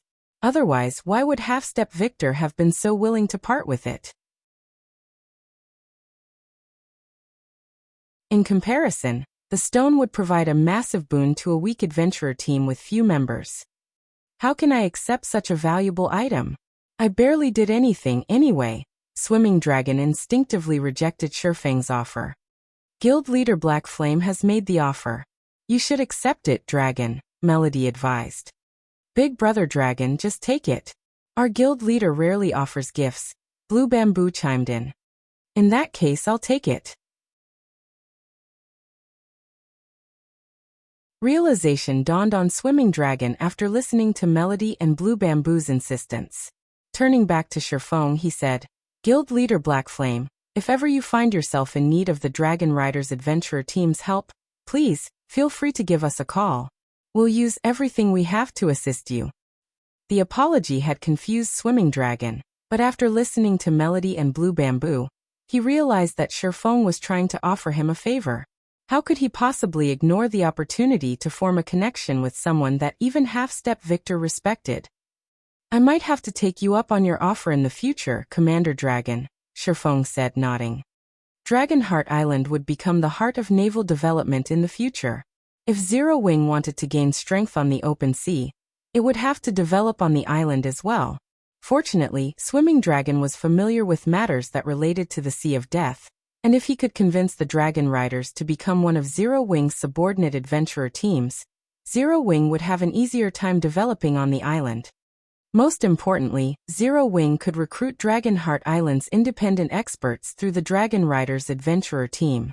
Not all of God's Domain's experts wanted to join a guild. Most of them preferred adventurer teams that offered far more freedom. Swimming Dragon silently rejoiced that Shifeng was willing to accept his offer. With this connection, he wouldn't have to worry about his adventurer team's development on Dragonheart Island. He couldn't help but flash Melody a grateful look. While Shifeng and his companions chatted and followed Half-Step Victor, they quickly arrived before a 3-story tall bronze tent. 6 level 80 Refinement Realm experts stood guard outside of the tent's entrance. Although they were only Refinement Realm experts, they radiated unique auras, which didn't feel that those of human players. Their auras resembled undefeated stars, who possessed a naval legacy, yet somewhat different. Sea God's Kin? Shifeng looked at the 6 players in surprise. Bloodlines could increase players' life ratings, but there were other items and methods that could do the same in God's domain. One of these methods involved receiving a god's blessing and becoming said god's kin. This was akin to becoming a bloodline creature. In other words, the 6 players before him were bloodline creatures. Unlike players with bloodlines, bloodline creature players didn't receive boons to all aspects. Only certain aspects were improved. Not only would the 6 Refinement Realm experts before him receive a boost to their basic attributes and physiques when fighting out at sea as a sea god's kin, but they'd also be able to trigger the bloodline abilities the sea god had granted them. Although these benefits couldn't rival those a peak naval legacy provided, they could rival an advanced legacy. In other words, these 6 Refinement Realm experts were even stronger than ordinary Refinement Realm experts. Every one of them should have the strength to rival ordinary peak experts. The only downside to becoming a sea god's kin was that players would be barred from many of the kingdoms and empires on the main continent, which weren't friendly to non-human races. Obtaining a sea god's blessing and becoming a bloodline creature wasn't an easy process, yet these 6 players had succeeded. Suddenly, a young, level 80 player emerged from the tent. His aura was similar to the guards, but more intense. Based on the young man's movements, Shifeng could tell that he had reached the Void Realm and was a bona fide peak expert. "You may enter. The Lord is waiting inside," the young man said, glancing at Half-Step Victor with an indifferent gaze. "Remember, you must show respect once you're inside." Half-Step Victor nodded in response before leading Shifeng and his companions into the tent.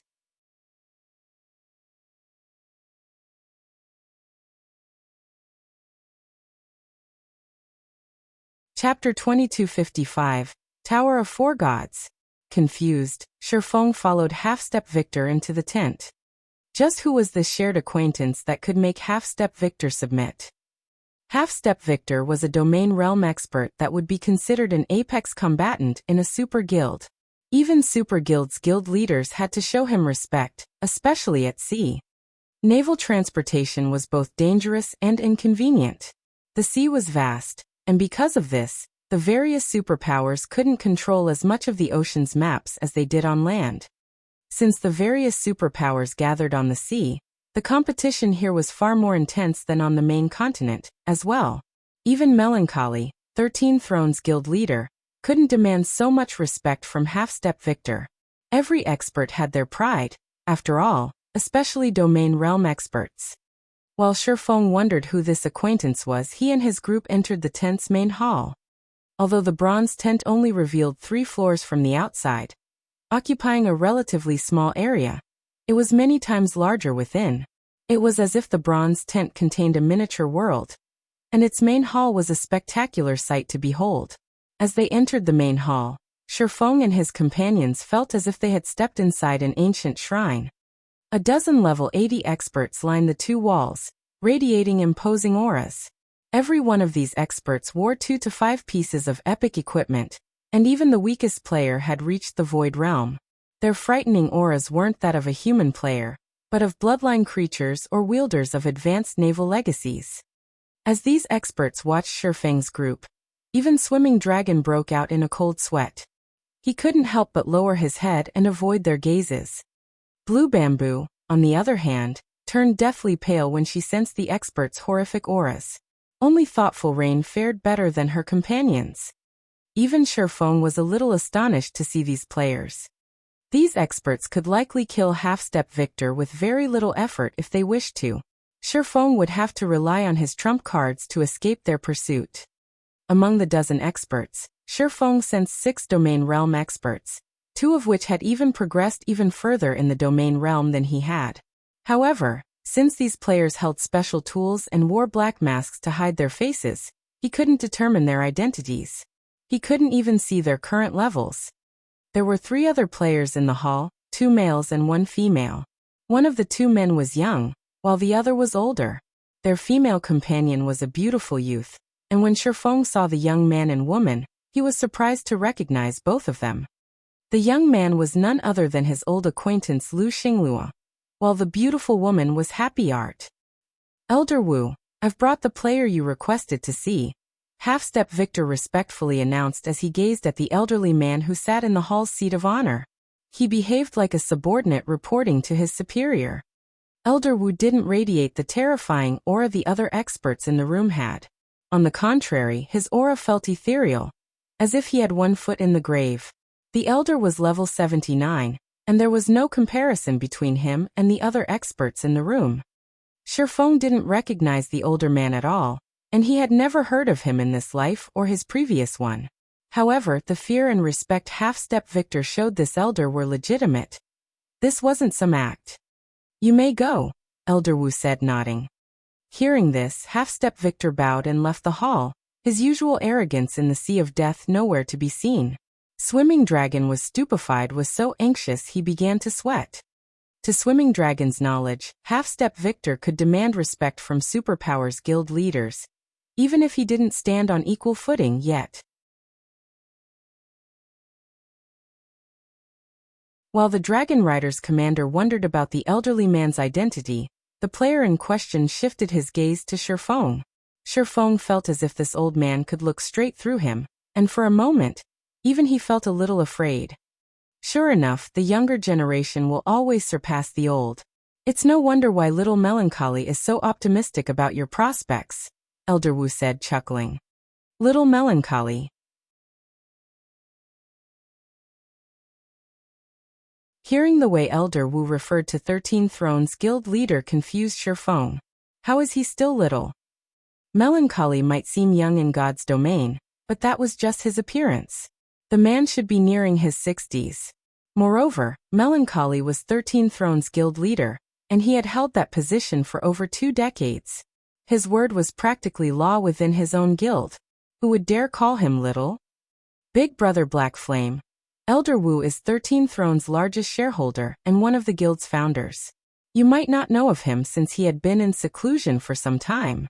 Our guild leader is 2 generations younger than Elder Wu, Happy Art explained in a whisper to Shifeng when she saw his confusion. The explanation stunned Shifeng. 13 Thrones had been established nearly a century ago. Initially, the guild had been supported by 2 major corporations. In other words, this Elder Wu was more than 100 years old. Although Elder Wu had the support of a super guild, it was astounding that a man like him had reached level 79 at this stage of the game. It was true that a person's physical body in the real world wouldn't impact their virtual body in God's domain. Someone as old as Elder Wu should have some mental deterioration. It was simply impossible for him to behave like a lively, young man, even in God's domain. If Elder Wu kept up with peak experts despite his extreme age, Shifeng couldn't imagine how powerful this man had been during his prime. May I know what business you have with me, Elder Wu? Shifeng asked after taking a moment to calm down. He didn't know Elder Wu, and no one of this man's status would call him here for a simple greeting. Smart young man. Elder Wu nodded approvingly. Smiling, he continued. I've heard about your situation from Little Melancholy. I'll be direct. I want Zero Wing to withdraw from the deal involving Gravity Mountain Range's fortress. My reasoning is simple. This operation involves some of 13 Thrones' valued secrets. However, Little Melancholy has still made you a promise. As compensation for breaking this promise, I will give you one of the Tower of Four Gods teleportation stones we will obtain after raiding this King-class sea monster. The Tower of Four Gods has existed since before the Great Destruction, and it's rumored to contain countless opportunities. Some of the current empire's founders even attributed their success to the Tower of Four Gods. In fact, the Or Empire's founding emperor had only gained enough strength to unify the Or race, forming his empire, due to his experience in the Tower of Four Gods. Each teleportation stone can transport 2 players into the Tower of Four Gods. Whomever you choose to accompany you will be none of my business. Realization dawned on Shifeng after listening to Elder Wu's explanation. He had never heard of Dragonheart Island containing a path to the Western continent in the past. How could such a trip be so easy after all? It was more likely that the rumor about the teleportation stone had been blown out of proportion as it had spread. The fact that various superpowers were keeping a tight lid on the information likely played a factor. Although the true teleportation stone didn't allow one to visit the Western continent, its ability to access the Tower of Four Gods was just as valuable. As Elder Wu had stated, the Tower of Four Gods was an amazing place. To be precise, it was a land for gods. Every teleportation stone that allowed entry into the Tower of Four Gods was incomparably valuable, easily worth an epic item. What are your thoughts? Elder Wu asked. Happy Art couldn't do anything about this situation due to Elder Wu's immense authority within 13 Thrones. Not even Melancholy would dare go against this man. Lu Xinglua couldn't help his inward sneer as he glared at Shifeng. The higher-ups have forbidden me from touching you, but they never said anything about impeding your development. Don't even dream that you'll get access to Dragonheart Island through 13 Thrones. 13 Thrones was a super guild. Melancholy might be interested in Shifeng, but he wasn't the only person with authority over the guild. Although Elder Wu offered the Tower of Four Gods teleportation stone due to the broken partnership, not everyone would find success within the tower, especially with a single teleportation stone. As Lu Xinglua felt pleased with himself for pulling this coup off, Shifeng opened his mouth and replied, "Thank you for your offer, Elder Wu. But since Zero Wing will not be participating in the fortress's capture, we will not need compensation. Zero Wing has its own strength, and we will fulfill our dreams on our own."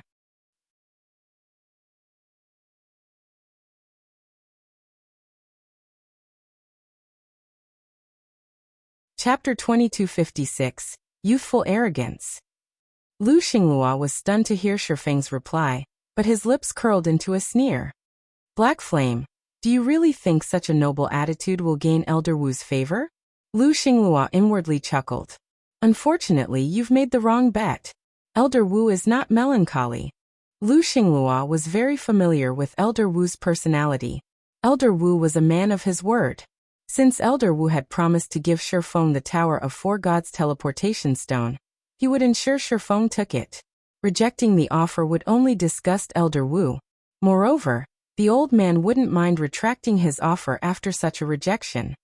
The expert standing guard along the hall's side stared at Shifeng in astonishment, looking at him as if he were a fool. Has this kid gone crazy? Even if he isn't, I'm sure he is very close. Does he really think he can obtain an entry slot to the Tower of Four Gods with his strength alone? He might be trying to boast about his bravery before Elder Wu. The Tower of Four Gods entry slot presented a very rare opportunity, and only one King-class sea monster dropped the tower's teleportation stone. However, an extremely large number of powers was currently vying for these teleportation stones. There were already more than 10 superpowers preparing for the upcoming raid. At this point, only 13 Thrones was confident of securing these teleportation stones. The other superpowers had no guarantee of success. Shifeng had only recently reached Dragonheart Island, and even though Zero Wing had some naval power, it couldn't dispatch its forces to Tranquil Mine Island on such short notice. Swimming Dragon's Dragon Riders adventurer team could help the guild by adding to its combat power, but the adventurer team wasn't even strong enough to defeat the sea monsters that guarded the king-class sea monster, much less the main boss. The idea that Shifeng intended to rely on his strength to obtain the teleportation stones was simply a joke. However, the moment Shifeng finished his statement, he turned and left the tent. He didn't even pause to wait for Elder Wu's response. Startled, Melody and her companions followed Shifeng out of the tent. Youthful arrogance, Elder Wu indifferently commented as he watched Shifeng leave. His gaze then shifted to Lu Xinglua as he began to address their plans, reacting as if Shifeng had never arrived. The expert guards found nothing strange about Elder Wu's reaction. They had watched many arrogant players behave as Shifeng had, and they received nothing from Elder Wu after rejecting his offers. Youthful arrogance, huh? Inwardly, Happy Art couldn't disagree with Elder Wu more. She had gained some understanding of Shifeng's mindset during her time with him in the Thunder God's secret land. He didn't act unless he was absolutely confident in succeeding. Since Shifeng had claimed that he'd secure the teleportation stones by himself, then he was confident he'd succeed. However, Happy Art couldn't help but worry. Trying to claim the Tower of Four Gods teleportation stones from the various superpowers wouldn't be easy, and they were currently out at sea. One would need ships to defeat sea monsters. If you're worried, little Art, I can let them tag along with our fleet. At least that would give them a chance to approach the boss. It will also avoid giving the others a reason to call out our guild for being unscrupulous, a young, robust level 80 male ranger said when he noticed Happy Art's concerned expression. Really? Happy Art asked, giving the ranger youth an excited, joyful look. The youth before her was the commander of 13 Thrones' Third Fleet, Modern Rain. If Modern Rain were willing to help, they wouldn't have any trouble getting Shifeng's group close to the king-class sea monster. Rest assured, if they're with me they'll reach the boss's side, Modern Rain declared. Happy Art was 13 Thrones' prided daughter. Modem Rain was a little annoyed with how highly Happy Art thought of Shifeng, but he could use this opportunity to show off his power before the young woman. Once Elder Wu and Lu Xinglua finished their business, Happy Art and Modern Rain left in search of Shifeng.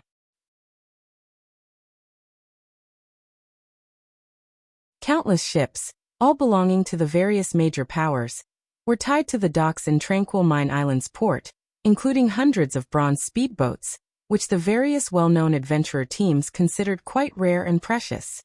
There were also quite a few small sailboats, and many of the expert players on the island were shocked by the spectacular scene. This was especially true when these experts saw the fleets the various superpowers had dispatched.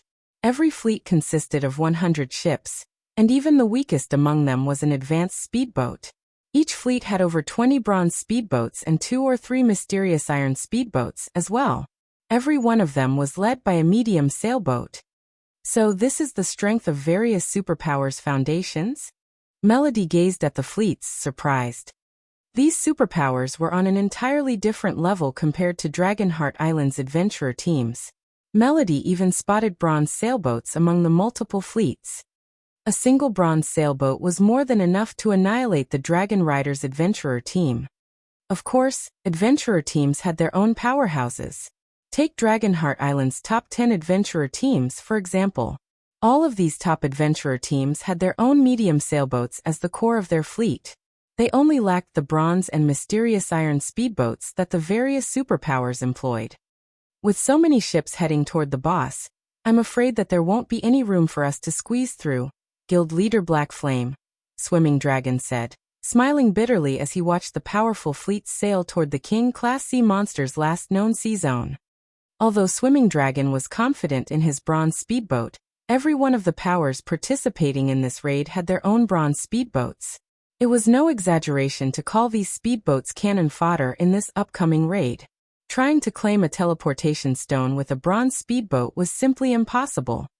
While the group stood in the port, watching the ships, Modern Rain and Happy Art found Shifeng and approached to greet him. Big Brother Black Flame, our guild leader's initial offer was sincere. Unfortunately, Elder Wu has too much authority in the guild. Even our guild leader had no choice but to follow his wishes. Please don't be upset with this outcome, Happy Art explained. I understand. Shifeng nodded.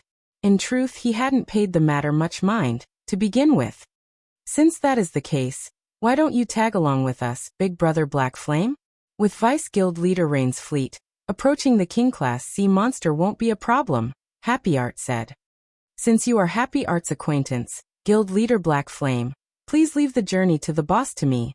Modern Rain stated as he gestured to the bronze sailboat that was the core of 13 Thrones' third fleet. The various major powers would step aside and open a path to the King-class sea monster for 13 Thrones' third fleet. They wouldn't need to fight or squeeze through the countless ships. Thank you, but we can get there by ourselves, Shifeng said, shaking his head as he rejected the offer without a second thought. Big Brother Black Flame? The response surprised Happy Art. You're going there yourselves? I don't mean to look down on you, but even if you have a relatively formidable fleet, I'm afraid that you won't even reach the mobs around the boss, not to mention with just the 5 of you, Modem Rain said, smirking. While Modern Rain spoke, however, Shifeng retrieved the Thunder Eagle's flute and blew into it. The deafening screech of an eagle echoed throughout the port, heralding the arrival of a gigantic eagle with a wingspan of 20 meters. It gracefully descended from the sky, landing before Shifeng.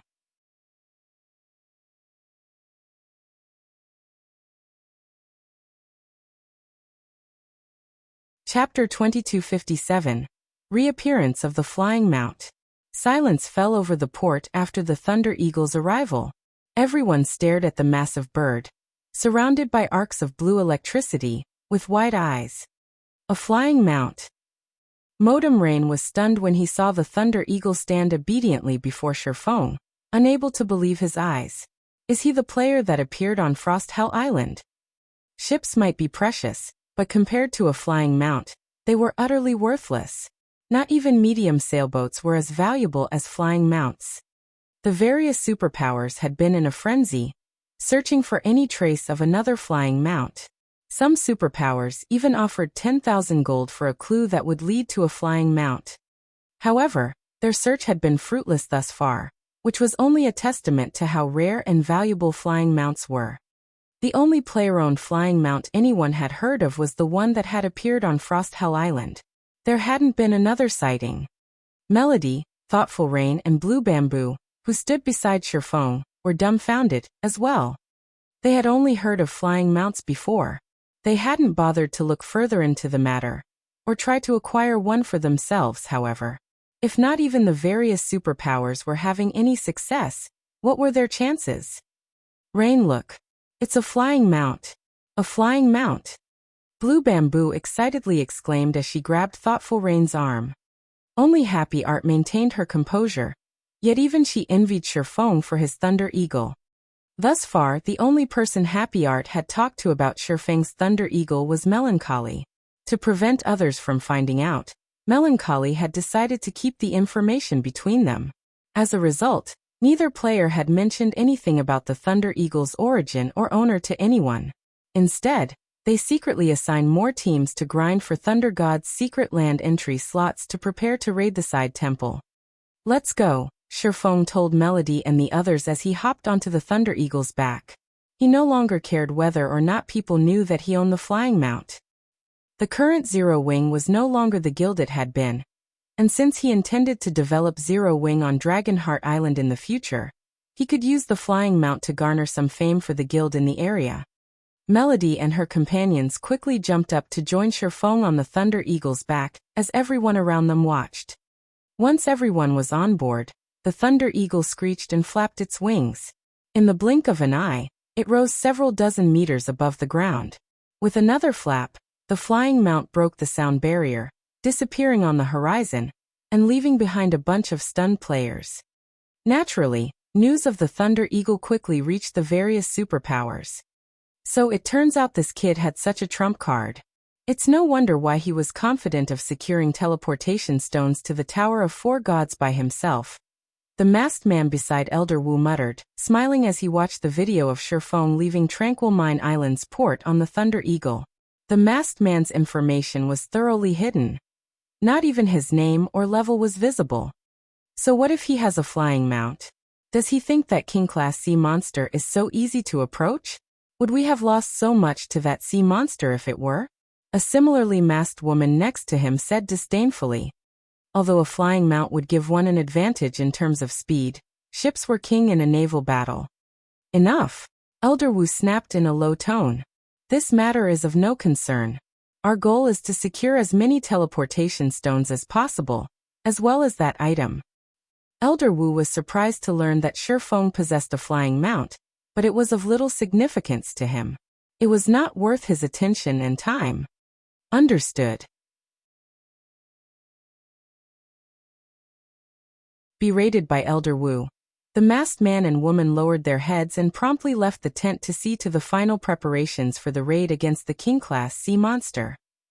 Meanwhile, on a bronze sailboat amidst Starlink's fleet. What? The flying mount that was spotted on Frost Hell Island belongs to Black Flame? When Lu Xinglua heard his subordinate's report, envy flashed in his eyes. A flying mount.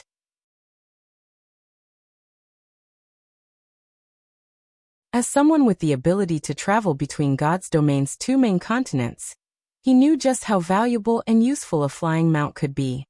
Information about flying mounts might be scarce on the eastern continent, but it had already become a topic on the western continent. Some superpowers had even obtained clues leading to flying mounts.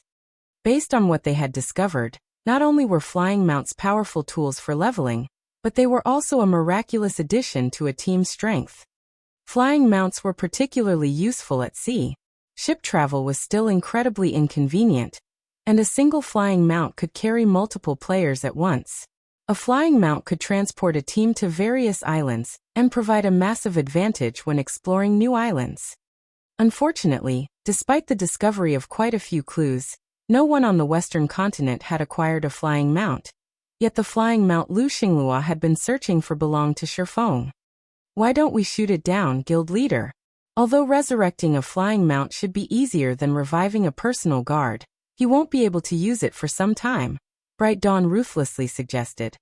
His hatred for Shifeng was truly immeasurable. Flying mounts had a certain degree of combat power, and were much stronger than land mounts, but there was no way they could compete with speedboats and sailboats at sea. They wouldn't be able to destroy Shifeng's flying mount completely, but he could use this chance to let off some steam. No need, Lu Xinglua said, shaking his head. Sneering, he continued.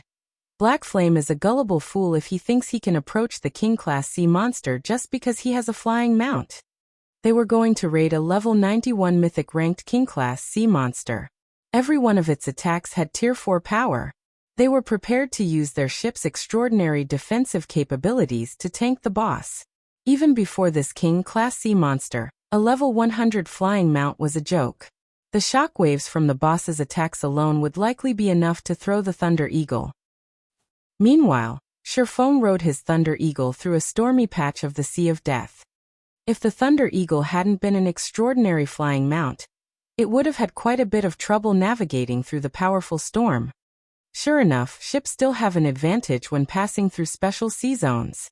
When Shifeng glanced at the mysterious iron sailboats below, he noticed that they made more progress than the Thunder Eagle.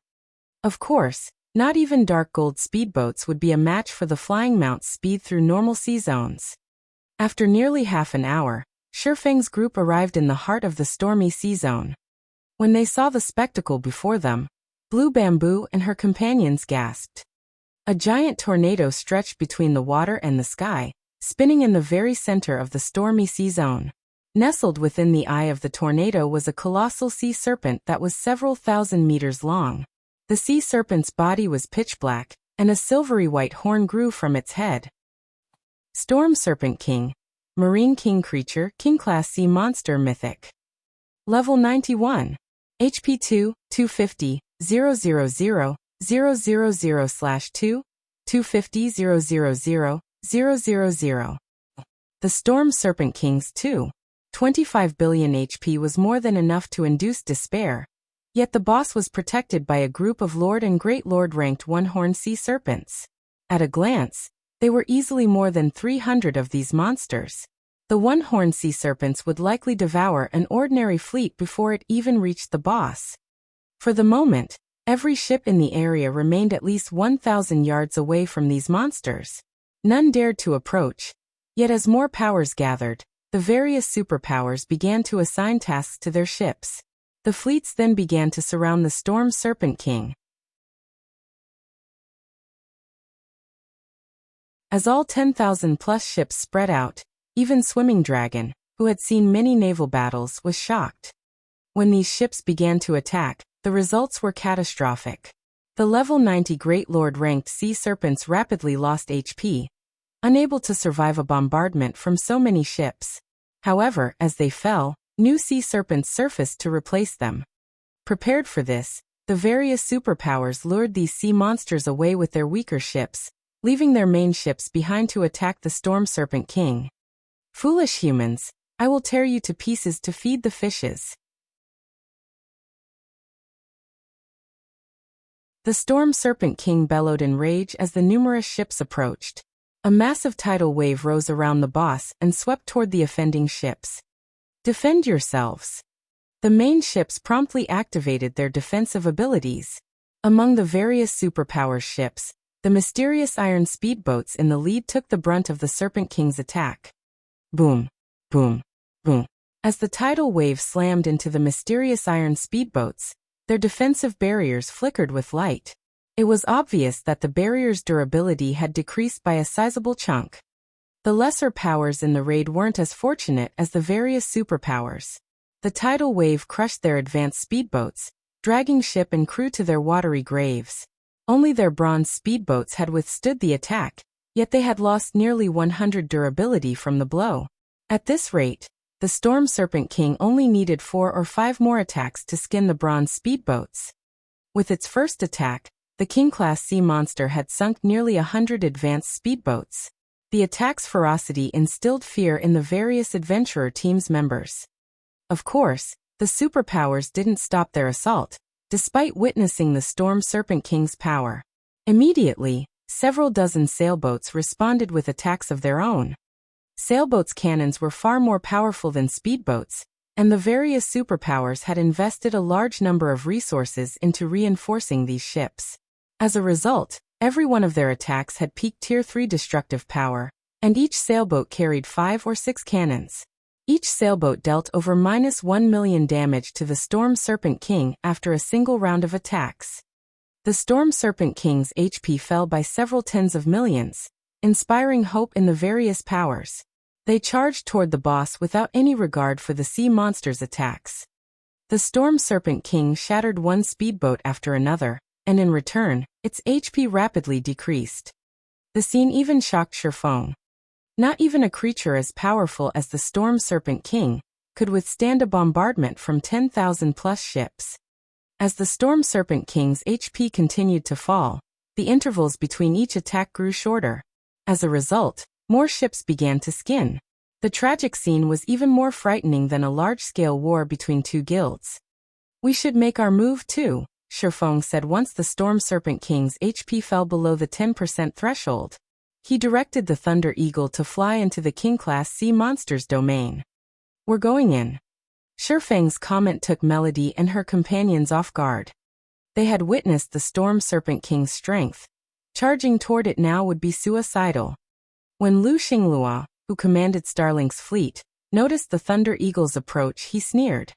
The Storm Serpent King's attacks bombarded the entire area and were impossible to avoid, even from above. The sailboat's defensive magic arrays were the only reason that the various superpowers had survived the attacks thus far. How could a level 100, Great Lord-ranked flying mount possibly stand up against the Storm Serpent King's attacks? "Another attack is coming. Prepare to defend yourselves." The Storm Serpent King growled again, and the various superpowers' fleets deployed their defensive barriers once more. A powerful storm swept toward the players, and not even the Thunder Eagle, which had entered the Storm Serpent King's range, was spared. As the approaching blast of wind was about to strike the flying mount, Shifeng retrieved a summon guard scroll and called forth Anna.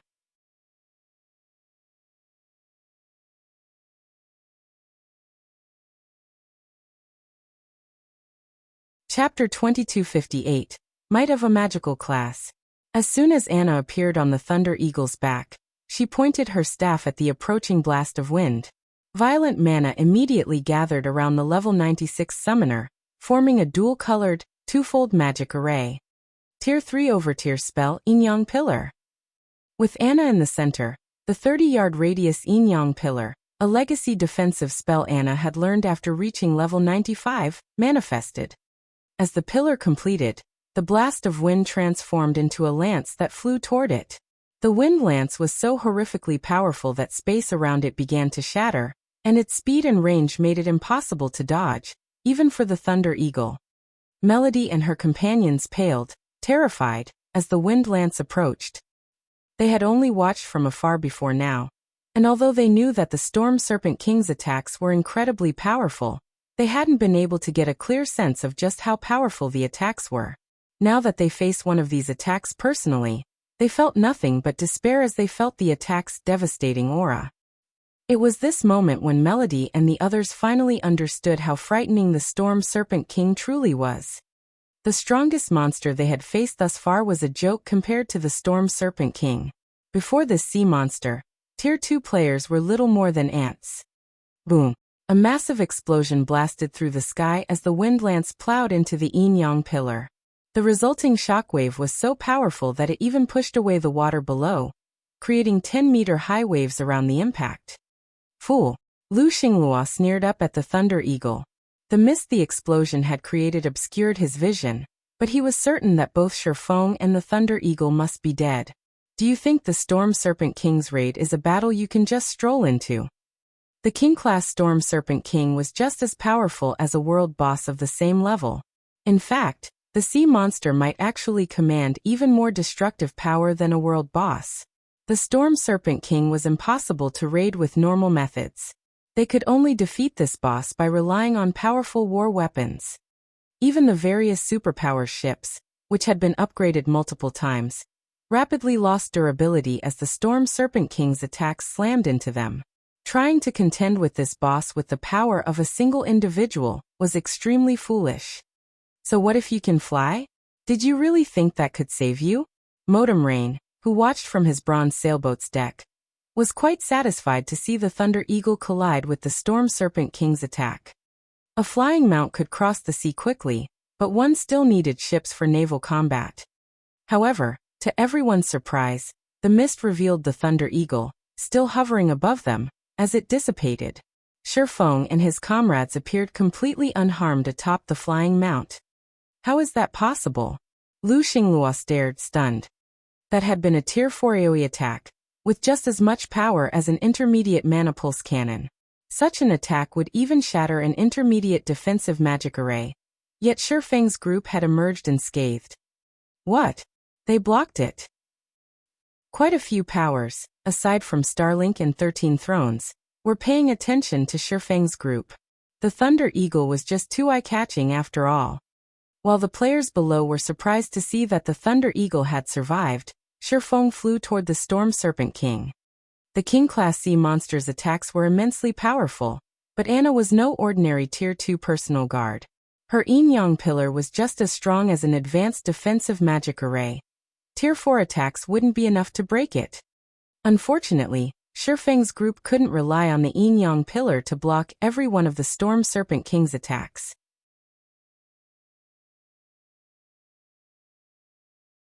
That last blow had already depleted almost 6% of Anna's mana reserves.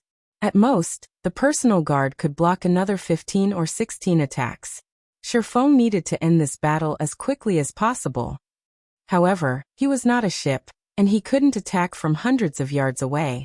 He had to get closer to the sea monster boss if he wanted to hit it. Due to the looting rules for sea monsters, he wanted to attack the Storm Serpent King personally.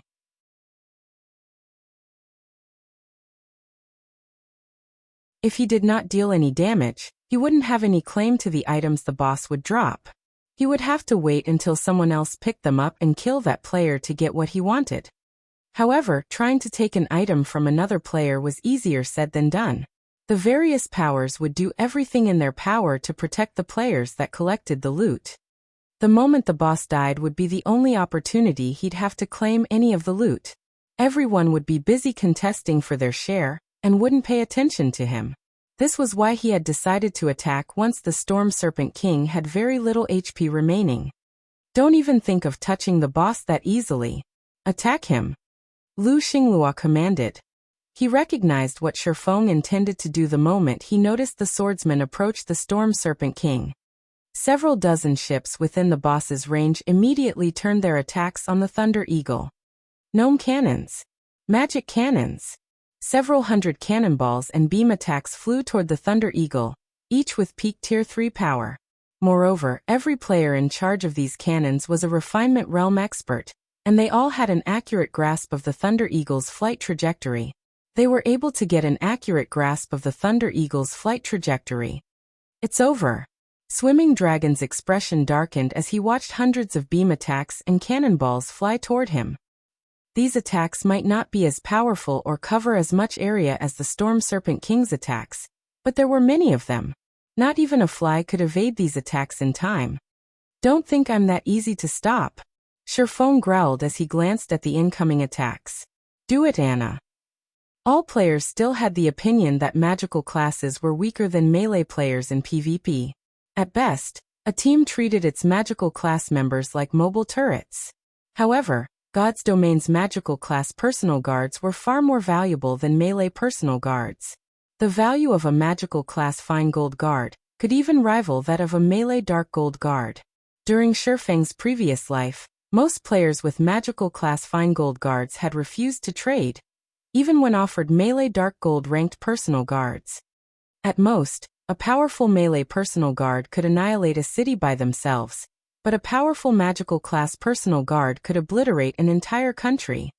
Hearing the command, Anna, who had completed her next spell's chant, waved her staff. Suddenly, a frightening amount of mana gathered around Anna. These mana fluctuations were even stronger than that of her previous spell. Several hundred magic arrays then manifested around Anna, their glowing light illuminating the stormy sky. Black and white chains shot forth from these arrays. Tier 3 Overtier spell, Yin Yang chains. Every one of these chains had peak Tier 3 power, and they were all under Anna's control. The chains blocked and countered every cannonball and energy beam in the air, and none of the attacks reached the Thunder Eagle. Impossible. The players below were dumbfounded by the scene. The sight astonished Melody and her companions on the Thunder Eagle, as well. They had never thought that a personal guard could be so powerful that she could render Starlink's several dozen ships powerless. While everyone watched Anna block one round of Starlink's attacks after another, the Thunder Eagle came within 100 yards of the Storm Serpent King. With less than 5% of the boss's HP remaining, it had gone berserk, but since there were so many ships participating in this raid, several thousand remained, despite the several thousand the King-class sea monster had already destroyed. Once the flying mount was within range of the Storm Serpent King, Shifeng ordered Anna to attack the boss. Meanwhile, he pulled a Tier 4 magic scroll, which he had obtained from the Frost Monarch, from his bag. This Tier 4 magic scroll contained a single target spell, one that would be perfect against this boss. As the Storm Serpent King's HP fell to a critical low, Shifeng unfurled the magic scroll and activated it. The mana around him grew turbulent, and the surrounding temperature plummeted. Tier 4 spell Arctic Fall. Immediately, countless ice shards appeared and rained down from the sky. As the ice shards collided with the Storm Serpent King, they formed an icy shell around the boss.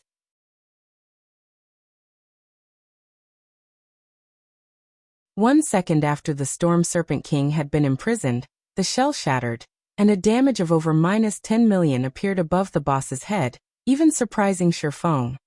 This attack decimated the Storm Serpent King's remaining HP, and its titanic body slammed into the ocean, the impact forming a 30-meter-tall tidal wave that swept across the water's surface in a perfect ring.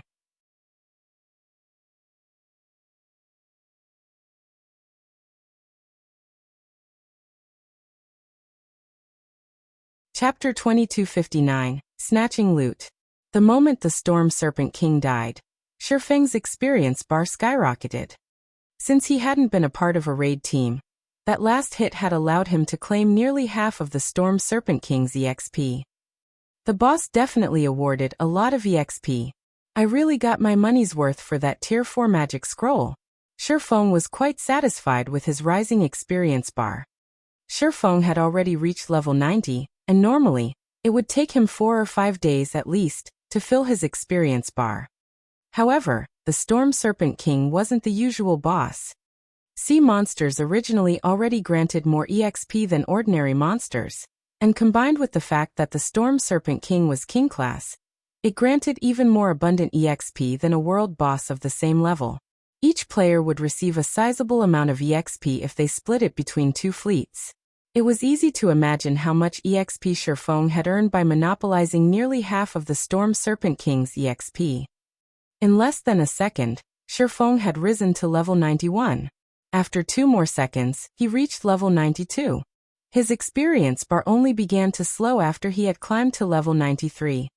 Eventually, Shifeng's experience bar stopped at 24% of level 93. Not even he had expected to receive so much EXP. Once the Storm Serpent King had died, the various major powers in the sea zone went mad, charging toward the boss's corpse without any hesitation. Quick! Get the loot! Everyone's eyes were bloodshot as they rushed to claim the items. A mythic-ranked King-class sea monster's loot was unimaginably tempting to current players. Not even the various superpowers upper echelons could resist. Thousands of ships sped toward the sinking sea monster's corpse. The Storm Serpent King's corpse slowly began to disintegrate, and orbs of light began to appear around it. These orbs of light were none other than the boss's loot. However, unlike ordinary boss's loot, the Storm Serpent King didn't drop a single pile of items. Instead, the items scattered floating through the air. By the time the loot reached the water's surface, a significant distance separated each orb. Players would have to swim for quite some time to get from one item to another. This setting prevented players from claiming all of the Storm Serpent King's loot for themselves. The Storm Serpent King had dropped a very large number of items.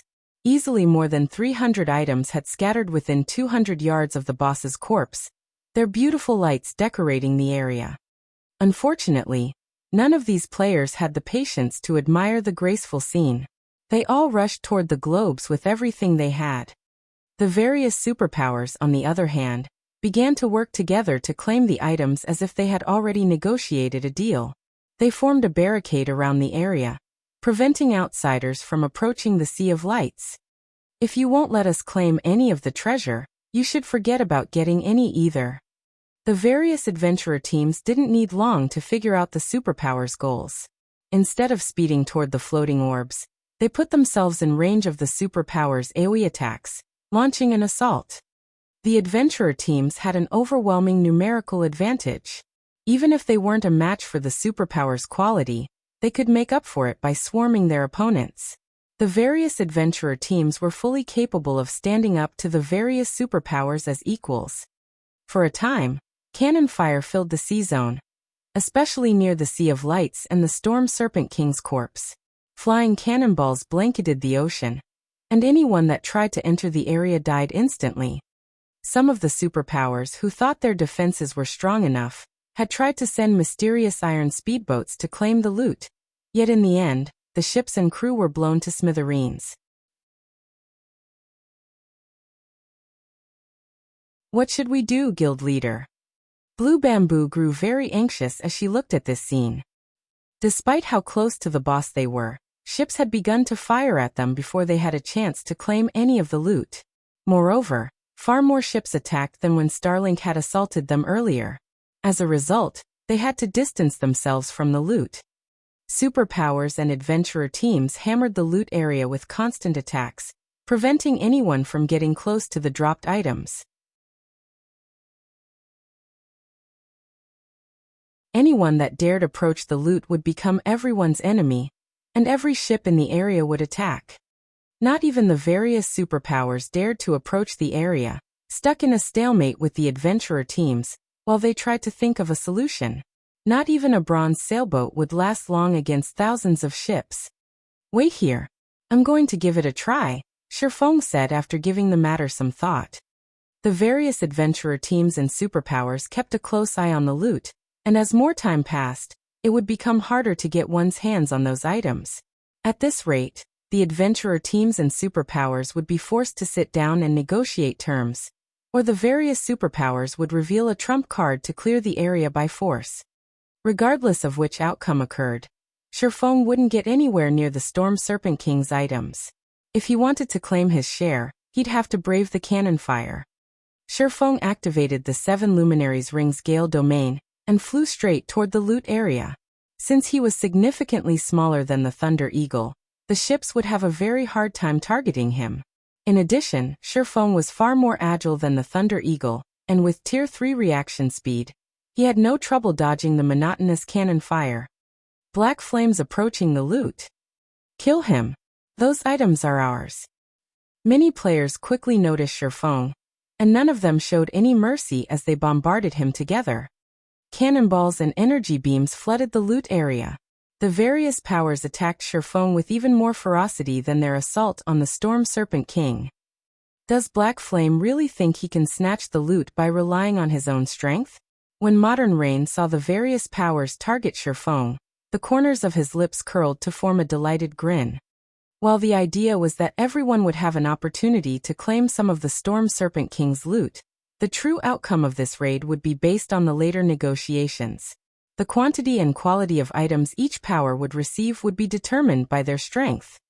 This was also why Elder Wu had dared to offer Shifeng a teleportation stone to the Tower of 4 Gods.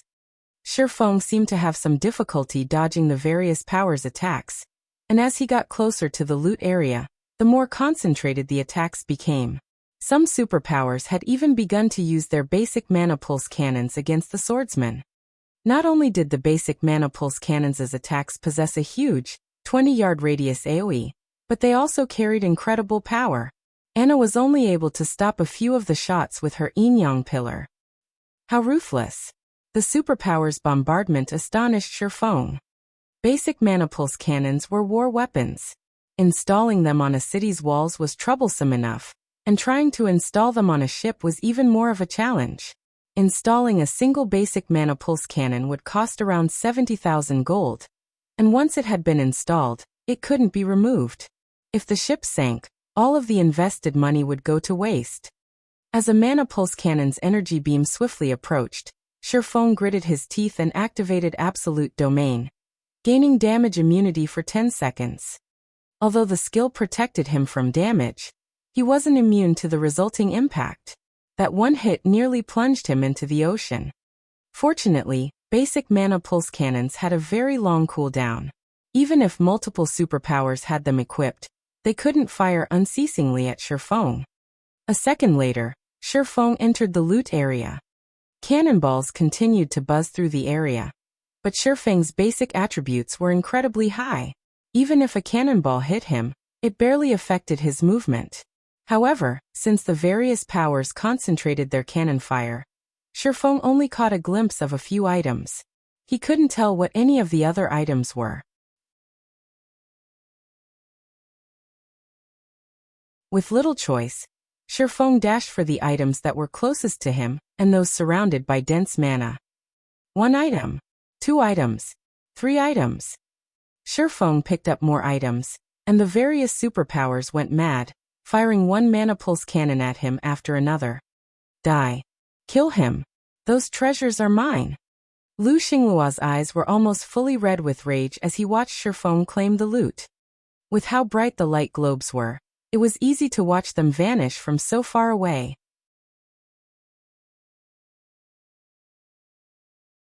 According to Lu Xingluo's count, Shifeng had already picked up 17 items, which was likely even more than Starlink would get after the negotiations ended. Unfortunately, no matter how loudly Lu Xingluo bellowed, it didn't affect Shifeng's looting spree. With less than a second of Absolute Domain's duration, Shifeng sighed as he pulled a Tier 1 instantaneous teleportation scroll from his bag. He activated the scroll immediately, vanishing from the loot area.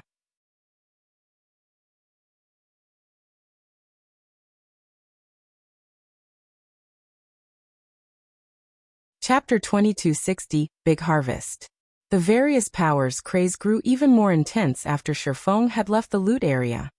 In less than 10 seconds, as many as 26 light globes had disappeared from the Sea of Lights. The Storm Serpent King had only dropped a little over 300 items, and even if each participating power only received one, there wouldn't be enough items for everyone. And now, Shifeng had gotten away with nearly 1/10 of the King-class sea monster's loot. The most infuriating part about all of it was how little Shifeng had contributed to the raid. The various powers, on the other hand, had lost a large number of speedboats. The imbalance of the situation only incited a deep hatred for Shifeng. Kill him. Kill him at all costs. Some particularly furious superpowers stopped focusing on the loot area and fired their mana pulse cannons when they found where Shifeng had reappeared. The various adventurer teams saw their opportunity. With the loot in a single location, the various superpowers could guard the items easily, but now that Shifeng had taken some of these items and teleported elsewhere, the Storm Serpent King's loot had been split. This would make safeguarding the loot a much greater challenge for the various superpowers, which presented an opportunity they could take advantage of.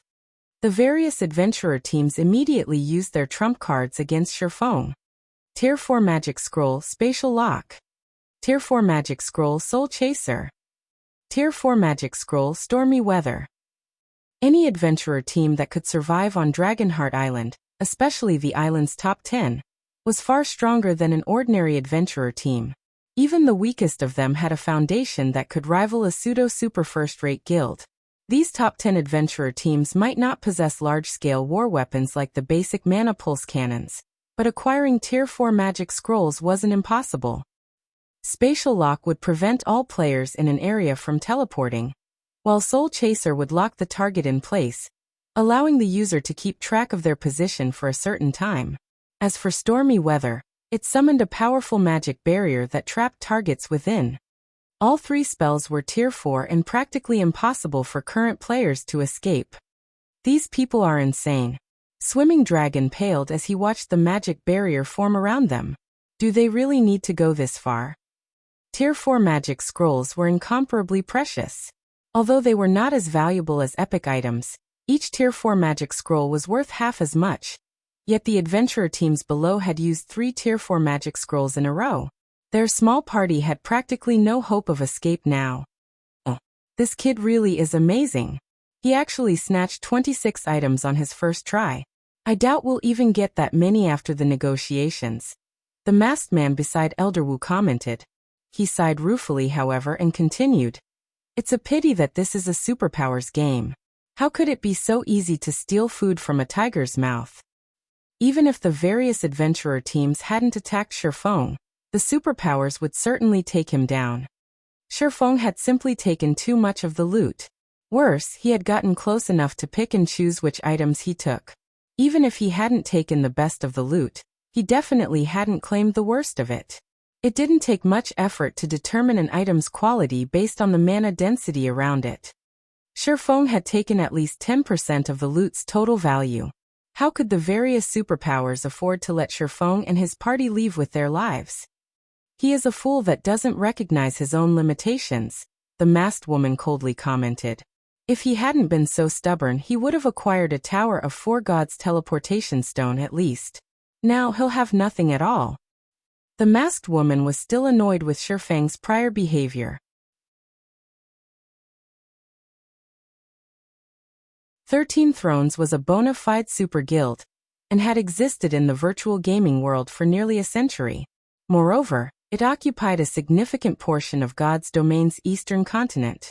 Countless powers sought an alliance with the guild, yet Shifeng refused to cherish the opportunity he had been offered. Hence, she was quite pleased to see him in such a precarious situation. Even mythic monsters would have trouble escaping the Tier 4 Stormy Weather's magic barrier.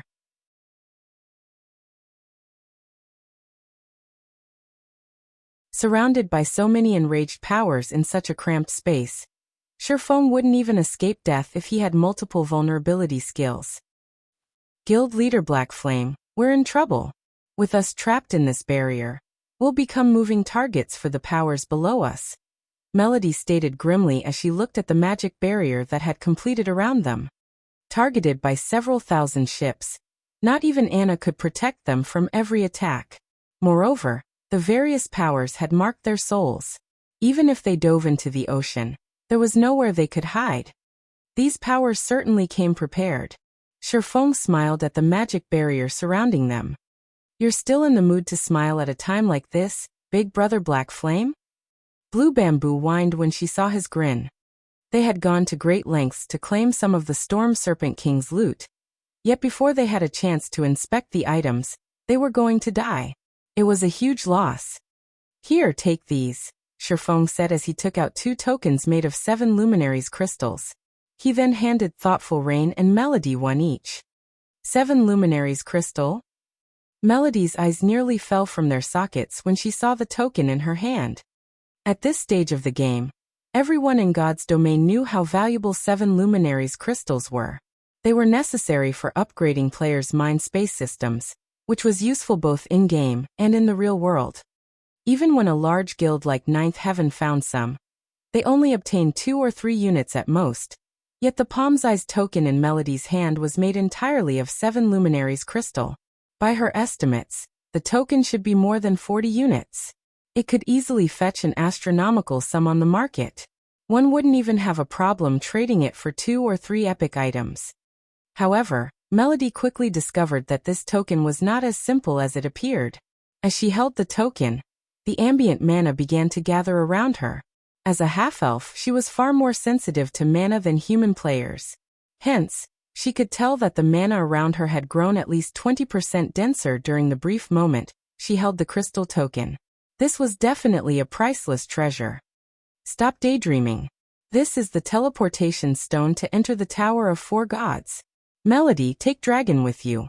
Rain, you'll take Bamboo. Teleport away from here now. Shifeng barked when he noticed Melody's dazed expression.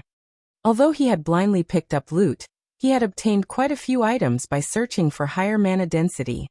Among these items, he had claimed 5 Tower of 4 Gods teleportation stones. These teleportation stones were incomparably valuable. Not even a mythic-ranked king-class sea monster would drop more than 30 teleportation stones on its first kill. Yet Shifeng had claimed 5 for himself. He had profited greatly from this trip. If 13 Thrones people learned this, they'd die from envy.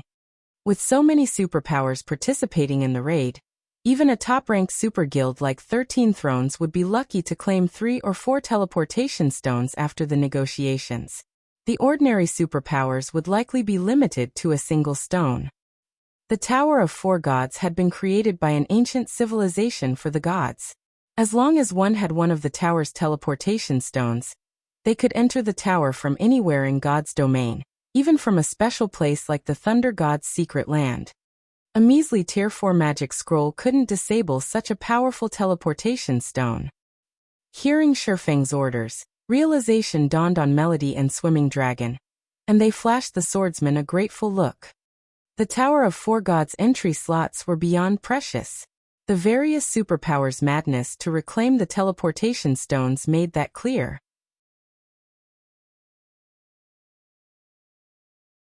Receiving an entry slot was akin to encountering a golden opportunity to further one's development.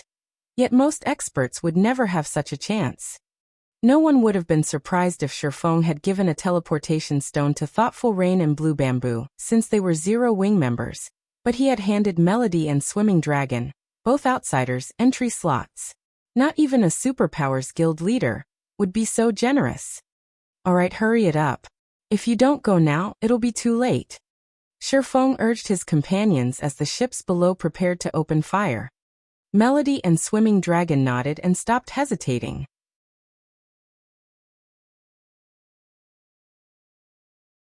Following which, Shifeng, Melody, and Thoughtful Rain began to activate their teleportation stones. A moment later, 3 large-scale magic arrays enveloped Shifeng's group.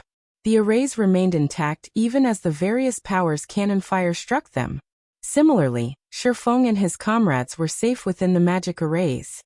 What's going on? A defensive magic array? When the players below realized that Shifeng's group hadn't taken any damage from their bombardment, They were stunned. They had fired several thousand cannonballs, in addition to a few energy beams from basic mana pulse cannons. Each of those energy beams contained Tier 4 power, and they were even capable of punching a hole through a city's defensive magic array. Yet they had done nothing to the array protecting Shifeng's party. While the various powers stared at Shifeng's group in confusion, a spatial tear opened before the flying players. Shifeng and his companions then transformed into 5 streaks of light as they shot through the tear, vanishing. They're gone? How is that possible? Didn't we seal the area with a Tier 4 magic scroll?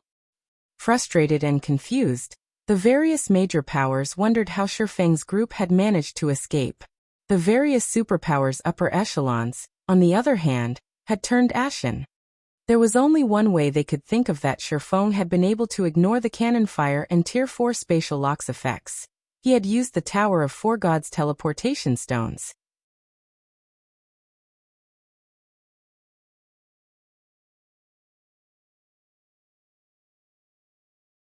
Chapter 2261, Land of Gods. After Shifeng's group had left the C-zone, silence fell over the area. Now that he's used the teleportation stone to escape, there's no point in chasing him, the masked man beside Elder Wu said. With a slight hint of admiration in his tone, he continued, he managed to secure 26 items by himself. He'll likely have benefited the most from raiding the Storm Serpent King. 13 Thrones wasn't even likely to secure 3 teleportation stones after the negotiations. Yet Shifeng had used 3 to escape. Since the swordsman had gotten away with 26 items in total, he had certainly acquired more than just 3 teleportation stones. In other words, Shifeng had walked away with more teleportation stones than 13 Thrones would see from this raid. The participating powers have severely suffered to slay the Storm Serpent King. Since Shifeng stole so much of the loot, he's made every one of them his enemy, the masked woman stated dryly. He might have escaped with the treasure, but he nor Zero Wing have any hope of developing on Dragonheart Island. Many superpowers had gathered on Dragonheart Island, and one couldn't discount the top 10 adventurer teams that led various independent powers. Not even 13 Thrones dared to provoke all of these powers at once. Yet Shifeng had done just that. His very survival on Dragonheart Island would be a miracle. Dragonheart Island was an important trade hub. No one who wanted to develop in the Sea of Death could avoid the island.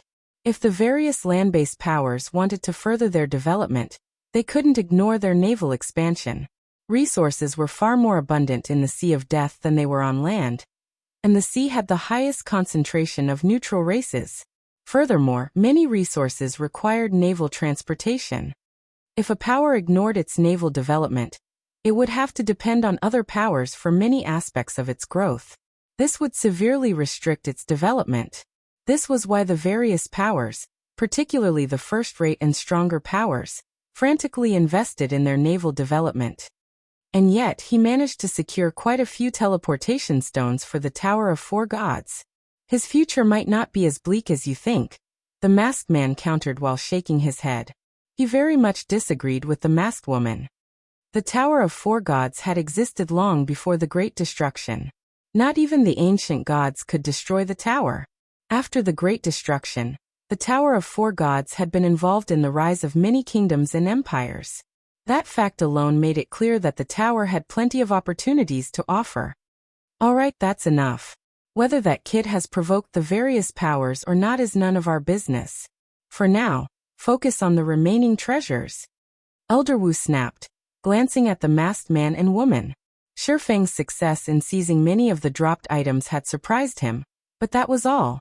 He felt nothing about the situation beyond that.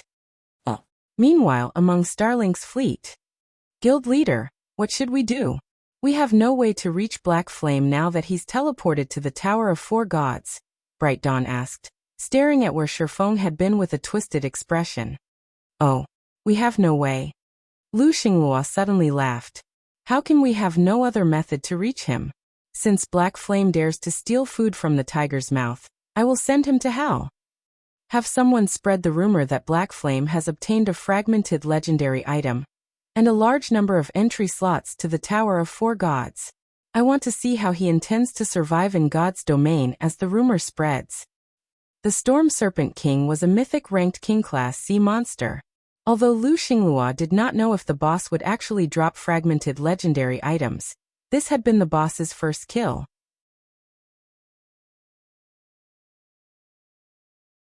As far as the public knew, it wasn't impossible for the Storm Serpent King to drop a fragmented legendary item.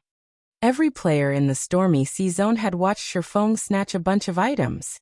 Meanwhile, a fragmented legendary item was so rare that not even every superpower in God's domain had one.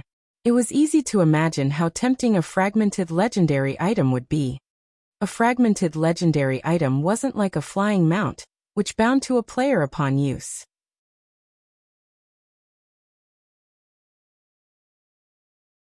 A flying mount wouldn't drop if its owner died, but fragmented legendary items were a different story. Understood. I'll get it done immediately. Bright Dawn said, a big grin appearing on his face. Not only had Shifeng provoked Dragonheart Island's various powers, but now, the public would assume he held a priceless treasure. He had no hope of avoiding death now. Shortly after Shifeng's group had disappeared, the various superpowers and adventurer teams resumed their intense struggle over the remaining loot.